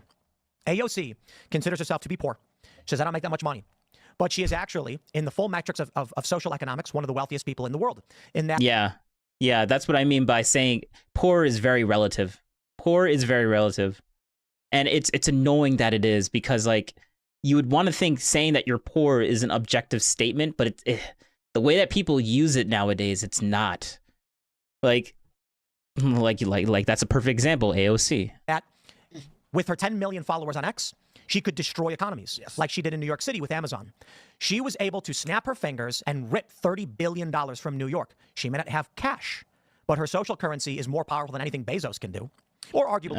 Okay, I wouldn't argue it in that direction. Like, I would say that she would call herself poor, even though she's like one of the most, one of the most influential. Like, she gets, isn't she like in the government? Isn't she get like, doesn't she have like a Tesla? Was she talking about how she had a Tesla? Like, she's not poor.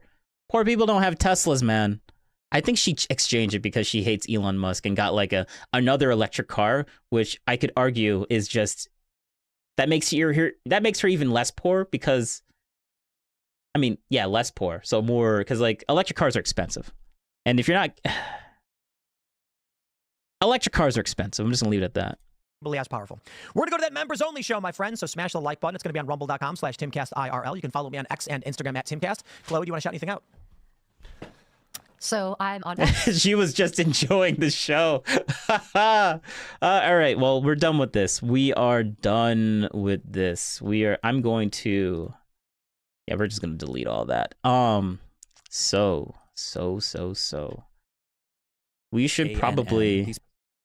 I want to do the content. All right. So today I want to do the content nuke. Wait.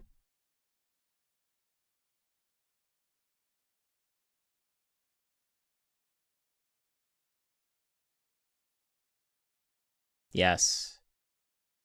I don't wish to bring anybody any more harassment than they've already received, but you have to understand that at this point, I'm kind of being pushed into playing my entire hand. There will be no vague allegations today. There will be no mentions of nukes, only mushroom clouds. I went with the title Kethels, a case study on internet. All right, so this is from a guy named Ryan Beard. Dude. This was Gyude. Yes, this was very good. This was very good. It's an hour and 29 minutes, though, so I don't know if we're going to get through all of it, but this was fun. Terrorism and mass media manipulation. This is going to be a cataloging the past year, demonstration of what happens when communities fail to hold their own members responsible, and what comes of the belief that there are no bad tactics, only bad targets. This is going to be a careful documentation of lies and what comes of the belief let's read that. There are no bad tactics. There's no bad tactics. Okay, so blank yourself, you effing blank. I hope you get blanked with a effing shovel until you bleed out of your. What is this?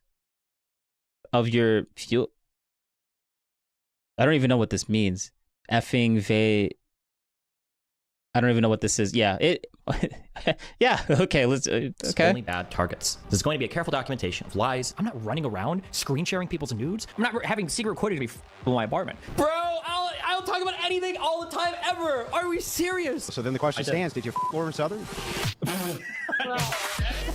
Scams. Every single person on the internet that is pushing NFTs is just trying to find a bigger sucker. You can basically buy and sell, or you can buy and sell like Twitch clips, and you can NFT that you can get autographed by the streamer. And you know what? If you buy it, I can go right up here and click autograph, and I can sign whatever NFT you want me to sign. Okay? Threats. So he says it is a scam, and then another clip later shows that, hey guys, look, this is how you do it. Let's show you. What? Okay. The intro for the whole. Oh, damn. This was so good. All these hypocritical points. Oh my. Okay, threats. On November 1st, SNA posted on his offline chat, tell Anna if she leaks I might have some pics to share. Wow.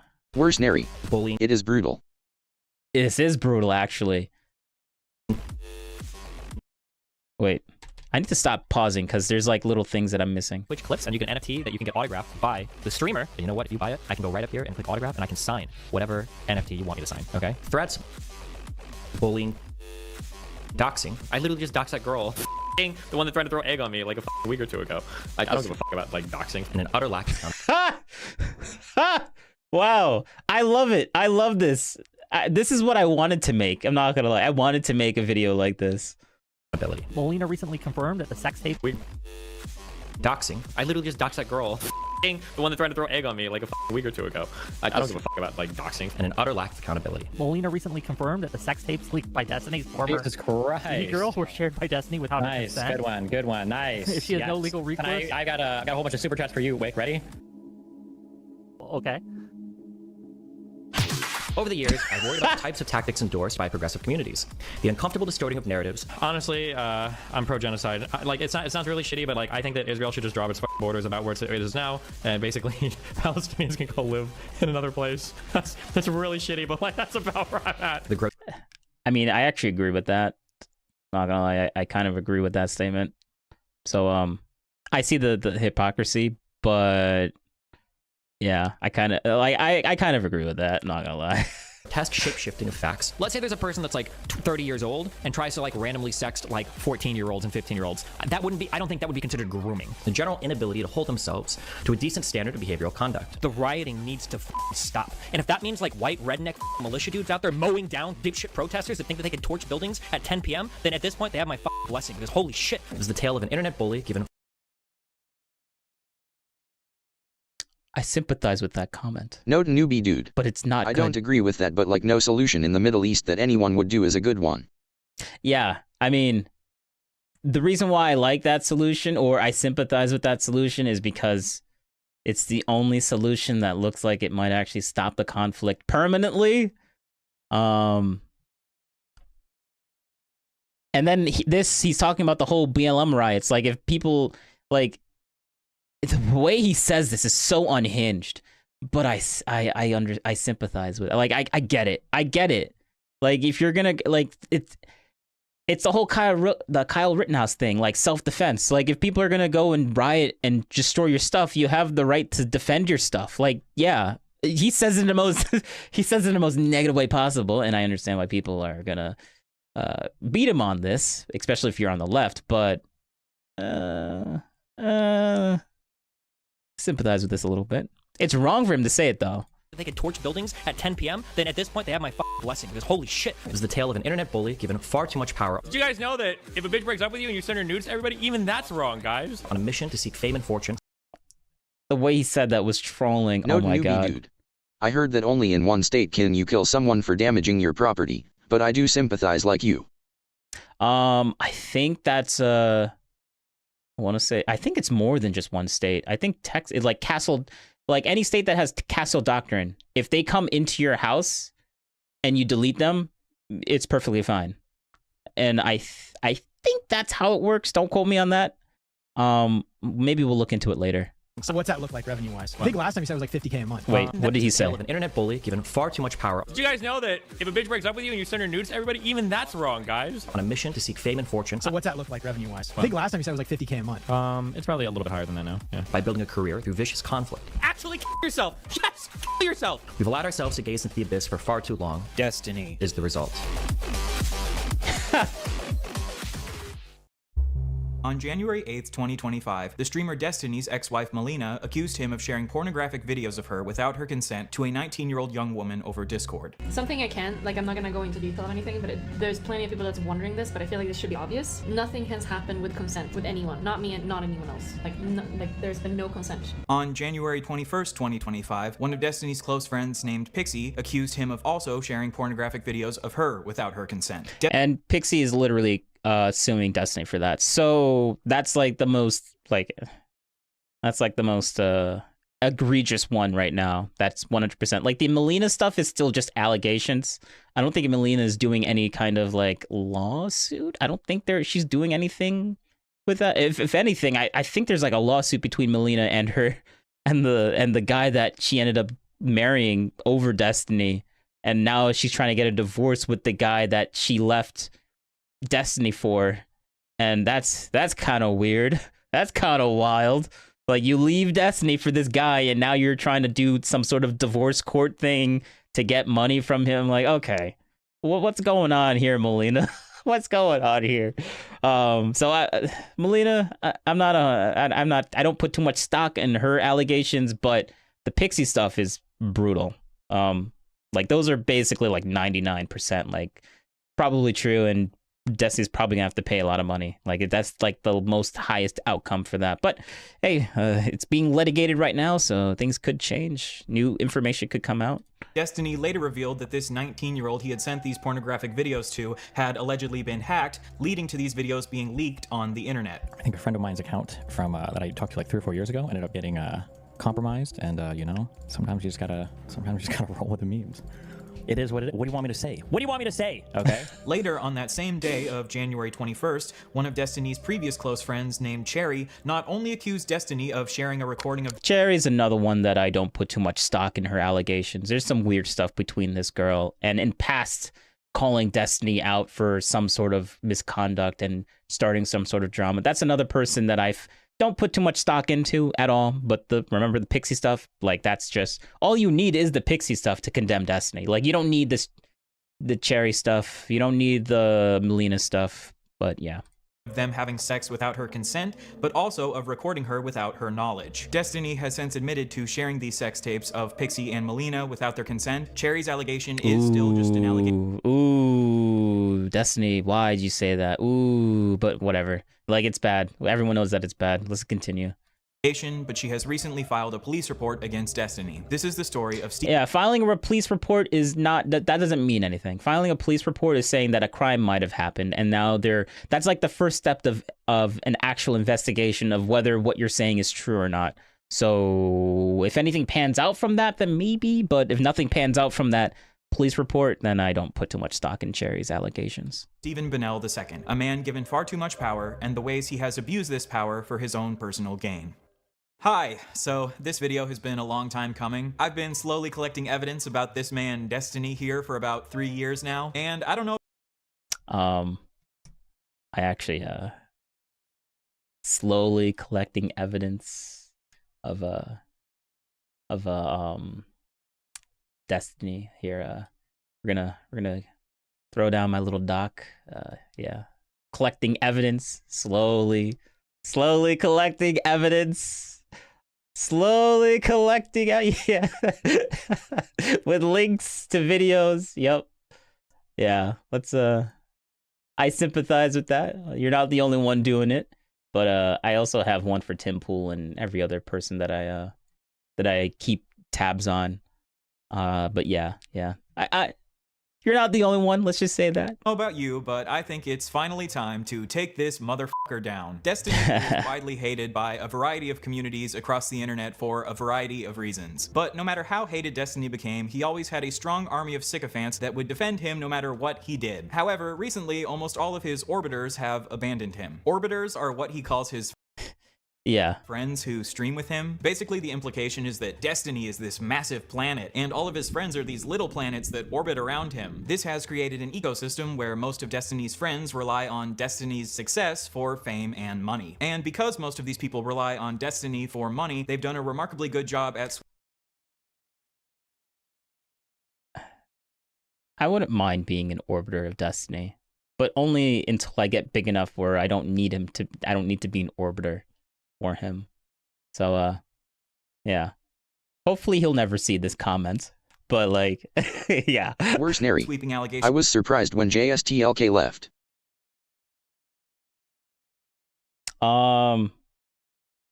Who's that? Let's see.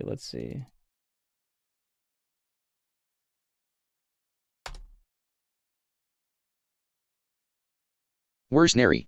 JSOC. Oh. That it wasn't just one person. Yeah. It wasn't just that one person. So it actually goes to lying on the same thing, the same point I was making. Keto Okada. Yes, he sent it to multiple people. He literally, he propagated that shit to multiple people. It's fucked. Worse Nary. I think a lot of people My typing were really JSTOC. rely- Whoa, this was 1 day ago, and I just wanted to see who this guy was. Whoa. On like the fact that it was an accident. He just like sent this one tape without really thinking. He just did it like one time. It's like no, it was 15 fucking times at least.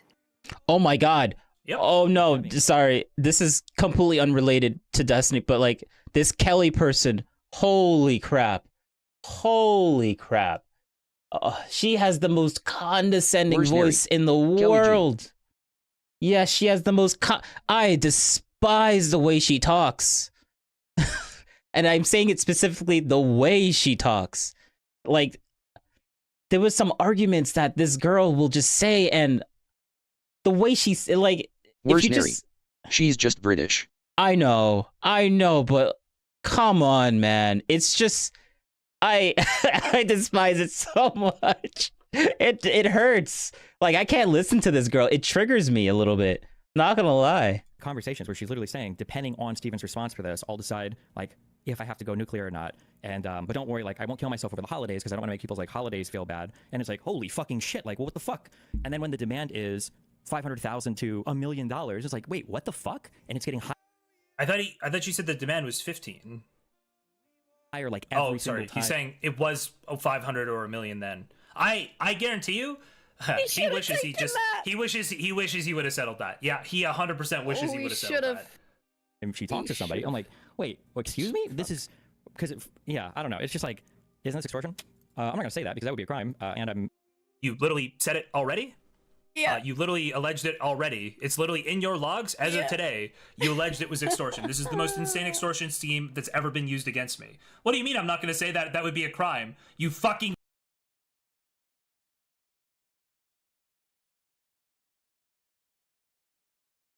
Wait, what are you saying? Where? Retard. How do people take this guy seriously? How do they take him seriously, Kelly? How do they take him seriously? Kelly, explain it. Explain how they take him seriously. No one takes Destiny seriously. Come on, man. Come on now. Oh, gisticle. That's how you say it. Gisticle, I think. I don't want to. Are supposed to be hard kept quiet and never referenced during trial. So he's made them public. In response to a public filing, he has made Where's Neri? private pre-trial J-Stock was voted negotiations. DGGER of the year. J-Stock. Or Gisticle was voted DGR of the year. Oh, wow. Wow. Public. I would just wonder, for all the lawyers who are going to look at this, if you respond to a public filing by making your private pretrial negotiations public, how does that look to a judge?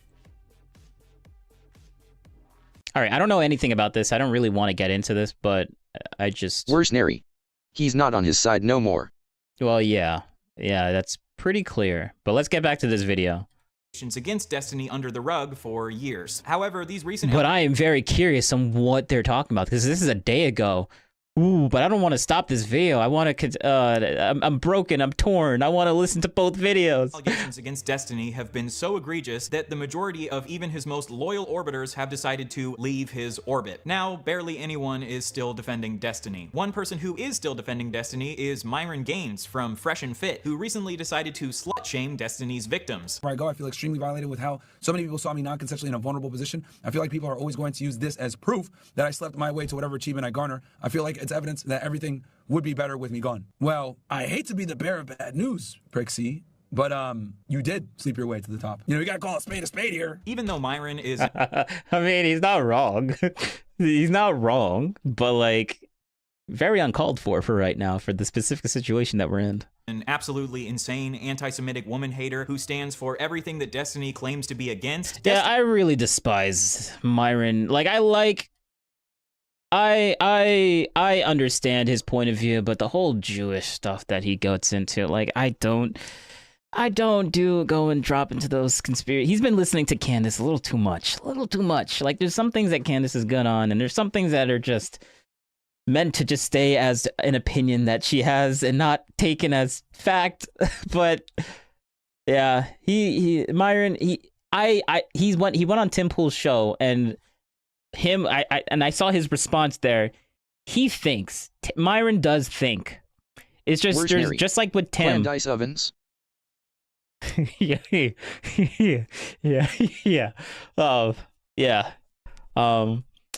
Yeah, there's some things about Myron that I appreciate. He thinks, he tries to think, he uses his brain, but he's just there's certain words that just like with Tim, that'll just trigger him, and then he'll have the same exact robotic response Where's to Neri? it. That always cracks me up. Sorry. Yeah. Candace Ovens. Oh my god.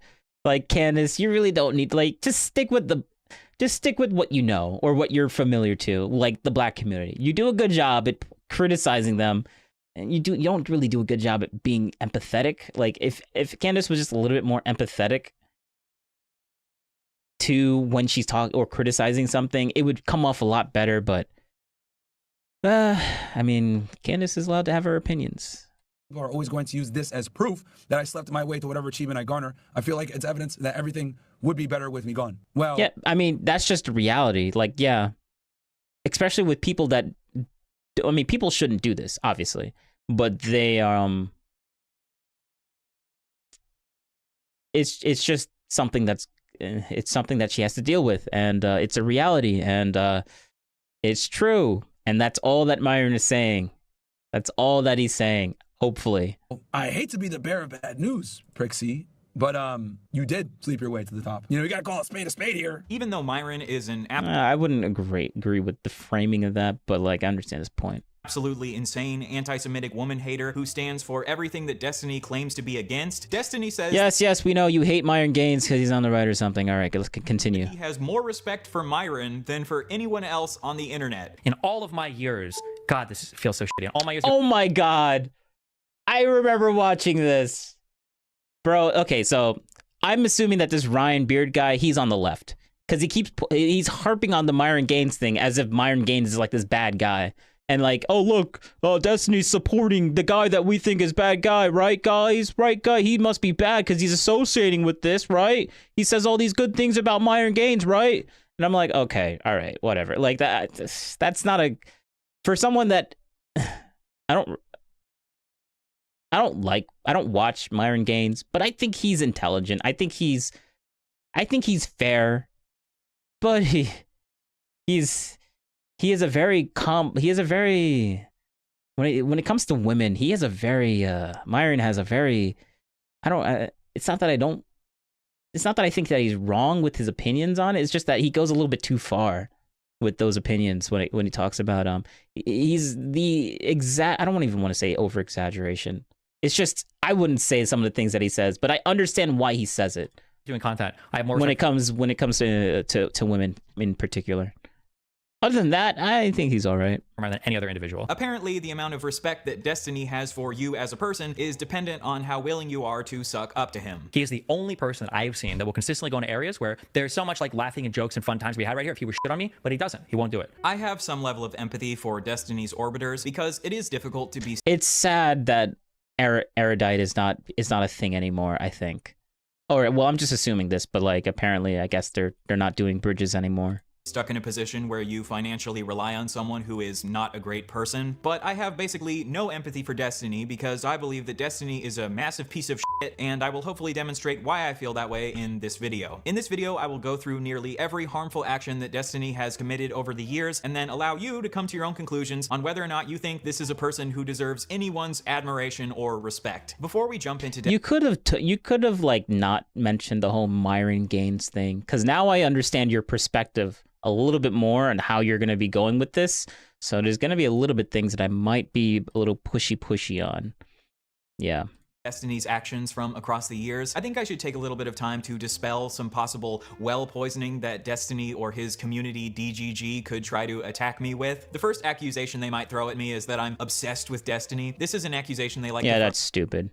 Oh yeah. Tim Pool being obsessed. Oh, why they mentioned Tim Pool? Oh, that's funny.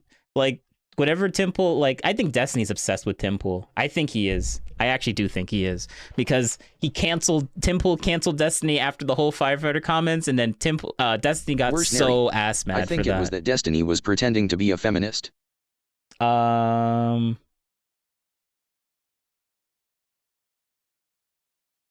Wait, in regards to what? I don't think Destiny was trying to pretend to be a feminist. Throw at anyone who criticizes Destiny. Personally, I don't think it makes me obsessed with Destiny that I've been researching him for the purpose of criticizing him. What are you talking about specifically? Because maybe I'm just misunderstanding what you're. Where's Neri? That's why he was saying about the fresh and fit guy. Pretending to be a. No, I think it's.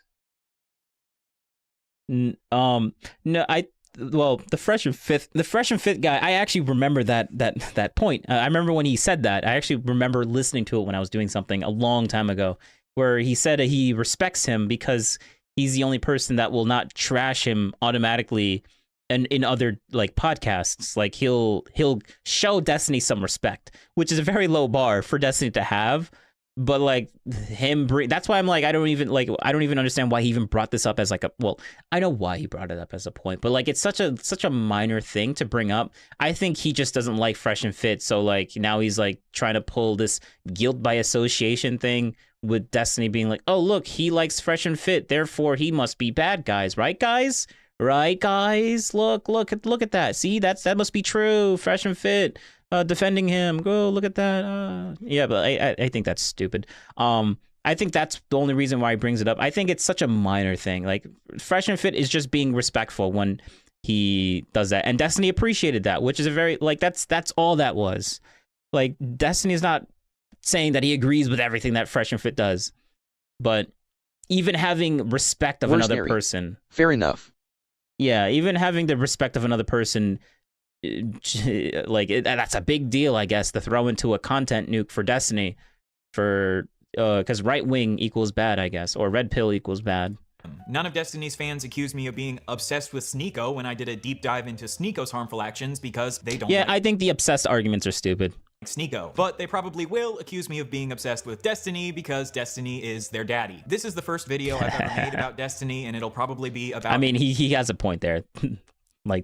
Like people in my comments say, "Oh, I'm obsessed." In my other YouTube channel, like they say, "Oh, you're obsessed with Destiny. Oh, is this the Destiny reply, Kai?" I'm like, okay, yeah. Like I just troll with them. I'm like, yeah, sure, okay, cool, good one, guys. An hour and a half long. Compare that to the probably hundreds of hours that Destiny has spent on his stream criticizing Hassan. And I have nothing against Destiny criticizing Hassan. It would just be pretty hypocritical to accuse me of being obsessed with Destiny for making 1 hour and a half long video about him, while Destiny has talked about Hassan for hundreds of hours. Destiny has written multiple incredibly long manifestos criticizing creators like Vosh, Keffels, and Bob7, who Destiny believes have wronged him over the years. Although I find the label of manifesto a bit cringe, I see nothing inherently wrong with Destiny writing manifestos to chronicle the bad behaviors of these creators. So, in the same way, I guess this will be my manifesto against Destiny. And if you have an issue with me making this manifesto, I hope you will stay logically consistent and also criticize Destiny for making manifestos about Vosh, Keffels, and Bob7. If I had to predict— Holy crap, he's on a non-hypocritical arc right here. Like everything that he's been saying is like hypocrisy. It's not a dig against him, but like his focus on the hypocrisy is very. Well, it's only intro, so maybe he gets into more stuff than just hypocritical stuff. How Destiny himself would respond to this video, he would probably respond with something similar to this tweet that he tweeted at me a couple years ago. You're hopping into a bandwagon of people accusing me of being a rape apologist because you're still upset that I bullied you off the internet a year ago. Don't play stupid. You know exactly what you're doing. To be honest, Destiny isn't 100% wrong here. I am jumping onto a bandwagon of people criticizing him, but I don't think that's an inherently bad thing to do. Destiny jumps onto bandwagons of people criticizing Hassan all the time. When Ethan Klein makes videos attacking Hassan, Destiny jumps onto the bandwagon. So when a bunch of people on the internet are criticizing Destiny right now for— To be fair for Destiny, he doesn't make his videos. Destiny doesn't make his videos. His editor makes his videos. So like Destiny will talk about it. Well, I mean Destiny is still talking about it and jumping on the bandwagon, but like to have a video dedicated specifically for that, for people to consume, that's not Destiny cutting that out and making it into an exclusive video. That's his editor doing that. Just to be a little bit more fair, I guess. or sharing women's sex tapes without their consent, hell yeah, I'm gonna jump onto the bandwagon and roast the shit out of him. With the way the internet works, criticisms against someone are more likely to stick when that person is actively engaged in a controversy. This is just how the internet is. So yes, I waited to make this video until you were in a possibly career-ending controversy because I knew that this would make more people listen to my criticism against you. Do you have a problem with that? You know how the internet works, Destiny. You jump onto bandwagons of criticizing people who are in controversies all the time. But now that the shoe's on the other foot, you're mad about it. All the other shit from all the other True. Yes. So true. All right. Cultures and all the other communities that are like coming in trying to like make drama out of this, that don't give a fuck about any victims or any people involved, which is the majority of people. Don't give a fuck about any of that. I don't care about that. Another accusation that Destiny's fans like to throw at people who criticize him is that they're just doing it for money. Oh, you mean like how Destiny has made money from covering other people's controversies for years? What a dog shit argument. Yes, I'm gonna make money from this video because this is my job, just like Destiny. Another hypocritical argument. Okay. So is this whole hour and 30 minutes is just going to be talking about Destiny's hypocrisy? Makes money from criticizing other people because that's his job. But this video isn't just about making money for me. I genuinely care about raising awareness for the shitty stuff that Destiny has done. If you're gonna write a manifesto about Keffals and say that she needs to be held responsible for her actions, demonstration of what happens when communities fail to hold their own members responsible. I actually have no idea of the whole Keffals thing. Like, this is all new to me, but I'm just going to take his word for it. I'm gonna do the same thing to you, motherfucker. Now let's focus in on this part of the tweet. You're still upset that I bullied you off the internet a year ago. You know what, Destiny? You are not totally wrong. Being bullied off the internet didn't feel particularly good because people don't tend to enjoy being bullied. Destiny and his community definitely have bullied me over the years, but I don't really care to relitigate my personal. Destiny and his community definitely. All right, you literally brought up an event of mine from 15 years ago, completely out of nowhere. Your blood probably tastes like syrup. When people told you to KYS. Oh, yeah, okay. They didn't mean with... Where's Neri? She conned 100,000 out of her audience.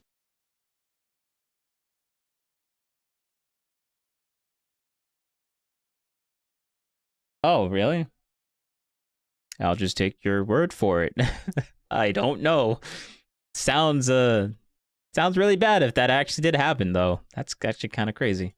Have bullied me over the years, but I don't really care to relitigate my personal beef with Destiny. Destiny and his community weren't very nice to the suit-wearing fatty. Who gives a fuck? But Destiny, you don't get to criticize Keffals for being a bully. Internet bullying. And then turn around and take pride in the fact that you're a bully. That is called hypocrisy. The fact that Destiny and his community... Bro, your entire, like, I've been, like, I know this is the first time he said hypocrisy, but every single argument you've made so far is just him being hypocritical. Is there any other things besides Destiny being a massive hypocrite?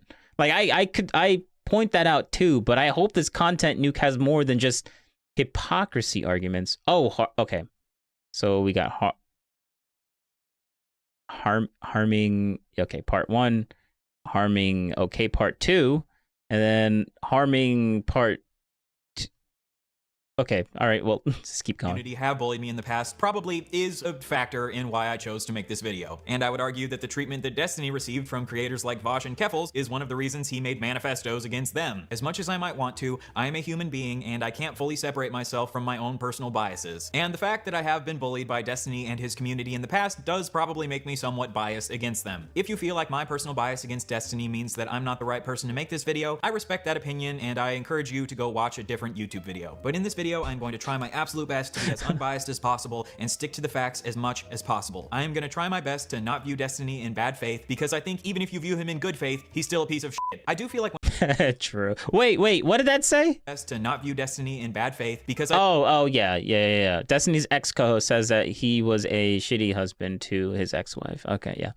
Erudite did say that. I think even if you view him in good faith, he's still a piece of shit. I do feel like one of Destiny's tactics from across the years is to be incredibly mean to anyone he has a conflict with. So when that person eventually decides to make a video criticizing him, he can just write that person off as obsessive and just mad because he bullied them. To make a video I'm not gonna lie. I did see a little bit of this Britney stuff, and she did seem very obsessive. Holy crap. Holy crap. Not gonna lie. For Destiny to say that, I saw a little bit of this, and you know what? I sympathize with him a little bit. I sympathize. Criticizing him, he can just write that person off as obsessive and just mad because he bullied them. As a supporter, I'd appreciate if you address some of the points made in the Britney video. She seemed to be pretty fair, especially in her conclusions. I don't have time to address every deranged, obsessive video that's made about me. I still haven't watched the Britney video. Just add this tactic to the long list of tactics that Destiny and his community use. I won't lie, that is a tactic, but like he does have a point. Like he can't just respond to every single little thing that, like, he's a big channel, and a lot of people are making a lot of content about him. I mean, he streams for hours on end. He could definitely like look at that one video that people are talking about. But at the same time, should he be obligated to do that? I don't think so. He should be obligated to do that. Like, it's a relationship he didn't want to like talk about anymore. So like I understand why he doesn't want to really like talk about it. And he's just making the excuse. Yeah, you can say that he's making an excuse for that, but I think that excuse is kind of somewhat, a little bit, tiny bit, microscopically, nanometers justifiable in the tiniest way possible. To deflect criticism from themselves. The last criticism that Destiny and his community might make against this video is that I'm bringing up a bunch of old news that Destiny has already addressed. While that might I mean, what else are you supposed to do? Like, you can't see into the future and bring up news that's going to happen in the future to talk about what Destiny's going to do. Like, unless you want to conspiratize or use conspiracy theories. Like, if you want to use the facts, the only facts that you got is the things that happened in the past. So like, yes, that would be a dumb argument. Yeah, we'll just leave it at that. Be the case for some of the things I talk about in this video. This video is not being made for Destiny's community. I'm making this video for the broader internet, and the majority of the broader internet— Holy crap, this intro, this is 13 minutes in and he's still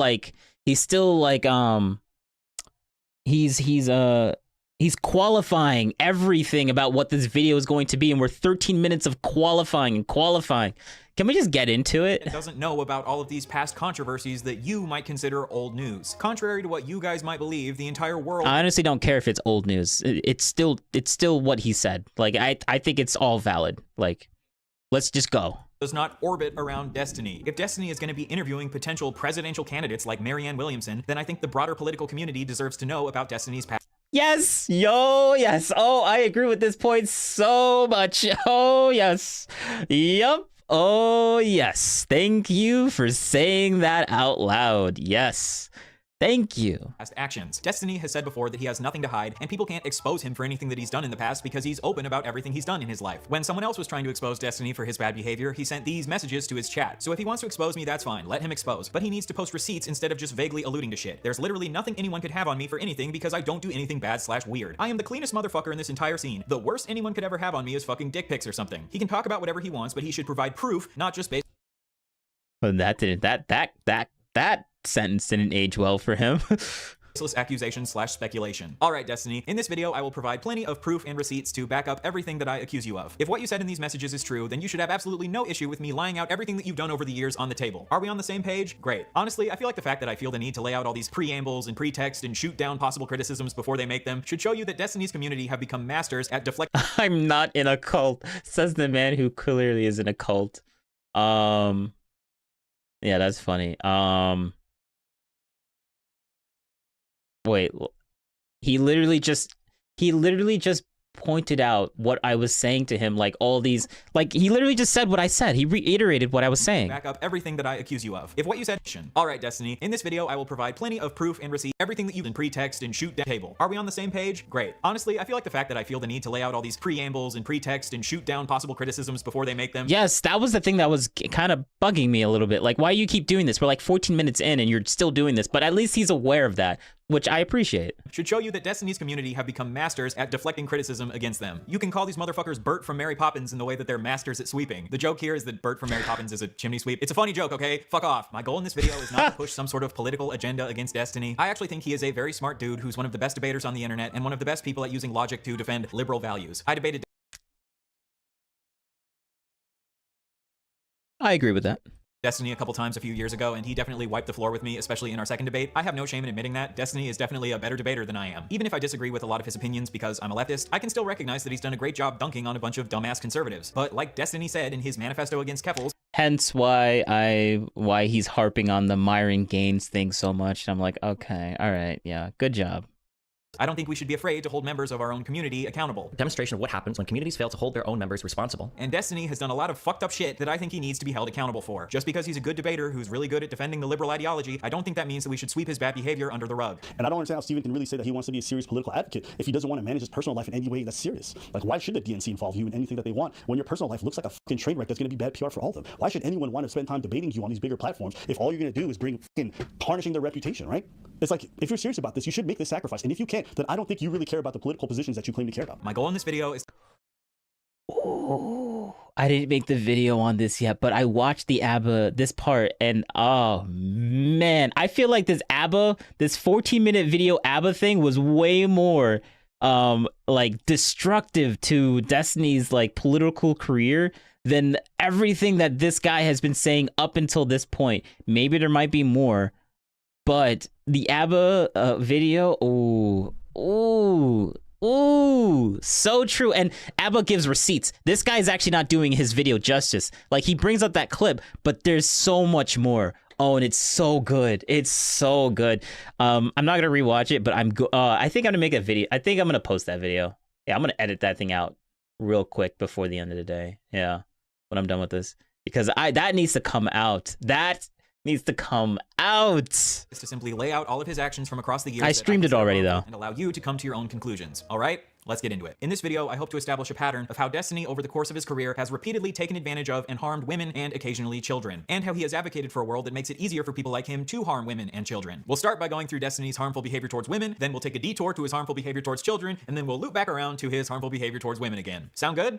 Oh yeah, that explains the part 1 and then the children, and then the part 2. Well, it's not going to be.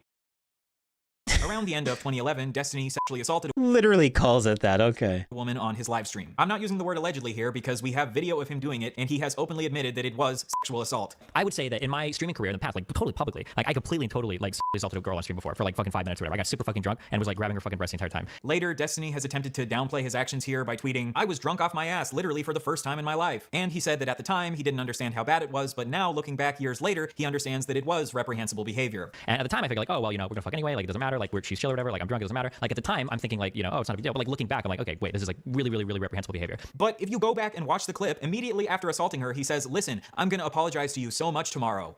Listen, I'm gonna apologize to you so much tomorrow. Why would you need to apologize to her tomorrow, Destiny? Is it maybe because you understood that what you were doing was wrong? To me, this shows that even in his incredibly drunk state, he knew that what he was doing is wrong. And obviously, being drunk does not absolve you of your actions. Otherwise, we wouldn't criminalize drunk driving. You've come here to this stream to defend drunk drivers to me. This is a common tactic with Destiny where he'll half take accountability for something, but half try to downplay it by saying, "Oh, I was so drunk." Well,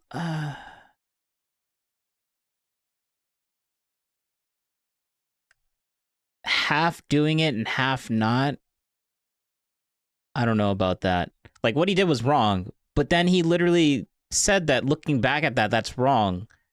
And that's him taking accountability for that years later. I don't see... Yes, you pointed out something that he did was wrong, but Destiny did say that this was wrong. But now you just think that he wasn't sincere about saying that it was wrong? Like, why would you assume that? Drunk at the time. Oh, I didn't understand how bad it was at the time. But I'm calling bullshit. You understood that what you were doing was bad, even back when you did it, because you were an adult, not a baby. According to this woman, Destiny has never directly apologized to her, even though she would like him to. She acknowledges that he has indirectly apologized on his stream, but my question is, did he apologize on his stream to save his reputation, or did he apologize because he was genuinely remorseful? I will allow you to answer that question for yourself as we go through more of Destiny's pattern of behavior from over the years. In 2012, Destiny shared private... Okay, all right. Pattern of behavior. Okay.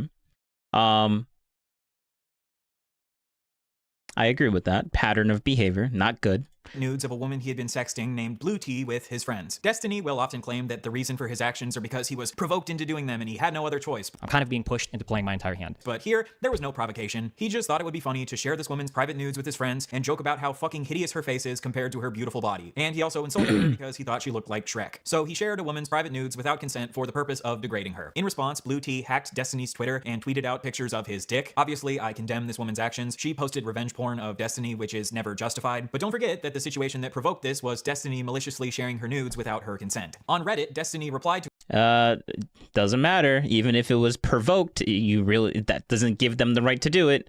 Like, that's a nice little clever thing you just did there. Just because it was provoked, like, you're literally gonna go against the argument that you're making on Destiny by even adding that little clip. It was like, oh, it was a little bit provoked, so maybe it's a tiny bit justified. Nope.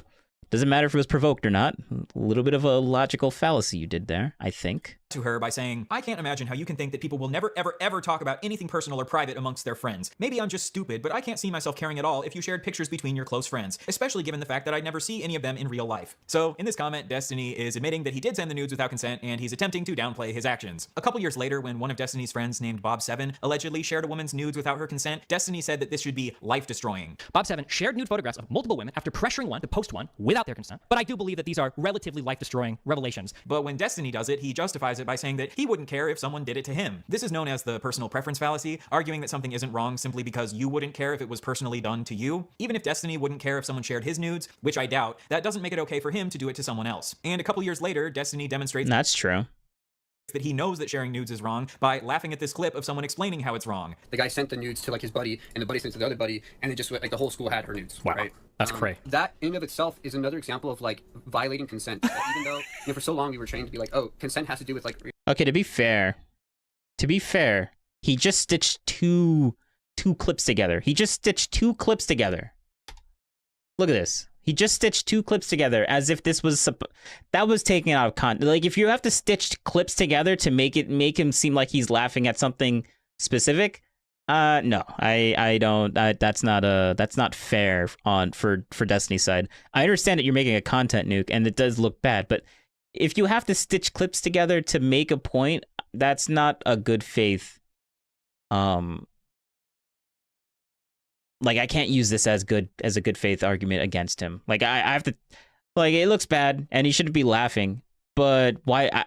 I don't know the context around it, and I honestly I don't feel like looking to see where that context is. Like that's looked like the very old video. There's no way I'm gonna be able to find that. Demonstrates that he knows that sharing nudes is wrong by laughing at this clip of someone explaining how it's wrong. The guy sent the nudes to like his buddy, and the buddy sent to the other buddy, and it just like the whole school had her nudes. Wow, right? that's cray. That in and of itself is another example of like violating consent. Even though for so long we were trained to be like, oh, consent has to do with like. Wait, what? That he knows that sharing nudes is wrong by Hold up. laughing at this clip. I'm an idiot. I thought there was a clip. I thought it was chopped up together. That was the full clip. Wrong. The guy sent the nudes to like his buddy, and the buddy sent to the other buddy, and it just like the whole school had her nudes. Wow, right? that's cray. That in and of itself is another example of like violating consent. Even though for so long we were trained to be like, oh, consent has to do with like Did you guys know that if a bitch breaks up with you and you send her nudes to everybody, even that's wrong, guys? Him laughing like this is him sarcastically showing that he obviously understands it's wrong. So I think even back when Destiny did this, he understood that. Okay, I take back everything that I said about the whole clipping and not showing, and that was actually full in context. I thought it was clipped. It did look like a jump. It looked like a jump for a split second, but it wasn't. Was wrong. He's just pretending like he didn't understand that it was wrong to avoid taking accountability for his actions. Destiny has a long history of really not liking when women post about their negative sexual experiences online. Real talk, opening up about quote-unquote your rape and shit on Twitter is incredibly fucking weird and should never have been normalized. I have no idea why the fuck people encourage others to trauma dump on social media. It's insanely unhealthy. This was in response to a woman sharing an allegation about how she was stealthed. She was allegedly having sex with a man. She had established the boundary beforehand that he needed to wear a condom during sex, but in the middle of sex he removed the condom, which is a form of rape. I agree with Destiny that sometimes trauma dumping on social media can be unhealthy, but sharing allegations on social media obviously has the possible benefit of holding people accountable for their actions. And putting the words "your rape" in quotation marks obviously implies that he's casting some level of doubt onto her story. It's one thing to wait to see evidence before you fully believe someone's story. I have a very, very controversial take, but No newbie dude. I'm gonna say that for another Orbiting time. is a normal way to network in the content creation space, I feel like. Yeah, I would. That's why I'm like, I would orbit. Like, orbiting's fine. Like, I would orbit until I get big enough to where I don't need to orbit someone that's smaller than me, you know? Or they become my orbiter. Maybe I might keep Destiny as my orbiter. I don't know. Like, it's not like I would stop talking to him after I get big enough. Like, I think guilt by association is the stupidest thing in the world. I despise guilt by association. I don't think it's stupid to do it, but like I despise it. Like if someone would like, I understand the argument. If someone was gonna say, "Oh, you can't talk to this person because he's bad," or no. If someone was gonna give me an argument saying you shouldn't talk to this person because this person talked to another guy, that would never convince me to not talk to that person, right? Like, because, oh, we talked to this other person, or he's closely related to this other person, or if you were to say that he agrees with a topic that another person is, then I don't even need to... newbie dude. JSTLK was one of this biggest Destiny orbiters. Yeah, I actually remember that voice, listening to him a long time ago, when I just got into watching Destiny. So, yeah, he seems like a big guy. That they but post yeah, on let's keep social going. media. It's another thing to instantly cast doubt on their story just because you're annoyed that they decided to post about it on social media. This controversy started because Destiny had retweeted someone who tweeted, "If you knew he took off the condom and you couldn't even bring yourself to say anything, you shouldn't be having casual sex." A bunch of people got mad at Destiny for... That is true. when I said that I had a controversial take on this, that plays into it a little bit. That's not my take entirely, but like, I feel like women should have a little bit more responsibility and not be so clueless when it comes to these things. Like, I think it's so unfair for guys, but I understand why that unfairness exists. So it's not like I'm going to try and go out of my way to try and fix the unfairness, because that's literally impossible, because of biology. But that doesn't make it any less, that doesn't make it any less unfair. So worse, Nary. I'll still complain. Red pill arc. Not really. Like the red pill.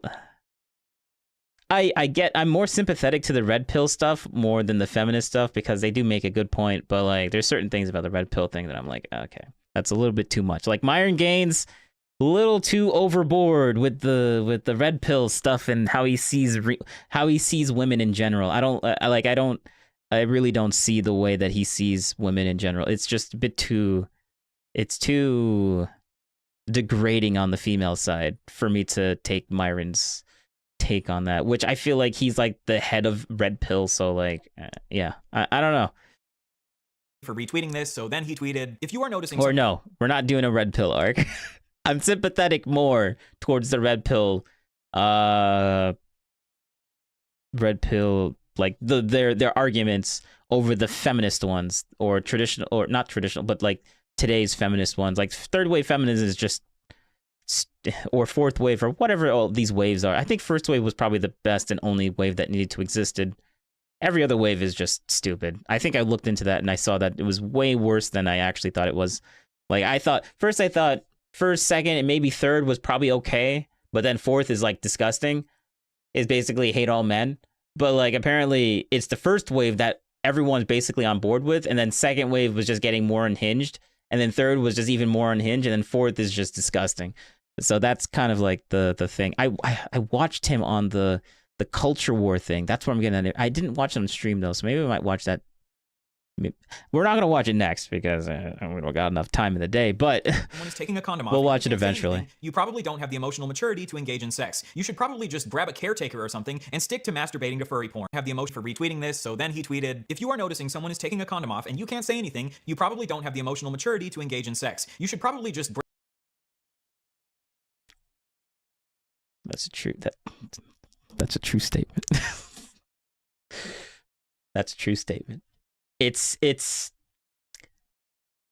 Or I agree with that statement. If you're not noticing this, it's very hard to not notice when a piece of rubber is not on something specific. You will not agree with this, but then. You'll not agree with this, but then. Where's Nary? Bit.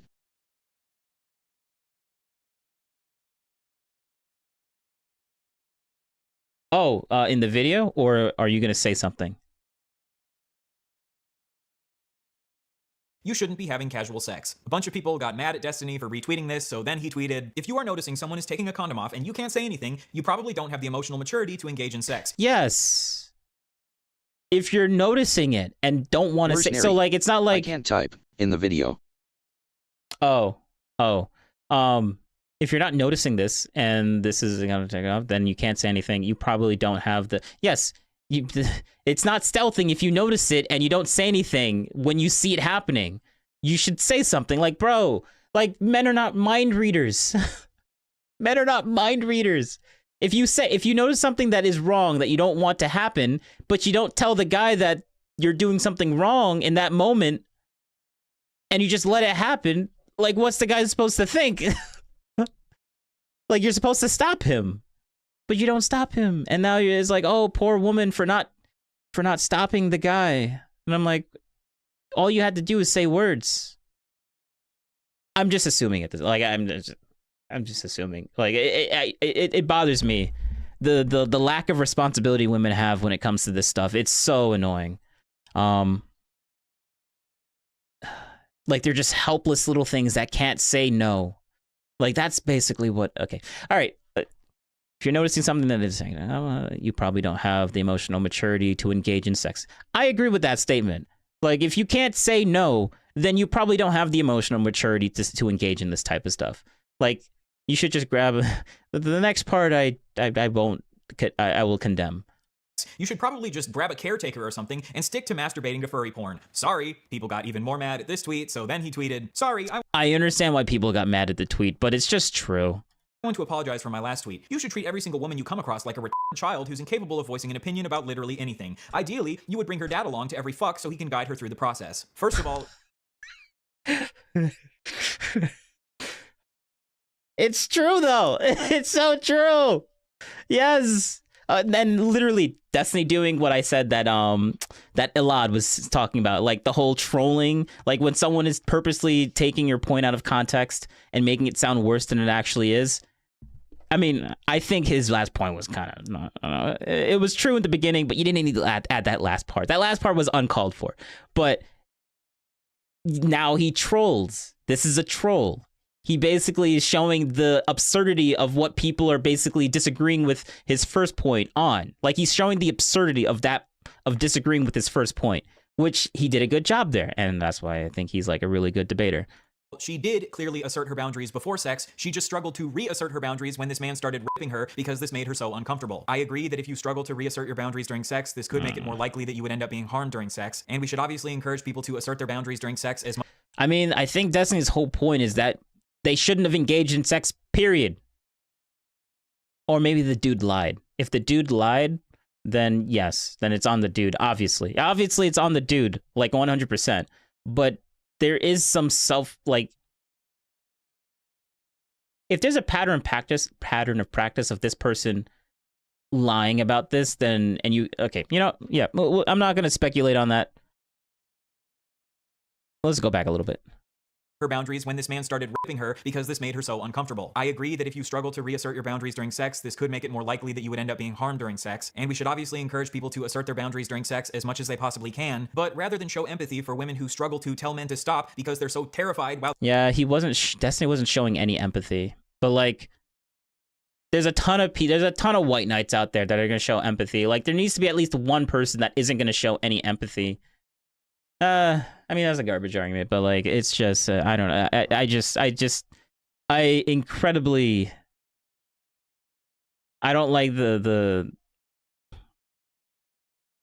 zero responsibility for anything. Like, it's just, it's like, Destiny's being unsympathetic. He's being unsympathetic, and it's not good. It's not a good look. So I understand why people should probably be a little bit more sympathetic to this, but all right. This could make it more likely that you would end up being harmed during sex, and we should obviously encourage people to assert their boundaries during sex as much as they possibly can. But rather than show empathy for women who struggle to tell men to stop because they're so terrified while they're being raped, Destiny decides to insult these women's emotional maturity and call them retarded children. According to a neuroscience article in the journal Nature Human Behavior... I mean, like, women are not these helpless little insignificant, like, if you can't say no during that behavior, then you probably don't have the maturity to be engaging in that behavior. Like, bro, like, that's just true. Like, don't engage in a behavior if you know that you're not able to, like, not able to handle when things go wrong. Like, things aren't going to be perfect. Like, there's going to be problems, and you should be able to, like, counter that. At least say no. Like, if you can't even say that, then that's like the bare minimum. That's not something hard to do. Like, holy crap. Worse nary. It is like that with the Roe vs. Wade. Women have no agency. Off to the abortion center. Yeah. Here, victims frequently report immobility during rape and sexual assault, often using the term freezing. Neuroscientific evidence suggests fear and threat can block cortical neural circuits for action control, leading to involuntary immobility. And this sort of immobility can manifest as physical immobility or verbal immobility. A 2017 Scandinavian study reported that all right, then all the people that have that issue probably shouldn't be doing this then. Like, that's just it. That's just it. And if you think that's unreasonable, then, hey, if they stop doing it, rapes will go down because they wouldn't be engaging in the thing Where's that Neri? could... I've been red pulled. Oops. Winky face. I've been red pulled, yes. I've kind of been red pilled a little bit. Yeah. But yes, honestly, if the people that can't do this stop having stop doing that, then the percentage of rapes would, like, in theory, like, would go down, because the people that are susceptible for getting into that type of thing would just not get into that type of thing. Like, that's just it. Or find a better partner. Like what you think the assumption here is that the norm is that men are just most men are just trying to do this type of stuff to women. Like, not, if anything, it's the minority of men. Oh, there's a minority amount of men in the world, a very small minority amount of men that would engage in that type of practice to a woman. But if you don't say anything, how is the guy supposed to know? But we're just assuming that they actually did talk about it beforehand. We're just assuming that, so I don't want to speculate that. 70% of the 298 women who had visited an emergency clinic within a month of experiencing sexual violence had experienced significant tonic immobility or paralysis when it happened. So when women struggle to reassert their boundaries while they're being raped, this isn't because they're raped children with no emotional maturity. There are actual neurological reasons for this behavior. Notice how he's using the example that he's using. This is such an over-exaggeration. The example that, like, he's not wrong, but the example that he's using, he's overextending it to, like, we're talking about stealthing. Stealthing is literally the women, they both want to engage with that, right? They both consented to that. They're both doing it, and they're doing it, and everything's consensual, but then the guy takes the piece of rubber off, right? And now everything is all wrong. Everything is bad. Everything, you can't do this. This is like, just, yeah, he's stretching this one thing where, I don't know. Let's keep going. And the streamer Hans of Harkir brings up the fact that these women could be having a freeze response when they experience stealthing. Destiny disregards this and says that a victim couldn't possibly have a freeze response just from seeing a man take his condom off. Freeze up is some shit where you're like in a fucking traumatic situation and somebody's doing some crazy shit. Not like you look down and you see some assholes trying to slip a condom off. Like, oh, I'm frozen out. I can't fucking think. I don't get the condom off. I'm fucking completely frozen. Bro, what the fuck? I agree. Oh God, I agree with that. I agree. It sounds so bad, but I agree. Yo, like, true. Like, bro, he's just taking, like, yes, he's over exaggerating that. I was trying to make that point, but then I'm like, it's just too controversial. I'm gonna stop that point. And then Destiny literally says it. Oh, I actually appreciate this a little bit more. Bro, this is supposed to be a content nuke on Destiny. Not show. Oh, wait, you know what? This is why I agree with so much. The guy that's doing the content nuke of Destiny is a lefty guy, very heavily lefty guy, and I disagree with a lot of the stuff that the left says. So all the disagreements that they have, or the majority of the disagreements that the lefty guy has with Destiny, will be things that he perceives as, like, maybe right wing or something like that, which I kind of like is kind of based. Let's go back. Let's listen to that one more time. Just hold from up. A man take his condom off. Freeze up is some shit where you're like in a fucking traumatic situation and somebody's doing some crazy shit. Not like you look down and you see some assholes trying to slip a condom. Where's Like, Neri? oh, I'm frozen out. The rest you will like. This is left stuff indeed. But normal right people don't like Destiny. Yeah. I mean, there's a lot of things about Destiny that I disagree with. This is just not it. Like, this is what I kind of like. He's very entertaining. Like, he's over exaggerating this to the nth degree, but it's just right. It's just true. Like, they're just taking a piece of rubber off, and now you're gonna freeze up as if, like, you're gonna get like killed or something. Like, it, bro. I can't fucking think. I don't get the condom off. I'm fucking completely frozen. Bro, what the fuck kind of 14-year-olds are you fucking? Are you serious? But according to a 2000... Oh, bro. He is so entertaining. 2010 study titled Facing Freeze, Social Threat Induced Bodily Freeze in Humans, even negative social interactions can trigger a psychological freeze response in some people. The more fear someone is experiencing, the more likely they are to have a freeze response, but even a moderate amount of fear can still induce... But if there was a little bit of fear before engaging in that thing in the first place, why engage with it? Like, you don't go from zero fear and then takes a piece of rubber off and then maximum fear freeze response right after that. Like, there has to be a build up to that. Dude. What I liked about Destiny is he says things people are afraid to say. Yes. Sometimes he is right and sometimes he is wrong, lol. Yes. Yes. Thank you. Thank you. Induce a psychological freeze response. And seeing someone non-consensually removing their condom during sex after you've established that they need to wear a condom absolutely could cause enough fear to induce a freeze response. The way that Destiny chooses to mock these women... I feel like that's just... Okay. All right. Okay. All right. Claim that they do have a freeze You're allowed to have your opinion. response while being stealthed is just really fucking gross. I don't know what else to say. I think this is from the person who is the retarded child. They said, I've actually been raped and saying, no, just made him rape me harder. I know that's what happened after he pulled out. This is not incomprehensible that I would just walk away from the situation. It sounds like she needs to stop having casual sex. To be clear, I don't think that Destiny... Oh, bro. Yes. Mercenary. I agree with that. I just don't like him. His morals offend me. Yes. His morals do offend me a little bit. But I have to defend him on this. I have to. I think it's stupid. I think it's so stupid to react that way from that. Like, that's such a stupid... Like, I disagree. Like, that's why whenever anyone brings up any criticisms for Destiny, just bring up the firefighter comments. Just bring up the whole, like, literal allegations. I mean, not just allegations, like, going through court right now. Like, it probably could be proven as true for the whole Pixie stuff. Like, just bring those up. Everything else, he's entertaining.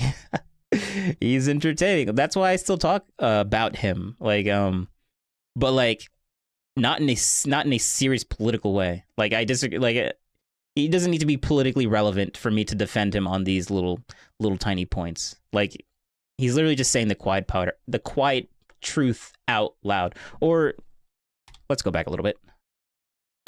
I think this is from the person who is the retarded child. They said, I've actually been raped and saying, no, just made him rape me harder. I know that's what happened after he pulled out. This is not incomprehensible that I would just walk away from the situation. It sounds like she needs to stop having casual sex. To be clear. Yeah, like, that is so true. Like, if this is the way that you're reacting to this type of stuff, and she's literally engaging in the thing, like she's practicing engaging in this with a bunch of people, like, with the implication of saying casual sex, that you shouldn't be doing this. Like, if this is such a big thing, you shouldn't be doing talked this. About consent a lot. Steal thing is normally used if you took it off without her knowledge. Otherwise, it's not using stealth. Oh, yeah. I mean, literally, it's not stealthing if the person notices it, which apparently Destiny said that she noticed it. So, like, that's not stealthing if you didn't notice him doing that. I mean, if you didn't notice him doing that, that's stealthing. If you did notice him doing it, then obviously you see this. So he's not doing this, like, stealthily. Like, bro, you know what's even more, like, crazy? Like, if she knows that he's doing it and he's making it very obvious that he's doing it and she doesn't say anything, what is the guy supposed to assume at that point? Oh, you see that I'm doing this. I know we did talk about it, but you see that I'm doing this. You're not saying no, so I guess it's okay? Like, or I guess it's just wrong? Like, that's the mind effery that really messes me up when I see that type of stuff. Like, men are not mind readers. Like, if you don't say, like, you need to communicate. If you can't communicate during that type of stuff, then you really shouldn't be doing this. You know women. Yeah. Yeah. You saw that video I posted. I was gonna stream that game, but I was like, I was going to stream it, and I started setting everything up, and I was like, you know, I'm just gonna record this, throw it up. Maybe I might stream more of that game, and then put the episodes on the other channel. But like, yeah, I know you probably weren't referring to that when you said that, but that reminded me of the video that I made. Clear, I don't think that Destiny is saying it's okay to stealth people, but I do think he is choosing to mock women for something that is outside of their control. Obviously, women do have some level of control over reasserting their boundaries during sex, and we should always encourage people to assert their boundaries as much as possible, but if someone is struggling to reassert their boundaries because of a freeze response when someone is raping them, maybe we shouldn't call them retarded children. After this controversy... Well, you're assuming that. Like, you're just assuming that at that point. Okay. I mean, yes, what you're saying is true, but like, you're assuming that's exactly how that went down, which I doubt. The absolutely brilliant trans activist known as Keffels decided to make a false allegation against Destiny. She claimed that Destiny himself had stealthed a woman. Oh yeah, meanwhile he stealths people, which is legitimately a form of rape. Insane. As far as we know, this is totally untrue. Destiny himself has not stealthed a woman. He was just a massive asshole to a woman who was stealthed. To give Keffels credit, she did acknowledge soon after this that she was wrong, and Destiny actually... Bro, this is supposed to be a content nuke. Don't be doing this. Don't be doing this now. This is supposed to be content nuke. Stop defending him. I'm the one that's supposed to be defending him right now. What is this? Content nuke? Come on now. He didn't stealth anyone. Wait, I don't know if he did it. Wait, backing up, I don't actually know if he did it. But Keffals, maybe consider trying to be really sure before you make these types of allegations against people. Destiny is correct that spreading false allegations like this absolutely does undermine the cause of the left. Making this false allegation against Destiny allowed him to shift his focus onto your false Worse, allegation Neri. instead of focusing. Don't defending him, lol. I only have to defend him for this specific part. Maybe the harming other word in the middle that you guys can't see because my thing is blocking it. But yeah, that I probably won't defend him on there. But that example specifically, that's it's understandable, and I see why people don't like it. But like, come on now, he's making a good point. On the fact that he was a massive asshole to this woman who was stealthed. Unfortunately, many of the people who have tried to take down Destiny over the years haven't been the sharpest tools in the shed. Speaking of tools in the shed, let's talk about the time that Destiny tweeted that he hopes a woman is raped to death with a shovel. In 2015, the porn star Stoya tweeted allegations that the male porn star James Dean had raped her. This tweet really upset Destiny because, as we've established, he really does not like it when women talk about their negative sexual experiences online. Jesus, why not file a fucking police report instead of tweeting this? You're fucking disgusting. What a fucking idiot at Stoya. Stephen Bennell, why don't you write us a long list of everything you feel a survivor of rape should do? Then I'll use it to wipe my ass. Survivor of rape. It's rape, not murder, not beheading, not a fatal car crash. Everyone survives rape. Get over yourself. Survivor. Oh shit. Yo. I mean, he's not wrong, but that's bro. My goodness. Rape here. Hello. Want to talk about how hard it is to go on every day? Kill yourself so you don't have to live with the pain. So, rape survivor. Oh god. Yo. Oh my goodness, Destiny. And there's no way I'm defending that. But like, ooh, that's wild. That is wild. The thing is, though, I won't defend it, but he's not incorrect. Like, he's definitely wrong to say it like that, but he's not, like, the things that he's saying isn't false. Should just get over it. It's just the most uncharitable way of responding to this type of stuff. Weird for a leftist that. Well, yes, it's definitely weird and terrible for if you have a leftist perspective. But that first comment where he's like, he's super uncharitable, but he says file a police report. Like, in a way, if you were just to file a police report and not mention any of this online, wouldn't that like get her more? Like, if you file like saying these things online isn't going to change anything for that dude, right? He might get negative publicity and that's it. Or maybe her goal was to make that guy lose, get all that negative publicity. Maybe that was what she wanted. She didn't really care about filing a police report and getting some sort of compensation. I guess or maybe her compensation would be the ruining of the life of this guy, right? That's probably what happened. Or probably the reasoning on why she posted it instead of filing a police report. Because, like, I feel like filing a police report would be more ideal if you want to get compensation or trying to get this guy to go to prison. Like, saying this on the internet isn't going to let this guy go to prison. If any, the most that would do is just making this guy end up, like, maybe get some negative publicity for a little while. Like, that's it. Like, lots of people make a lot of different claims on the internet all the time. If people were gonna go to jail over things that they said on the internet, unless they're explicitly telling people to do a specific thing, there really is no law against that. But like, yeah. Because at least they didn't die, and if they're dealing with a lot of pain, don't get over yourself. Survivor of rape here. Hello. Want to talk about how hard it is to go on every day? Kill yourself so you don't have to live with the pain. So rape survivors should just get over it because at least they didn't die, and if they're dealing with a lot of pain or trauma because of their rape, they should just kill themselves because if they kill themselves, the pain will stop. Very cool, Steven. I have no idea why anyone has ever accused. I mean, he's not wrong, but holy shit. Of being a rape apologist. This should go without saying, but obviously it's good for rape survivors to file police reports to hold rapists accountable, but police reports don't always lead to rapists being held accountable for their actions, which is why sometimes it's good to post about it on social media. At least Destiny will be happy that— Yeah, because like posting on social media just increases the likelihood of them actually going to jail, not decrease it, right?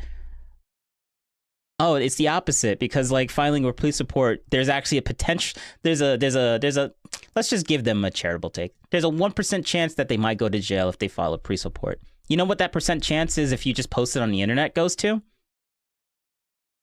0.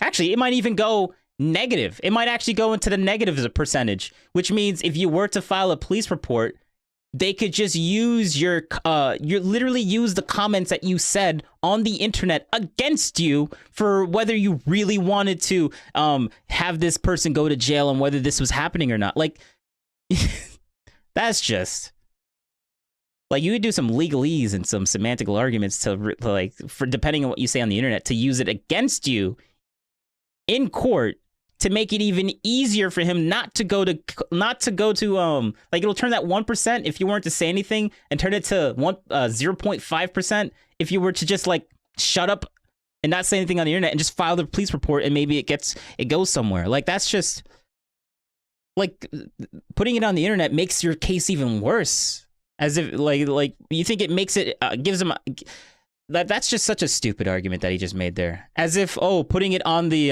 it could be better if the person put it on the internet versus filing a police report. Like, if your whole goal is to get him into jail, throwing this on the internet just makes it worse for the female. Like, that's just how it is. It will make it worse for the female. And for the guy to go to jail, it's 0%. Either 0% or negative 10%, depending on what the person says on the internet and whether she files that police report or not. Like, it's just so like, that's just dumb. That's just dumb.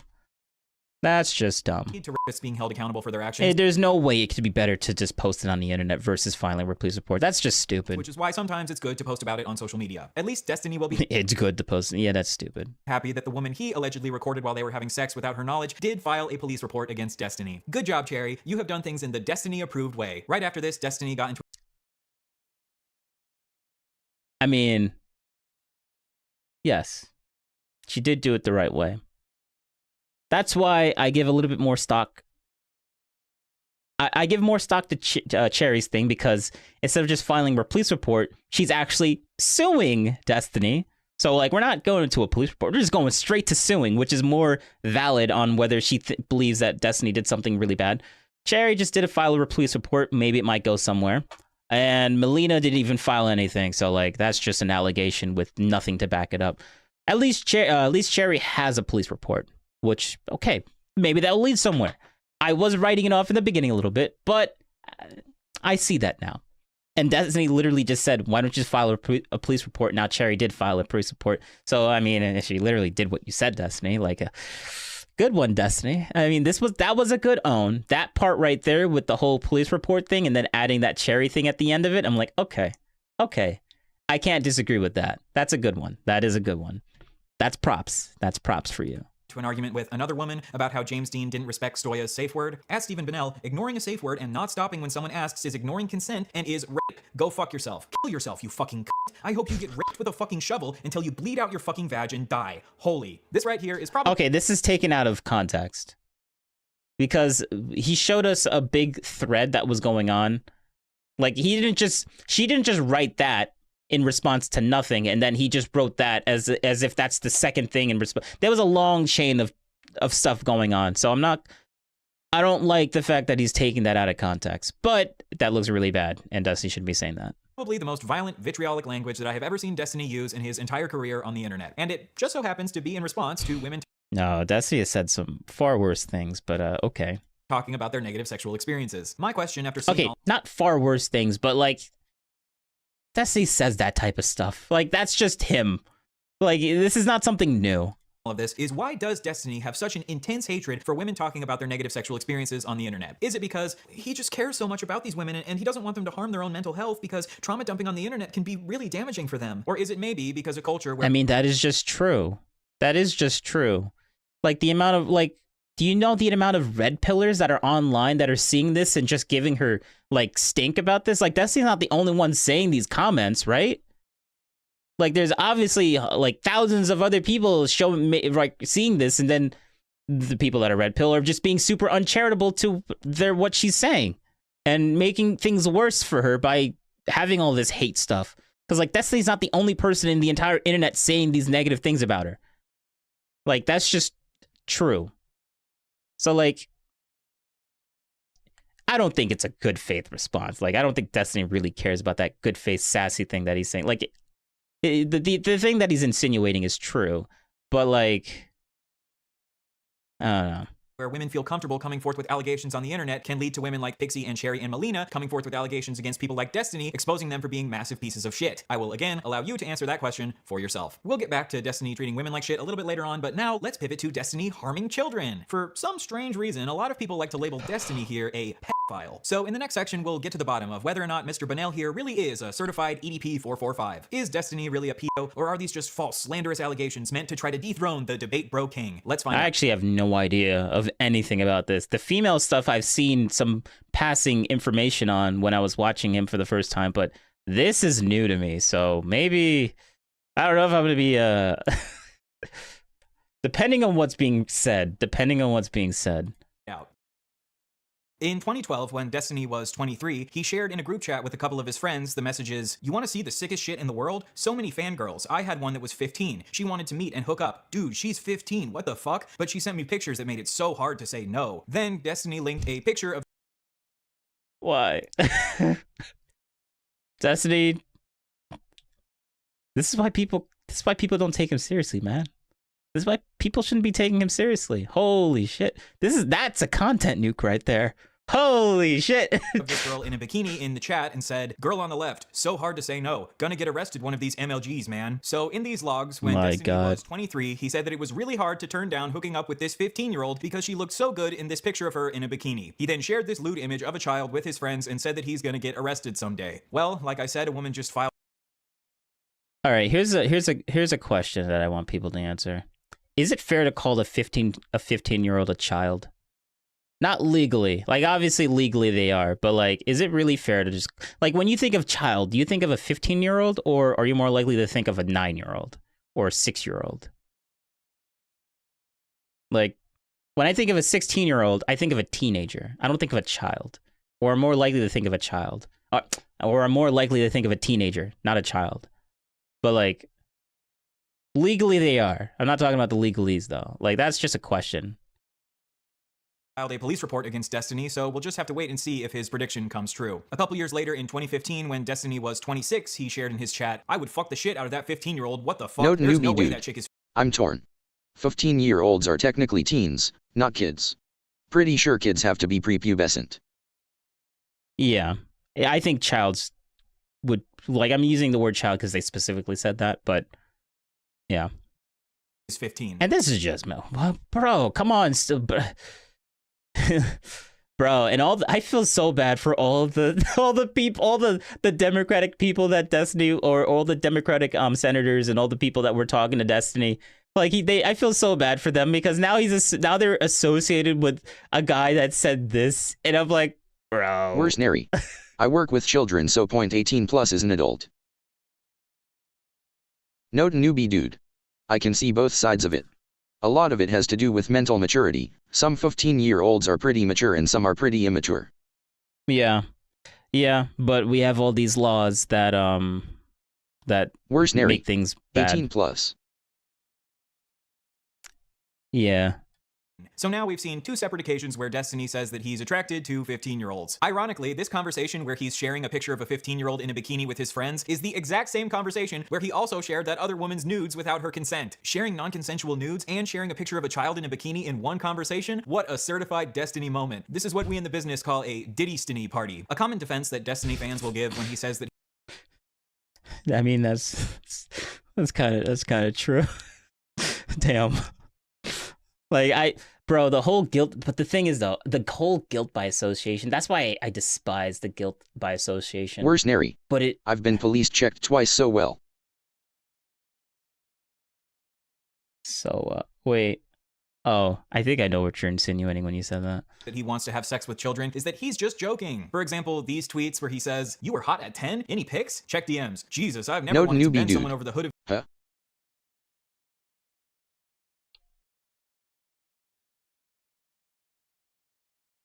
Huh? I don't know. Their little tyke so bad. I do think these tweets are jokes, very strange jokes, but I don't think that him saying he wanted to hook up with this 15-year-old was a joke. You know that classic prank where you send your friends pictures of kids in bikinis and say how hot you find them as a joke? And to help prove that this was... I mean, if you were to show more context of that, maybe you could see that maybe it started off as like a troll and then they're just continuing on with the troll and you're only clipping little tiny bits of the troll. I'm just assuming, or no, Like that's another alternate reality of what could be happening here. Like if you were to Worst give area. more. You have to have a police check to work with kids to make sure you're not a nonce. Yeah, yeah. Oh, okay.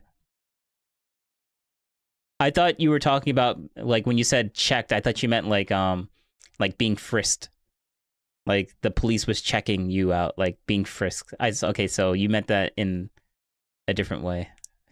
I took it the wrong way. Wasn't a joke. Here are some clips of Destiny doubling down on his attraction to this 15-year-old in a debate with someone named Mr. Mediker. Worst area. I was talking with a bunch No background. Oh, okay. Okay. Other esports guys, and we were basically talking about how crazy the fucking jailbait is in the gaming communities. It's ridiculous. I think I said something along the lines of like there are 15-year-old chicks that are like hot as fuck that will like try to send you pictures to like fuck you at events and shit, and it's like you have to be really careful when you navigate that. So what is the admitting to jerking off to 15-year-olds then? What is that in relation I never to? admitted to jerking off. I think I just said like this. I think the log is something like this 15-year-old chick was trying to send me, or was sending me pictures of herself, and she was hot as fuck. It's like really hard to like turn down some of these people. I think Wait, I said how old was she? She said she was 15. So you did get pictures from a 15-year-old? Not nudes though. Sorry, I should specify. I think a couple pics of her like at the beach or some shit, but in swimwear? Yeah. So you're getting swimwear pics from 15-year-olds? Yeah, hell yeah, dude. This shit is fucking crazy. Shit is fuck. So in these clips, he says that some 15 Okay. It's really bad for him to say that, but like, it doesn't seem like he's like proud of that, right? Like, let's listen to that again. don't think that him saying he wanted to hook up with this 15-year-old was a joke. You know that classic prank where you send your friends pictures of kids in bikinis and say how hot you find them as a joke? And to help prove that this wasn't a joke, here are some clips of Destiny doubling down on his attraction to this. I mean, Destiny made a really solid point there. It is very, very difficult to it's very scary to navigate that type of stuff because like there's laws against this and he's aware of it, but he's kind of just admitting it. Like this is kind of a problem. And yeah, we'll just keep it at that. This 15-year-old in a debate with someone named Mr. Mediker. So this chat log, I was talking with a bunch of other esports guys, and we were basically talking about how crazy the fucking jailbait is in the gaming communities. It's ridiculous. I think I said something. Yeah, jailbait. Like that is jailbait. Like it is jailbait. And actually there's actually some people that they'll like not people I want to say I think this will be like my last comment and then we're done guys. But last point then, the jailbait thing, this is true.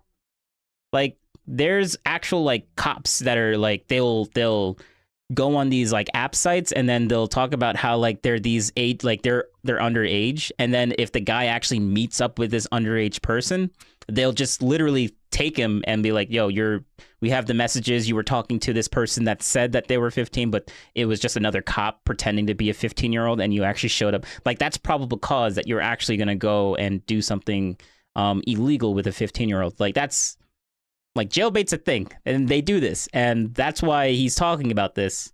And yeah, that's yeah. Something along the lines of like there are 15-year-old chicks that are like hot as fuck that will like try to send you pictures to like fuck you at events and shit, and it's like you have to be really careful when you navigate that. So what is the admitting to jerking off to That is true. 15-year-olds then? What is that in relation I never to? admitted to jerking off. I think I just said like this. I think the log is something like this 15-year-old chick was trying to send me, or was sending me pictures of herself, and she was hot as fuck. It's like really hard to like turn down some of these people. I think. Wait, how old was she? She said she was 15. So you did get pictures from a 15-year-old? Not nudes though. Sorry, I should specify. I think a couple pics of her like at the beach or some shit. But in swimwear? Yeah. So you're getting swimwear pics from 15-year-olds? Yeah, hell yeah, dude. This shit is fucking crazy. Shit is fuck. So in these clips, he says that some 15-year-olds are hot as fuck, and he admits to sharing a picture of this 15-year-old in a bikini to his friends. So is Destiny a pedophile? Well, he admitted that he finds some 15-year-olds hot as fuck, and he sent his friends a picture of a 15-year-old in a bikini because he found her so attractive. A lot of arguments with Destiny. Are you saying that there is no like a 15? There is no. How do I say this without?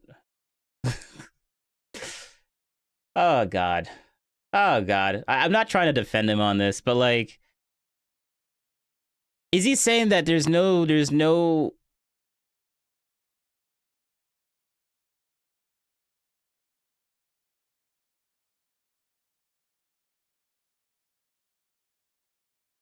Okay. I'm just leaving it at that. I'm not gonna leave it at that. And yeah, we're gonna be. This is the last. We're done, guys. We're done. And we'll continue us with this later. Maybe we'll start at the beginning. I won't talk as much, but yeah, we are done. And thanks for watching. Remember to wait. It's gonna okay, whatever. Boom. Remember to do what's on screen. Thank you very much. And thanks for Worst coming Nary. by. See you next time. Yes. Maybe next week. Probably. But hope you guys had fun, because my thing takes a long time to load up.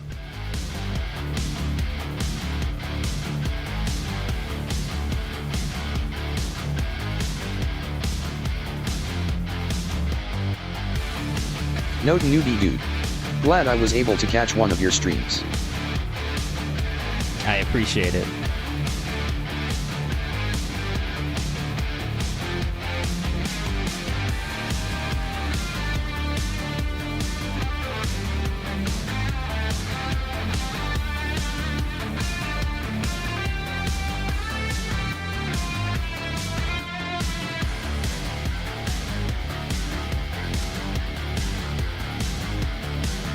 Where's Nary? I gotta go watch the start.